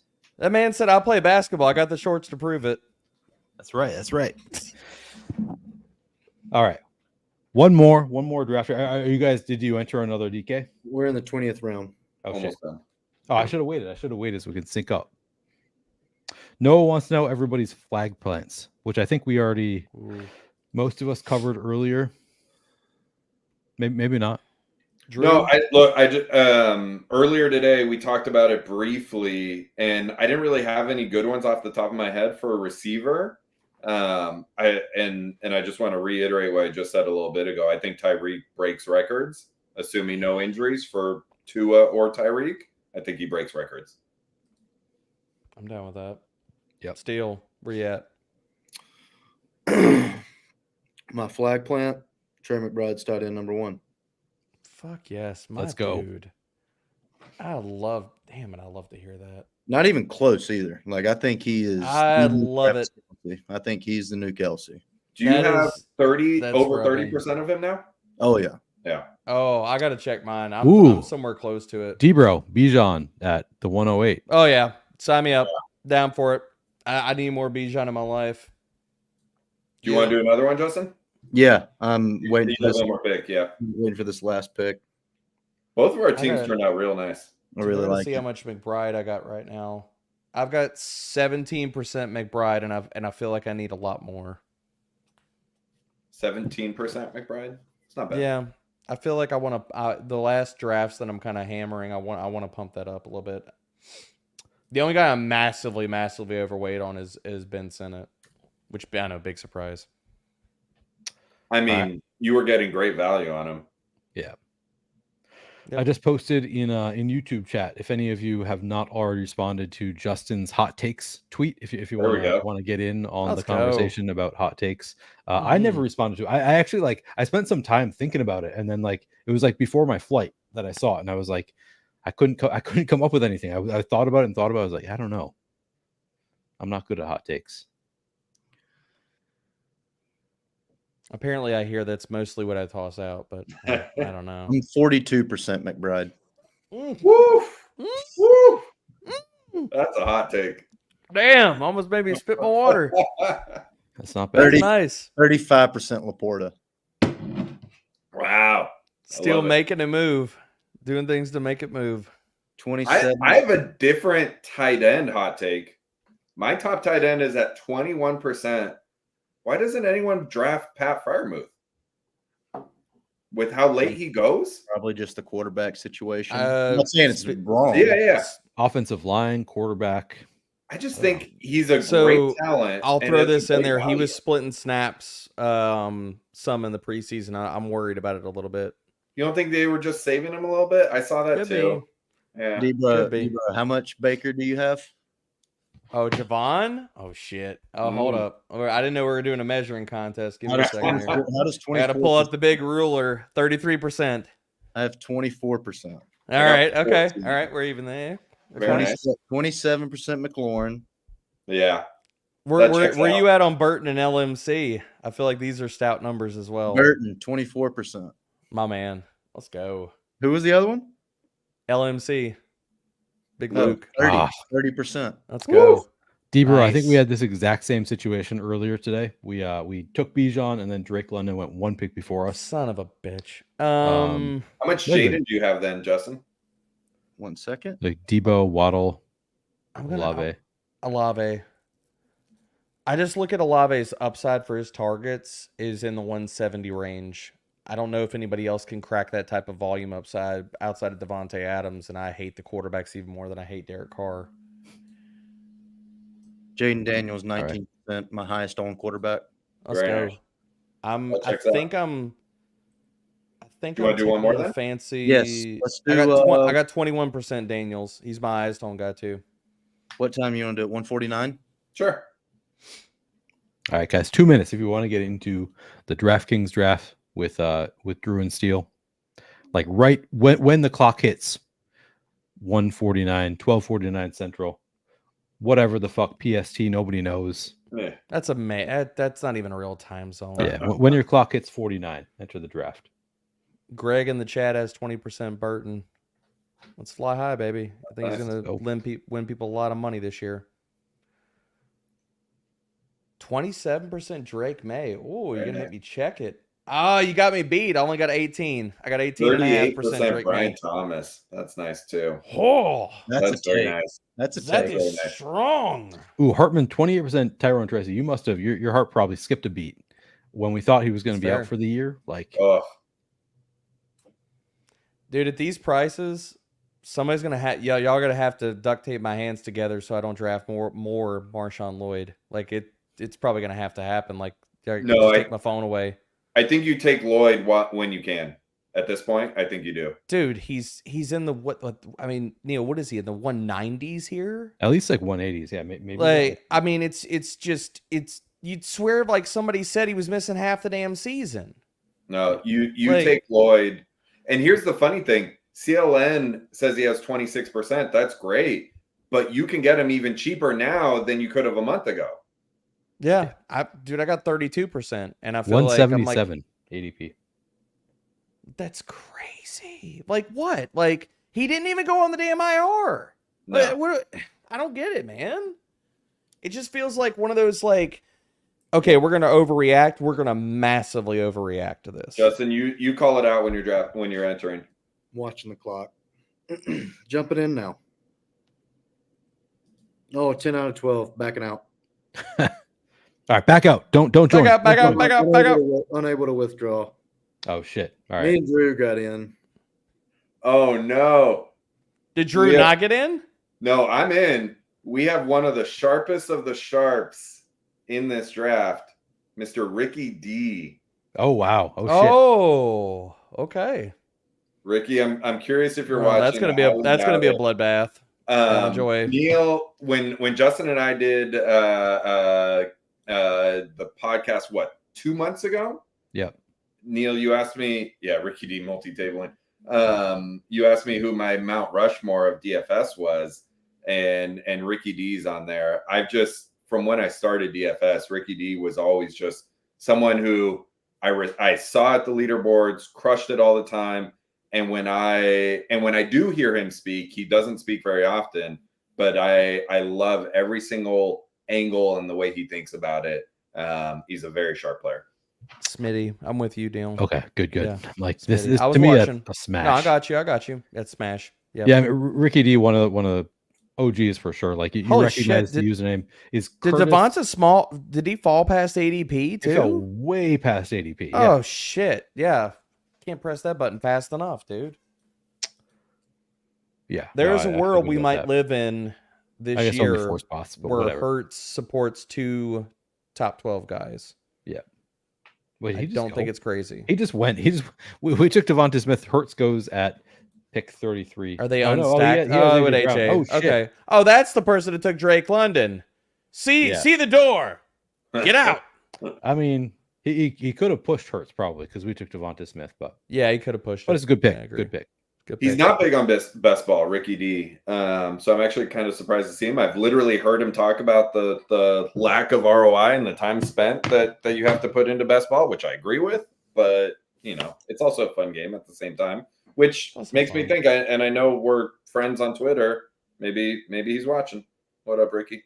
Yeah, it could be. What's up, Ricky? So where are we at, Neil? We got Bijan, Olave, Smitty. Am I right with that? Yep. I honestly took Smitty in part because I thought we'd be able to get Jalen Hurts. I did not realize that Hurts was on, or that the AJ Brown drafter was on this side of the table, which I should have realized, but whatever. I mean, but anyway, getting him past like what 5-6 picks past ADP, you still gotta press the button there. I want to see who Ricky D takes. He's got to take Tyreek Hill. Jesus. So who are you thinking coming up here, Neil? I don't think he makes it to us, but I got one guy that I really want to get more exposure to. I'm going to toss in the chat, see if we're thinking the same thing. He might get... He's probably going to get taken. You know what I'm talking about. Yep, that's exactly what I thought. Yeah. I mean, I like our two options here, Justin. I'm cool with whoever you don't take. Come on. I already went Brees Hall once tonight. Go Monroe. Yeah, Okay, I'll take him. Figured that. I'm going to hate this draft. No, going to do it to us again. Going to I fucking don't really have a lot of Monroe either, honestly. Oh, yes! He didn't do it to us. Let's go, all right. baby. I feel like Amon-Ra is a great pick if you can stack up that Week 17 game, but it's also really hard to get that. I think I should be able to in my next pick. Yeah, I definitely should be able to. If you're middle, maybe you have a chance. Could be fun. Neil, I think we got another monster kind of brewing here, bro. This is a nice team so far. Build. Yeah. I Wow. like this team so far. CLN says Mount Rushmore, Utica, Al Smizzle, Ricky D, Awesemo, Mock Lovin, for me, Drew/Neil. That's hey, you put me on that list. I'm happy. I'm happy being part of that list. You got guys on there who were like 8 figures in DFS profit over the years. Sure, I'll put me on that list all day. Yeah, but how many got a W today? I don't know. No idea how many of them won Major League Baseball games today. All right. I don't really watch baseball. To quote Justin Steele, I don't really watch baseball. I like that hot. Oh, Brian Robinson will finish season. I like that. You should definitely play some. You believe in that? Play some money. Yes, totally with that. We were talking about it earlier today. Love that, Drew. If you didn't take Debo here, that would be really cool. Shit, am I up? Yeah. I guess I'm just taking. Who do I have? Who did I take first? Oh yeah, here we go. Neil, would you be surprised if Olave got 180 targets this year? No. Okay, that's kind of where I'm at. That's why I felt like we Whatever had to target take he doesn't get, Kamara's getting the other one. Yeah, that might be the reason he doesn't get there, because they just target Kamara. Yeah, but I mean, like that passing offense is so damn consolidated. Like they don't have a number 3 like wide receiver. It's basically Kamara. I didn't realize I was up because I was looking at CLN's other comment, 2 under the one that you shared. I'm still staring at it. I think I need to frame it. All-time list of what? All-time list of like guys who pretend to smoke cigars? I don't get it. Yeah, maybe. Christopher Davis Dulich was a smash for me last year. I thought Dulich was going to be a extreme sleeper tight end. Taking him in so many best ball. Last year was like my first real big year in best ball, and Dulich was like a tight end I was taking a lot of, and then he ended up getting hurt, didn't play much. They're going to split routes there this year. Kroll's so that was going to be my question. Troutman's going to run some. For all the same reasons that we liked him last year, why don't we like him this year? I think they're going to split. It not happen for a year. Mm-hmm. Yeah. Peyton's never talked about him glowingly. Like it's not like he's not one of like his guys on that team right now. Like he's kind of just a holdover from the previous regime. Not to say the kid's not talented, but Troutman's gonna get his routes. Kroll's got enough puff. Like I think that's one of like Peyton's kind of guys that it's gonna be like a Seattle situation where you got 3 dudes running about 10 routes a game. Okay. I got to throw this comment up. This is my biggest hesitation with Brian Robinson. Tokyo Swan. Oh, I said that's the wrong one. Green Bean says, is Washington's O-line not complete trash? Like every ranking I've seen has them like bottom 4 O-line, some last in the league. So that's my biggest concern I think with B-Rob. they are not the worst O-line in the league. Dude, they got Frederick as their center. He's a freaking stud. The rest of that line is, I think, would be kind of, we call them average. But here's the thing I'm going to bring up with that. I don't care about it, because here's the thing. Didn't we say that same shit about Cliff Kingsbury in Arizona when his offensive line was even more dog shit in that first year? They said, okay, he can't run. Here we going here with Neil. I'm happy with any of these guys. We go Pitts if we want to. Pitts. Yeah. Let's invest in Atlanta. But no, like, do y'all all remember when it was Kingsbury's first year and it was all like, oh, they're going to run so fast. They're going to run so many plays. Oh, but the offensive line is so bad. They're not going to be able to run the ball. We'll play week 17. Tennessee. Tennessee, thank you. Yep. I mean, I remember when people said in Kingsbury's first year, they can't run the ball because their offensive line is so bad. And it didn't matter, dude. It didn't matter. Schemes, it's not going to matter. And the other part, the Commanders' offensive line is way better than that Arizona team. I don't think they're going to be great, but I think, like, middle of the road, be perfectly fine. All right. Jaden Daniels' effect will help. Pepper Tony thinks. Yep. Harvin says, listen to many men smash draft on B-Rob Profit. Yep. Yeah. Many men. Great song. I just want to talk on lines a little bit on offensive and defensive lines. Mm-hmm. One of, I think, the things that made me a better fantasy player was when Debro 3 years ago, used to write up a weekly line article. Oh yeah, and that was honestly, I don't think I realized. I mean, I think I knew, but I didn't pay enough attention. I don't think there was good research on it as to how important that line play was. And your work there, won me serious money. B, thanks, man, opened up my eyes to a whole nother level of football that I think I ignored previously.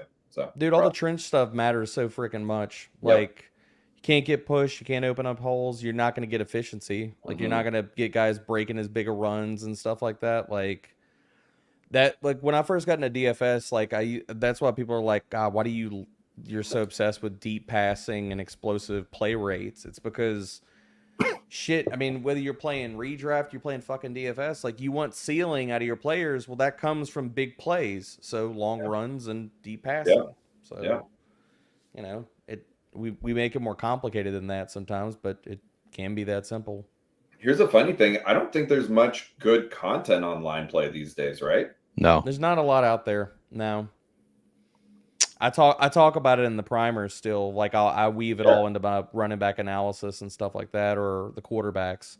How do you feel about A-Rich here? Or do you like somebody else? I like A-Rich in the 6th. Seems pretty good. Yeah, let's take him. Nice. We can go cheap with, like, I mean, with a double stack for him, honestly. Downs, 80 Mitchell. Yeah. 80 Mitchell, Downs. We could skinny him if we wanted to. Yeah. Yeah, I'm with it. I don't have a lot of 80 Mitchell. So, I mean, if you wanted to force it on this team, I'm not going to tell you no. I don't have a ton either. And he's pretty high. I'm just not high on leg him. ranks. But, like, the other part about it is, like, I need to start hedging if I'm wrong on him. So yeah, that's exactly how I have not been drafting him, but like the legendary upside rankings are very high on him. So who you got, Drew? I'm not taking your guy. You got him. I wanted Josh Allen. I love Steele was like smiling.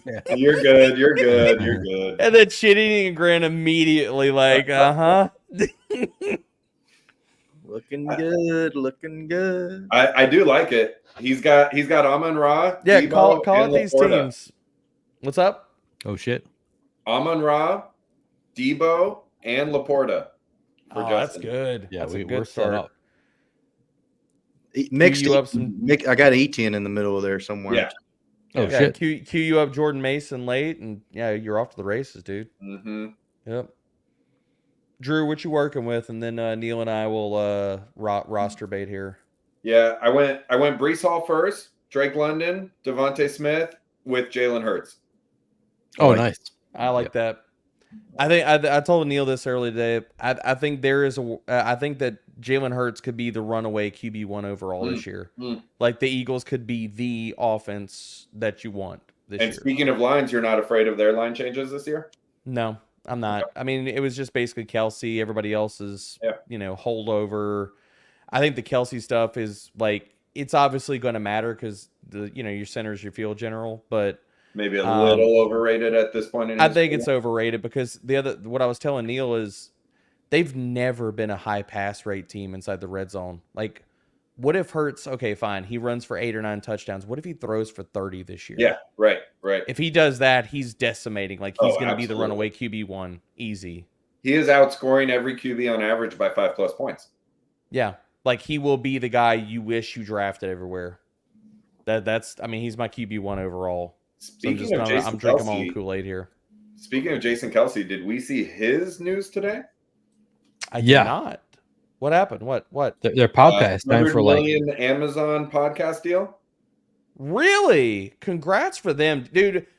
I've said it from the very beginning that whoever locks the Kelce brothers down, like in like a Manning cast kind of thing, is gonna make so much freaking money. Like, what's crazy? I read the article. If you scroll down to the very, very bottom, they talked about the Wolfpack being their next target.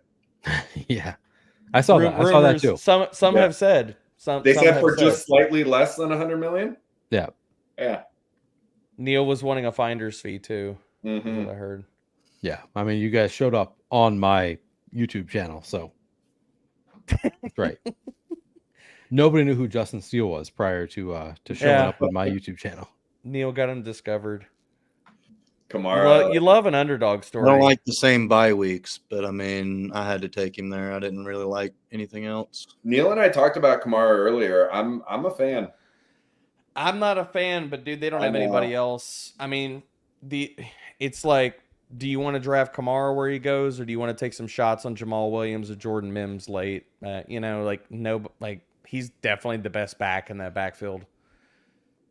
Woo. Kendra is just not going to be able to do it. All right, where we at on this build, Neil? So we're at 1-1-3-1. A-Rich, Bijan, Olave, Devonta Smith, Rashee Rice, Kyle Pitts. I really like this team. It's a good team. Where do you CLM? Would you rather CLM? What should I have done there then? In your opinion? JSN. I keep forcing it, Neil, and I don't even care, man. Like, I just want to draft him every time we can. It's get your guy season. I mean, where do you at on JSN? Like, how do you feel about him? And are you at are you a little bit overexposed? Where are you at with him? Let me see. Let's see. Oh, sorry, Justin. The problem with that range is that's kind of a dead range. It is. I mean, you could go Kamara or Amari Cooper or James Cook, Pickens. Like, they're all fairly equal. Yeah, it's a long tier. All the guys you just labeled off there. Where you at? Yeah. Oh, you're at 11%? Yeah, 11.6. Yep, that's good. So a little bit overweight. I've got, where am I at with him? I came down, I've got 19. So who are the Saints playing week 17? Raiders. Yeah, I got some Olave and Zamir teams. Is my cheat sheet not your screensaver? Well, I screenshot it every now and then, so it's like refreshed in my picture roll, but I haven't done one in a while, so I gotta. His phone was acting kind of like his computer; it was trying to die. I give Neil a heart attack with how close I keep my phone to 0%. Oh, dude, you send those screenshots, and I swear every single time I'm like 8%, damn phone. 5%, yeah, like get a battery pack, dude. Yeah, jeez, living dangerously. And in case you guys didn't remember, Justin's computer died earlier on this stream. He just does it with all of his devices. He's like, yeah, I'm not going to charge it. Apparently, just living a dangerous life. In fairness, he has a couple better things to do, but yeah. True. Yeah, well, apples and oranges. Yeah. Apples and oranges. Thoughts on this team, Drew? Steele looks like he's contemplating a pick. Yeah, here. he and I both just picked, or are picking. A-Rich, Bijan, Chris Olave, Smitty, Rasheed Rice, JSN. Oh, Kyle that Pitts. receiver room is fantastic. I love this team so far. I really do. We're in a good spot to take a running back here, Neil. And grab Kirk later. I just grabbed Kirk. Do we like Aaron Jones, Jalen Warren? Yep. I'm looking for correlations here. I don't see. Let's go Aaron Jones. Do you have much of him? Not you that grab- much. Get more. I mean, we Little talked past about it ADP. earlier today. Yeah. Oh, you have the Jag stack going, Justin. I like that. Yeah. It just made sense right there. There wasn't anything for the next 20 players that correlated for me. I'm curious if you could get Ingram on the wraparound Yeah, could. and then be done at tight end. I was looking at I got some. I was looking at Kittle too, but I was like, I don't want two tight ends. Oh, interesting. Oh, you're right. I got some bets out there on T-Law for MVP. I love the Jags this year. I think Yeah. T-Law has a chance of. I think he posts a career best season, dude. I agree. This is interesting. Anyone else feel like the Saints offense has to throw the ball to win, and Carr getting hurt is the best thing for the wide receivers there? Who's the backup quarterback in New Orleans? Spencer Rattler. Yep. Do you guys agree with that statement? I don't think Carr getting hurt's the best thing for them. I think Carr is definitely better than Rattler. Yeah. We got two Saints fans on the stream. I'm not a huge Carr stan, but I was impressed with his numbers to close the season last year. Yeah. I think he's going to work well in the offense if he can get the damn ball out of his hands, but we'll see. Steele's biting his tongue because I don't think he wants to say anything good about the Saints. I have a hard time with it, Steele. Okay, I have a hard time with it too. We Okay, have two Saints fans, and I think I'm the most bullish on the Saints. just we're self-hating fans. I mean, that's how I feel about the Chargers. We could. I've even told my kids. I'm like, once Dennis Allen and Derek Carr are gone, we'll be Saints fans again. I just don't know when that's gonna be. Mickey Loomis likes them. Sealan says, I think Bully TE on DK is super viable. Yeah, Justin thinks so too. Justin does too. It's funny. It's I have Laporta and McBride on probably 30% of my teams. Yeah. Going back-to-back rounds with them. Yeah, if those are the guys you need, Justin is going to win $1.5 million. I was fixing to say, just go ahead and mail him the check right now. Justin, you have a clear pick here. Yep. Brian Thomas Jr. Dude, that's a nice stack. You get Kirk and Ingram and BTJ? No, ETN, Kirk, and Thomas. Oh, okay. To Harry in the chat, I've got 11% Olave, so I'm a little bit overweight. Yeah. I like him in that range. Yeah, I'm curious about the Kyron news. Can we talk about that for a second? Oh, the punt returning stuff? Mm-hmm. I don't care. I don't like that. Don't like it. Me neither. I don't like it. I'm not gonna lie. I moved him down in my ranks today. I was like, I want to say it doesn't matter, but dude, I think it matters. I think it matters. I think it matters. I think it matters in the sense that they are okay with him getting injured. Right? Yeah. Like, why would you run your starting running back out there on punt? It makes no sense. It doesn't make any sense. And for someone as smart as McVay, right, to say that, he's not a dummy. Yeah, Corum. Yeah. I mean, seriously, I got to start drafting Corum. I really have not drafted him. I have a lot of Corum. I actually have a lot. Well, in McVay's I got 5%.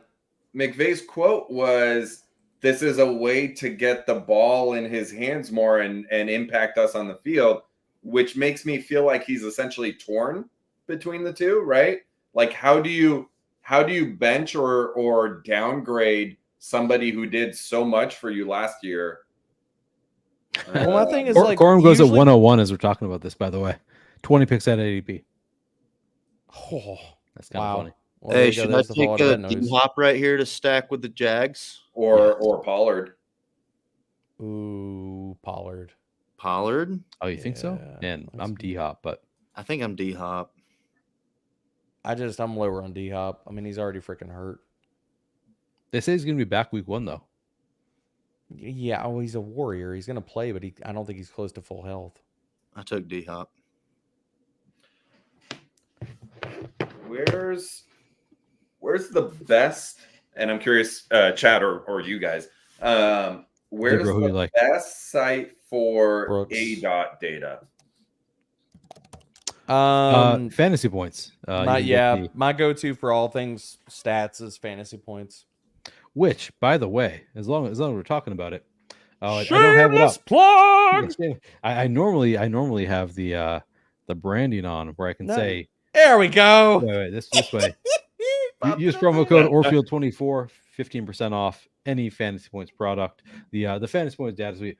It actually is my go-to. Like, shameless It plug is aside, mine. like that is where I go for all of my data. If anybody reads a primer, it's a shit ton of data from there because they do it better than anybody else, man. I know that. I mean, the team that charts that, they are meticulous about accuracy, man. Nobody has data that can touch them. Ricky Beers, I think it's a little different when your best wide receivers returning punts or kicks because, I mean, like Tyreek Hill does it from time to time. Mm-hmm. I think when they were doing it with Cup, I think they were just wanting to put the ball in what they thought was the best player's hands at that time. To say that before the season even starts, like, hey, our starting running back is going to probably be kick returning and punt returning. It's a little bit of a different. It's a little bit different of a signal. I mean, the other thing about that too is the examples like we just had here was what 3 guys. Like you don't like. I think we can all collectively agree that you don't see elite players on offenses also return freaking kicks. Like that doesn't happen. Not that often, yeah. Like you're not going to see Bijan Robinson returning a damn punt or a kick this year.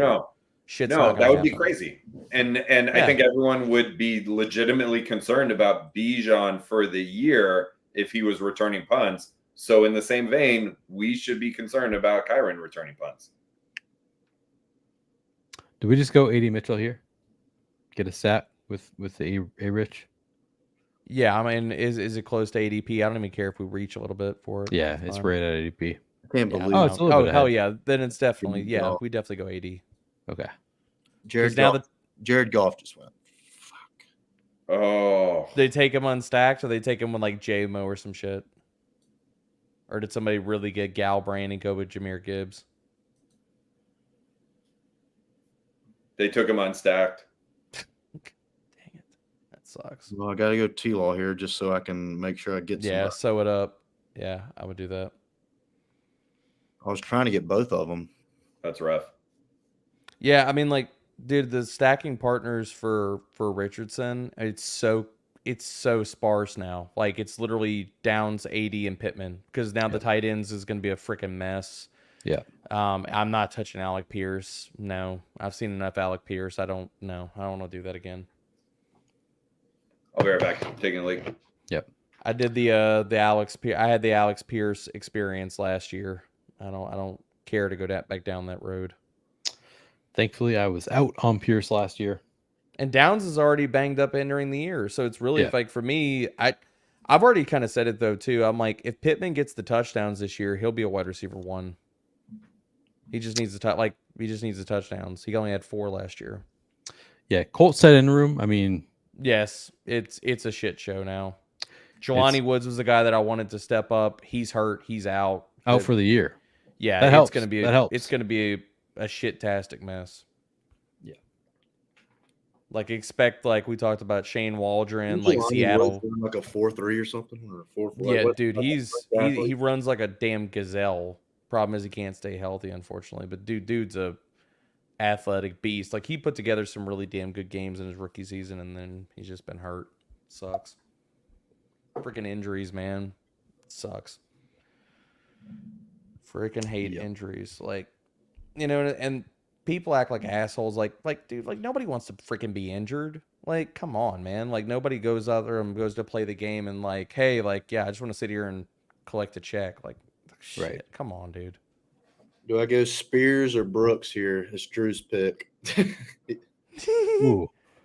He might auto pick Spears. I would say Brooks for me. I still worry about with Spears, like with the contingent upside. Like I feel like we were talking about earlier about teams sending signals.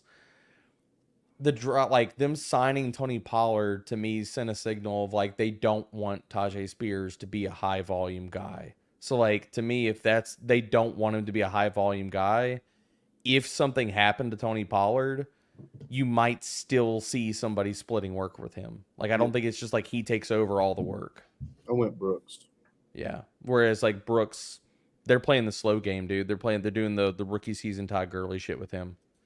Like hold him out for the first 4 games, slow ramp up. Hopefully he's a boss down the stretch. Thank you, CLN. Mm-hmm. Yeah. They went Blake Corum. What So pick? how high do y'all think Blake Corum goes now? We saw him go 101. Okay, so here's a question. Who do you take with what we're finding out about Kyron in this range? You have Nick Chubb, Blake Corum, and Brooks, who I just mentioned. Like, what's your thoughts on those 3? Brooks for me. Brooks, Corum, Chubb in that order. Yeah. And I think he goes after that tier. Maybe it's not a long spot, but I would put Jerome Ford in that conversation. I would put him right behind He had Brooks. already went. He was Oh, drafted. he already went? He had already went. Maybe people were putting respect out of the Foreman cut today. Where we at here, Neil? Eckler and Charbonnet are the suggestions. Josh Downs there too. We're at 1-3-5-1. Oh, let's go Downs. We got A-Rich. He's a little bit ahead of ADP. Oh, And is we it? already have AD Mitchell too. Yeah. Okay. Do you want to go Benson? I don't want to go Chubb. I don't want to go Eckler. Let's go Benson. Okay. And then we can take Downs on the turn. Yeah. All right. I'm cool with that. Still, That sidekick. That's the problem with the sidekick thing. I can't see where the ADP. All I see is the guys up there. So like that's what happened to me this morning. Like I was calling out names, and you're like, oh, they're a bunch above ADP, but it doesn't factor that in with the sidekick. So on the left, you can see like the ADP. Yeah, but I mean that's big on your screen. Like yeah. Fair. I'm pulling the Drew. I'm like looking at it from the back of the room. I want to double down on the Chubb question.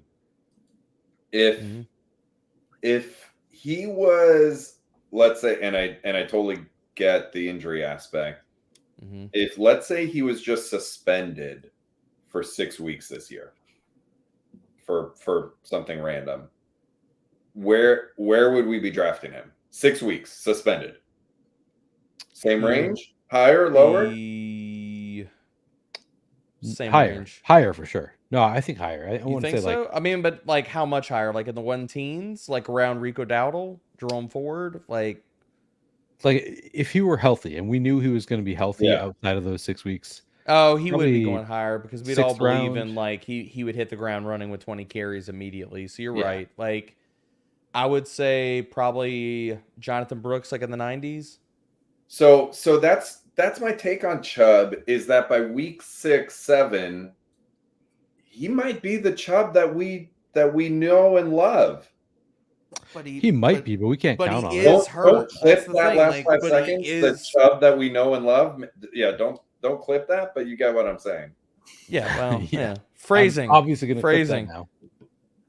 But no, I think the injury is the thing that gets me about it. But the other part about it too is like, okay, so what if he is Nick Chubb? What if he is that guy? What's the other part of it? Like, what does his workload look like though? Yeah. We know he's not going to get targets in the passing game. Wait, Neil, what do we want here? Downs or do we want to go Kirk Cousins? I think this is something with Nick Chubb that we need to. He's on a contract, right? What's our wide receivers real quick, Neil? Drop down. Yeah. We have Olave. So we have Kyle Pitts and we have Bijan. We don't have any other. Okay, let's go with Let's go with Downs. All right. Let's go with Downs, and the only reason I'm saying that is because we have the out. I want to draft Geno late. Yeah. He doesn't have the same bye week, does he? I can't remember off the top of my head. No, different. Okay, so Geno's yeah, I 10. want to go Geno late, but right. no, go anyway. Back to the Chubb. Sorry, guys. Think about it is like I don't know how long his contract or like whatever that was, but I mean, I imagine the Browns are in a situation where they feel like they need to win right now. Like they have one of the most talented rosters in the league. And like, I imagine when Nick Chubb is like, hey, I'm healthy, I'm ready to play, they're going to play him and get their money's worth out of him from an owner's perspective, a GM's perspective. Shit, it's my pick. Hold on. I just auto drafted because I was looking up Nick Chubb's contract. he's a free agent after this year. Yeah, so it's like might as well get your money's worth. Yeah, and I mean the injuries aren't the same, but we saw a career-ending injury from Chubb in college. Yes, he came back. He was also squatting 600 pounds like a month and a half ago. That's my point. Like, he might be the Nick Chubb that we love in a month. I don't think Javonte. But in a month, what is that? I mean, so week 10. If he doesn't come back to like you're saying like week 6. I'm saying week 8. Week 8. I'm saying week 6. He's like slowly working his way back into games. Week 8, 9, he's full go. What I think that's like best case. So my concerns are he's not young. He is coming back from multiple massive injuries. If he did it once, I mean, is he an outlier? Is he like a super freak? Sure. Like I have more pause about that considering not only his injury history, but his age. And he's not going to get targets. We've never seen him get a lot of targets. So we're really banking on efficiency and the early down roll. I'm like, what is the volume for him though? Like, I'm like, if he's splitting with Jerome Ford, because like we talked about, this is a team that if they're competitive and they want to win, do they want Nick Chubb in week 9 or do they want Nick Chubb in the playoffs or week 18? For you, it's kind of like, does his goal line equity? Because like, I mean, he would probably end up getting the goal line work over Jerome Ford if I had to guess. Well, I mean, possibly, but we've seen Kareem Hunt eat into it in previous years. We all remember Kareem Hunt like playing him in DFS and or Chubb, and then Kareem Hunt, like Chubb goes for 120 and then Kareem Hunt gets 2 touchdowns. Rupish, I turned 29 in July, so I think that's pretty young. I think I was just going to say, 29 is very young. How many surgeries have you had on your knees, though? My knees? No, 2 on my arm. You did have a knee injury to start the year. I forget that. Hamstring. Hamstring. Okay. I just worry, does he see enough volume when he comes back? Because it's all going to have to be early downs. Like, what do y'all think he averages for carries? Like when he comes back and fully ramped, like if he is fully ramped up, I worry it's in the 11 to 12 range. Yeah. Like really, like we would probably need what for him to pay off? Like 15 to 17 a game? Like at least like 15? Mm-hmm. Yeah. Like at least and 15. what's the chances of that happening is and that's where I worry about it.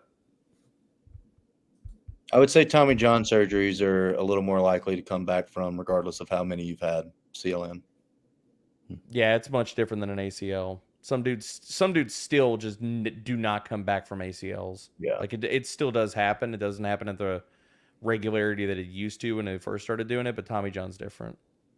You see freaking high school kids getting Tommy John surgeries. Yeah. Which is crazy. I've had 1 Tommy John surgery, though. Yeah. Oh, have you really? Yeah. How old were you? It was 2017. Oh, all right. No, Dan K was saying it's not the same as TJ. Some people don't come from TJ. It's different. The success rate for Tommy John's like in the 80s now, I believe. Yeah. Maybe in the 90s. It's more so if they're not coming back, it's probably an issue in the rehab process, not the surgery itself. I have 2 ankle surgeries from Papa Shot.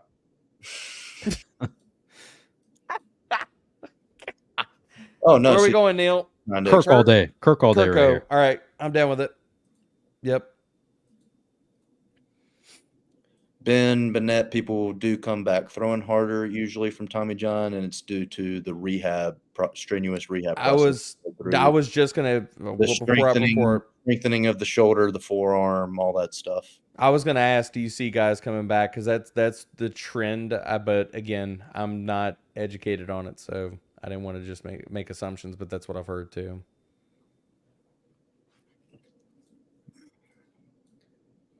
I'm curious on this. Tolbert or Leggett? Leggett. Yeah. Leggett could be a late season hammer if that offense like really pans out. Yeah, and I don't see it with Tolbert. And that's still my take on Chubb. Like Herbert or Bucky Irving? Herbert. He's a better player.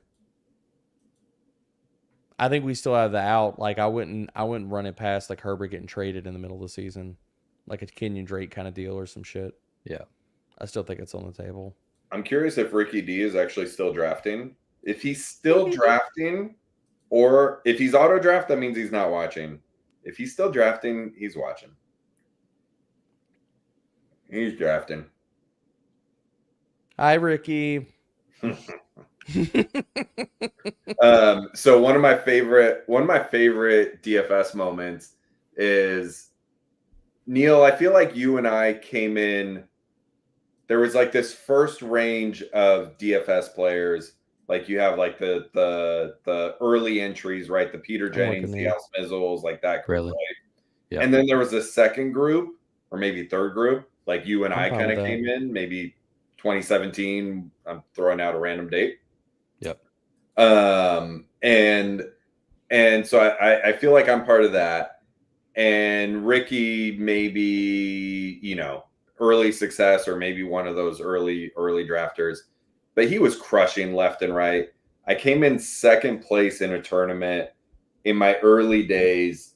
I think I came in second place for like 40K in an NBA tournament. And I posted it and I was like, 40K, my best score yet. Like first was $100,000 and first place was Ricky D. And it was $100,000. And I was like, 6 figures knocking on my door soon. And I posted it. And Ricky, of all people who didn't follow me, who I don't even know if I was following him at the time, responded and said, unlikely. Like he was just going to keep winning the $100,000. And then I think in like a couple months later, I won my first 6-figure score. And I was like, dude, I'm so happy. And I sent it back to Ricky. I was like, there you go. That's great. Good shit. Yeah. Neil, what do you he's think? A bit of a trash talker. Oh yeah, absolutely. How many to our next, Neil? Did you check the private chat? Yep. I didn't know. So our next pick is 176. Okay. Let's see. About even with ADP. Oh no, he just went. Wait. Shit. Oh well. All right. And if we get lucky and get Henry to fall. Here, I'll scroll ADP for you. Yeah. Justin, do you like this team or the last team better? I like that I have the Detroit San Fran stack, and then I have the Jacksonville stack itself to complement it. Yeah. Here, check the chat. I think the other ones are probably a little bit higher. I don't want to like keep slamming the guy, but like Tyreek Waddle makes sense. Yeah, that's fair. Yep. I think this one's probably a little more consistent. You down with that, Neil? Yeah. I was thinking Will Levis is a good pick for you there. I figured we were kind of copacetic. Yeah. Let's do it. Roll down this whole team, Neil. I'm getting tired of maybe my old age. I'm forgetting things. Yeah, so we have at quarterback Anthony Richardson, Kirk Cousins, running back Bijan Robinson, Aaron Jones, Jonathan Brooks, Trey Benson, Braylon Allen, wide receiver Chris Olave, Devonta Smith, Rashee Rice, JSN, A.D. Mitchell, Josh Downs, tight end Kyle Pitts. This team a lot, jeez. It's another fire team, Neil. It is. It is a fire team. I like this. Double stacked A-Rich. We got the bet on ATL with Bijan. Yeah. Do you think you guys are drafting better teams now or 2 months ago? Now. I think with more knowledge about these late round running backs and stuff like that. Yeah. Yeah. And more of the situation. Like, I mean, I was drafted. There's a lot. It's funny, man. I always feel like I do a good job in the best ball streets of closing line value, like CLV. Like being early on guys. I usually get called, that I'm insane when I throw out the early takes. But I feel like I get really good closing line value. But now it's just a lot of guys that I've been drafting the whole damn time. Yeah, you were the Puka Nacua guy. If people just followed your advice on Puka Nacua, they profited last year. Oh yeah. So man, he's a baller. Oh, am I up? Yep, I'm up. You're up. I'm up. We got what 2-3 picks until us, Neil. Yikes. Yeah. All right, here we go. I think we're okay. There's another guy that's that's a good pick for you. What's the squad still? Trevor Lawrence, Etienne, Alvin Kamara, Amon-Ra St. Brown, Deebo Samuel, Christian Kirk, Laporta, Brian Thomas, D-Hop, and then Brooks, Judy, Hawkinson, Wright, Herbert, Levis, Pearsall. Good squad. Very nice. You have a great 2 week 17 game stack going. Yeah, I really do. Okay, so we haven't talked about this unless y'all talked about it already. It's our pick. Oh, he's still there. Yeah. Yeah, let's go send it. Go ahead. Why have we still not heard anything about freaking Brandon Ayuk? I've got my theories and I'll put my tinfoil hat on, but I need to know where y'all sit on it. Because they need to figure things out with Trent Williams first. Like, it's going to be tough for them to pay both Trent Williams and Brandon Ayuk. They're hoping that Brandon Ayuk will come to his senses and be like, yeah, I want to be on the 49ers and win a Super Bowl instead of going to Washington. So San Francisco's kind of like sitting there like he's going to come to his senses. He'll agree to our deal at some point. But they can't pay more because they got to pay Trent Williams. Purdy's coming up for a contract not next year, but it'll be soon. They don't have space to pay anybody. I was going to say, do you pay Purdy? I don't know if I do. Ayuk's going to be a commander. Mm-hmm. That's my take as well. Which I don't want to say. That's mine. Which I don't want to say because I have so much McLaurin. Yeah, not great. But here's the thing: consolidated as hell offense. I don't think it hurts him that much. I actually I'm not going to move him in my ranks. I think both of them could be top 24 wide receivers. I mean, if they're both top 24 receivers, we should be drafting Jaden Daniels in the 4th round. Right. Oh, yeah. Top 24 receivers, not players. Yeah. But still, probably. Yeah. But still, if they're both top 24 receivers, Jaden Daniels throwing for what? 20 plus, 25 touchdowns? Maybe? Running. Maybe it's not that many? Mm-hmm. That's been my entire thing. I think Ayuk is trying to force his way to Washington, and I don't blame it. I threw this into our text chain. I was like, if anybody listened to the Pivot episode, those two dudes want to play football together. Yeah, they really do. Yep. And I mean, if you're Brandon Ayuk, why not? And if you got Jaden Daniels on a rookie contract, why not? LMC. You want to go LMC? Yeah, it makes sense for the team. All right. The Atlanta and Washington for 17. I'm down with that. I haven't forced you to draft him yet, Neil, so we had to do it at least once. Yeah. We got to get our this year's Puka Nacua. Yeah.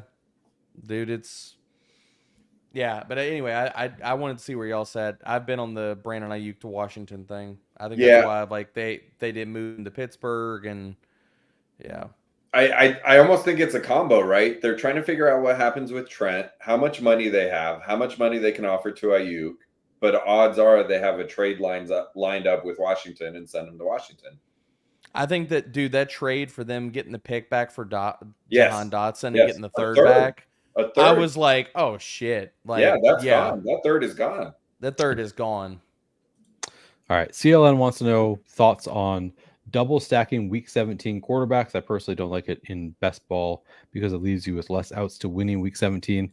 It's a very slight ding for me. It's not like it's like it does give you one, if you're like betting on a full game, gives you slightly, you don't have another out to a different game environment, but it's like not But the what if biggest thing that's the for me. game you have to have?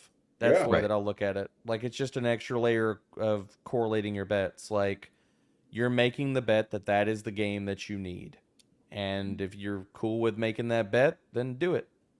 Yeah, I think he's referencing me going Trevor Lawrence and Will Levis. It was more so the fact that Jared Goff got sniped right before I was. Your team doesn't fit that because Goff, you were making bets around a different game stack and you had to pivot. Yeah, so that's a totally different roster construction. And that happens to me pretty regularly, where I'm like, I'd rather not do it, but like I still end up with both the week 17 games because I'm already game stacking it. So if you get sniped, it's just like that's kind of the natural, like, all right, I'll take the other quarterback. Part of it is like you're looking at game environment. You know what I mean? Like, you wouldn't want to do that with Indy and the Giants, but would you be comfortable doing that with Detroit and San Francisco? Yeah. I mean, well, shit. Like, we're talking about two point totals that are probably separated by like 2 touchdowns.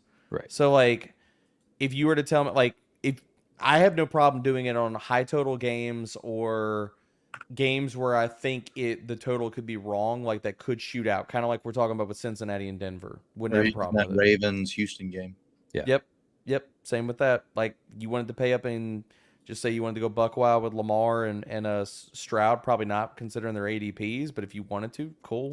ADPs and bye weeks makes that one tough. Yeah, they have the same bye week. But like another game I'm in on Chicago and Seattle. If Seattle is who we think they can be this year, we know Chicago is probably going to put up points. That's another game that could be like, when we get to that week, that game could have like a 47 total. It doesn't now, but it could. He says, I was just talking in general, tend to avoid it for the most part because I want extra outs. Yeah, I mean, I agree. I think we all agree, like, we'd rather not do it, but like it's often just like a fallback of like, well, I still want my quarterback being correlated with the receivers is the number one thing. So it's like, either do you pivot and go down like some random kind of rabbit hole, or do you just further invest in the game that you already got? I think the answer we would all kind of lean with is, well, we're just going to further correlate. All right, I want to ask a question for the group. I'll start with you, Drew. What would you rather win? Would you rather win the 1.5 million on DraftKings, win the big tournament, or a World Series ring?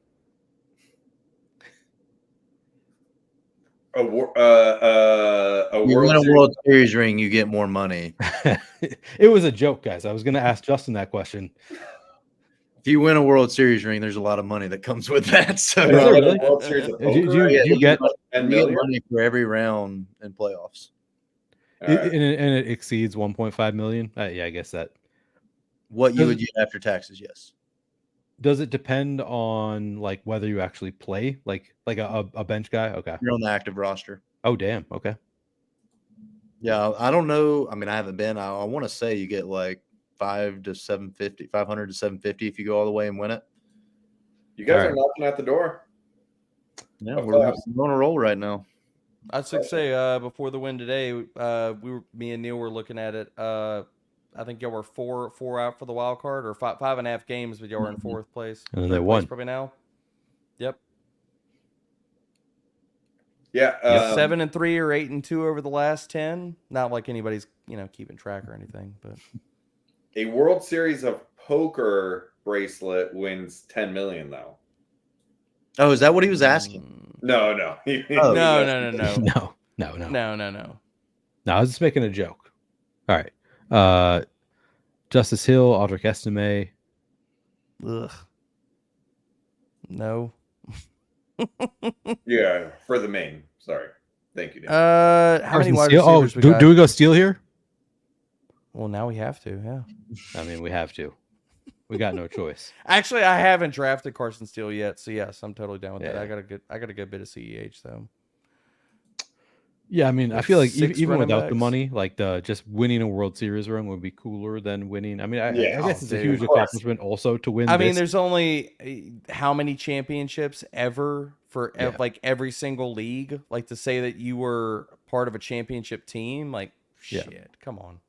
I mean, yeah, like how many best ball millie makers have there been? That's a fair point. That's a fair Right? point. There's been fewer. There have been fewer.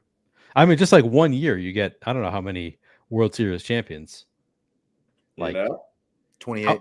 28 is that the number I was going to ask? Yeah. 28. The roster might actually go to 30 during playoffs. Yeah, maybe stretched a little. Yeah. Give me the ring. But you get the ring too. That's cool.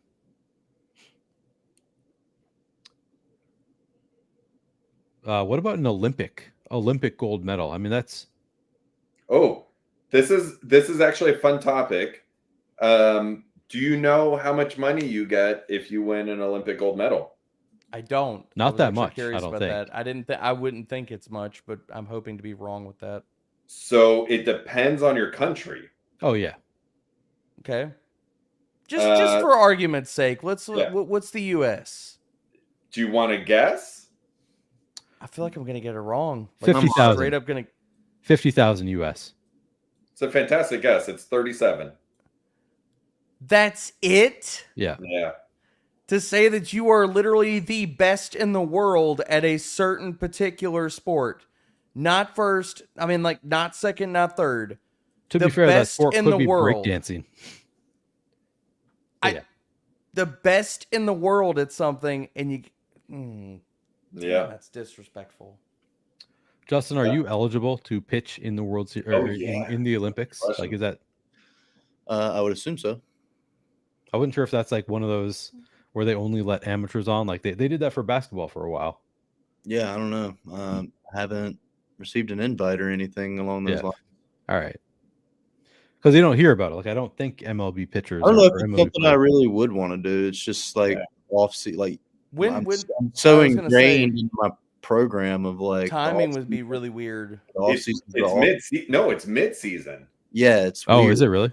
Yeah. Well, What do you think, Neil? What are we doing here? I'd be fine with Wide Naylor. receiver. yeah, Dan. Baseball. Yeah, is the let's go Olympic Naylor. sport. We already got Jones. in I haven't 2028 drafted him it is. anywhere. So So Neil, wait. So that would be mid-season. Is that what we all just said? yeah, it's mid-season. Yeah. Oh, because Shit. it's the Summer Olympics, right? Yeah. Yeah. Oh, it got taken out of the Olympics? I did not realize that. It's breakdancing. What? Yeah, breakdancing. They got to get those real sports in there. Yeah. Oh my Baseball God. out, breakdancing in. I still Really? can't believe that's It got I still taken can't out. believe that's a thing.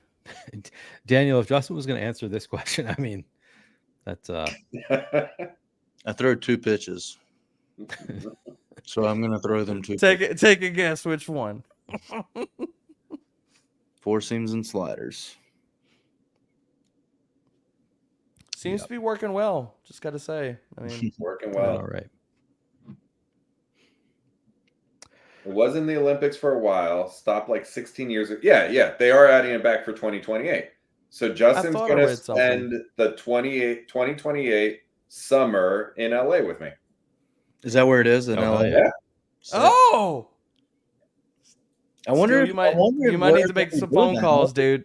They're probably going to be doing it. Whoever's not at home between Anaheim and Dodgers, Oh, interesting. Didn't even think or about San that. Diego. Schedule around it and just put a team in there. Yep. Interesting. If I had to guess, I'm not. Yeah, sure. yeah. That's interesting. MLB All-Star break. All-Star break's a little earlier normally. Next Yeah. year it is. No, 2028, the Olympics. Yeah, but like All-Star break is early July and Olympics is late July, early August. Interesting. I mean, could they just move the date? Depending on how you wanted to coordinate it, you know? Maybe. And it is LA who kind of gets to dictate a little of that. Yeah, I too. was like, they can kind of Oh. dictate and probably like punch their own tickets because it's not like you're saying to move it like a month or two. It would literally just be within the same month. I would imagine it would not matter. But, you know, what do I know? Yeah, back to the Olympic gold medal price, dollar amount. That's so crazy, though. You get ranges anywhere from 10 grand or maybe even a little less, depending on the country, to $1 million plus. That's like it was like LeBron. Like it has to be like the No, gold no, medal no. won by. No. Country is the same amount per gold medal. Huh. But like Hong Kong or Singapore. Singapore, as an example, does 745 grand per gold. Interesting. Jeez, that's so dismissive. I just think it's crazy. Yeah. You would think it's so much more of like, I mean, you're literally the best in the world at what you do. Mm-hmm. You got to really be hoping that you do something like where you can do, whether it's deals and stuff like that off of that. Yeah. Like if you're not capitalizing on the fame or things like that, like that's tough. Yeah, you man. have to. That sucks. Oh yeah. Den is right. I'm talking about like I actually looked into it, the like the range of what gold medals sell for, because I'm like, it'd be so cool to win a gold medal, and it's like it comes down to who won it, who's selling it. Yeah. Yeah. Appreciate people saying thanks for the stream. No, thank you all for hanging out. Yeah. How many rounds do you guys have left in your DK? We're done. Oh, you're done. Oh shit. All Boom. right. Yeah. You started after us too. That's crazy. 20 rounds. DK's a little faster. 18. All right. Well, that's gonna do it. This was a lot of fun. Thank you all for hanging out. Sounds like you guys will all have a stream released on Friday. Where you will make an announcement. So yeah, keep your eyes peeled on Twitter for that announcement. Anything else that anybody wants to plug while we're here? I got nothing. I enjoyed this. Thanks for having us. Yeah. Thanks for coming on. Justin chugged a sleep medicine drink like 2 hours ago, early on the stream. He somehow has managed this long. Hopefully I can fall asleep. Yeah. Good luck with that. Thank you. Yeah. Thank you, you three, for joining me. This was a lot of fun. Really appreciate you keeping me company because it's been a long day of streaming for me. So y'all made me feel bad like I was missing out, man. I was like, I'm glad I pulled up the social media. I was like, oh shit. Yeah, I was trying to think of the name. Melatonin. I had to text Neil on the side and I said, don't tell him I'm hopping on the stream. Send me the link. Yeah, no, that was great. Yep. All right, subscribe if you haven't already subscribed to the channel. Appreciate it. Like the video. Get this man to 2,000. Thank you all. Yeah, trying to get 2,000. Peace out, y'all.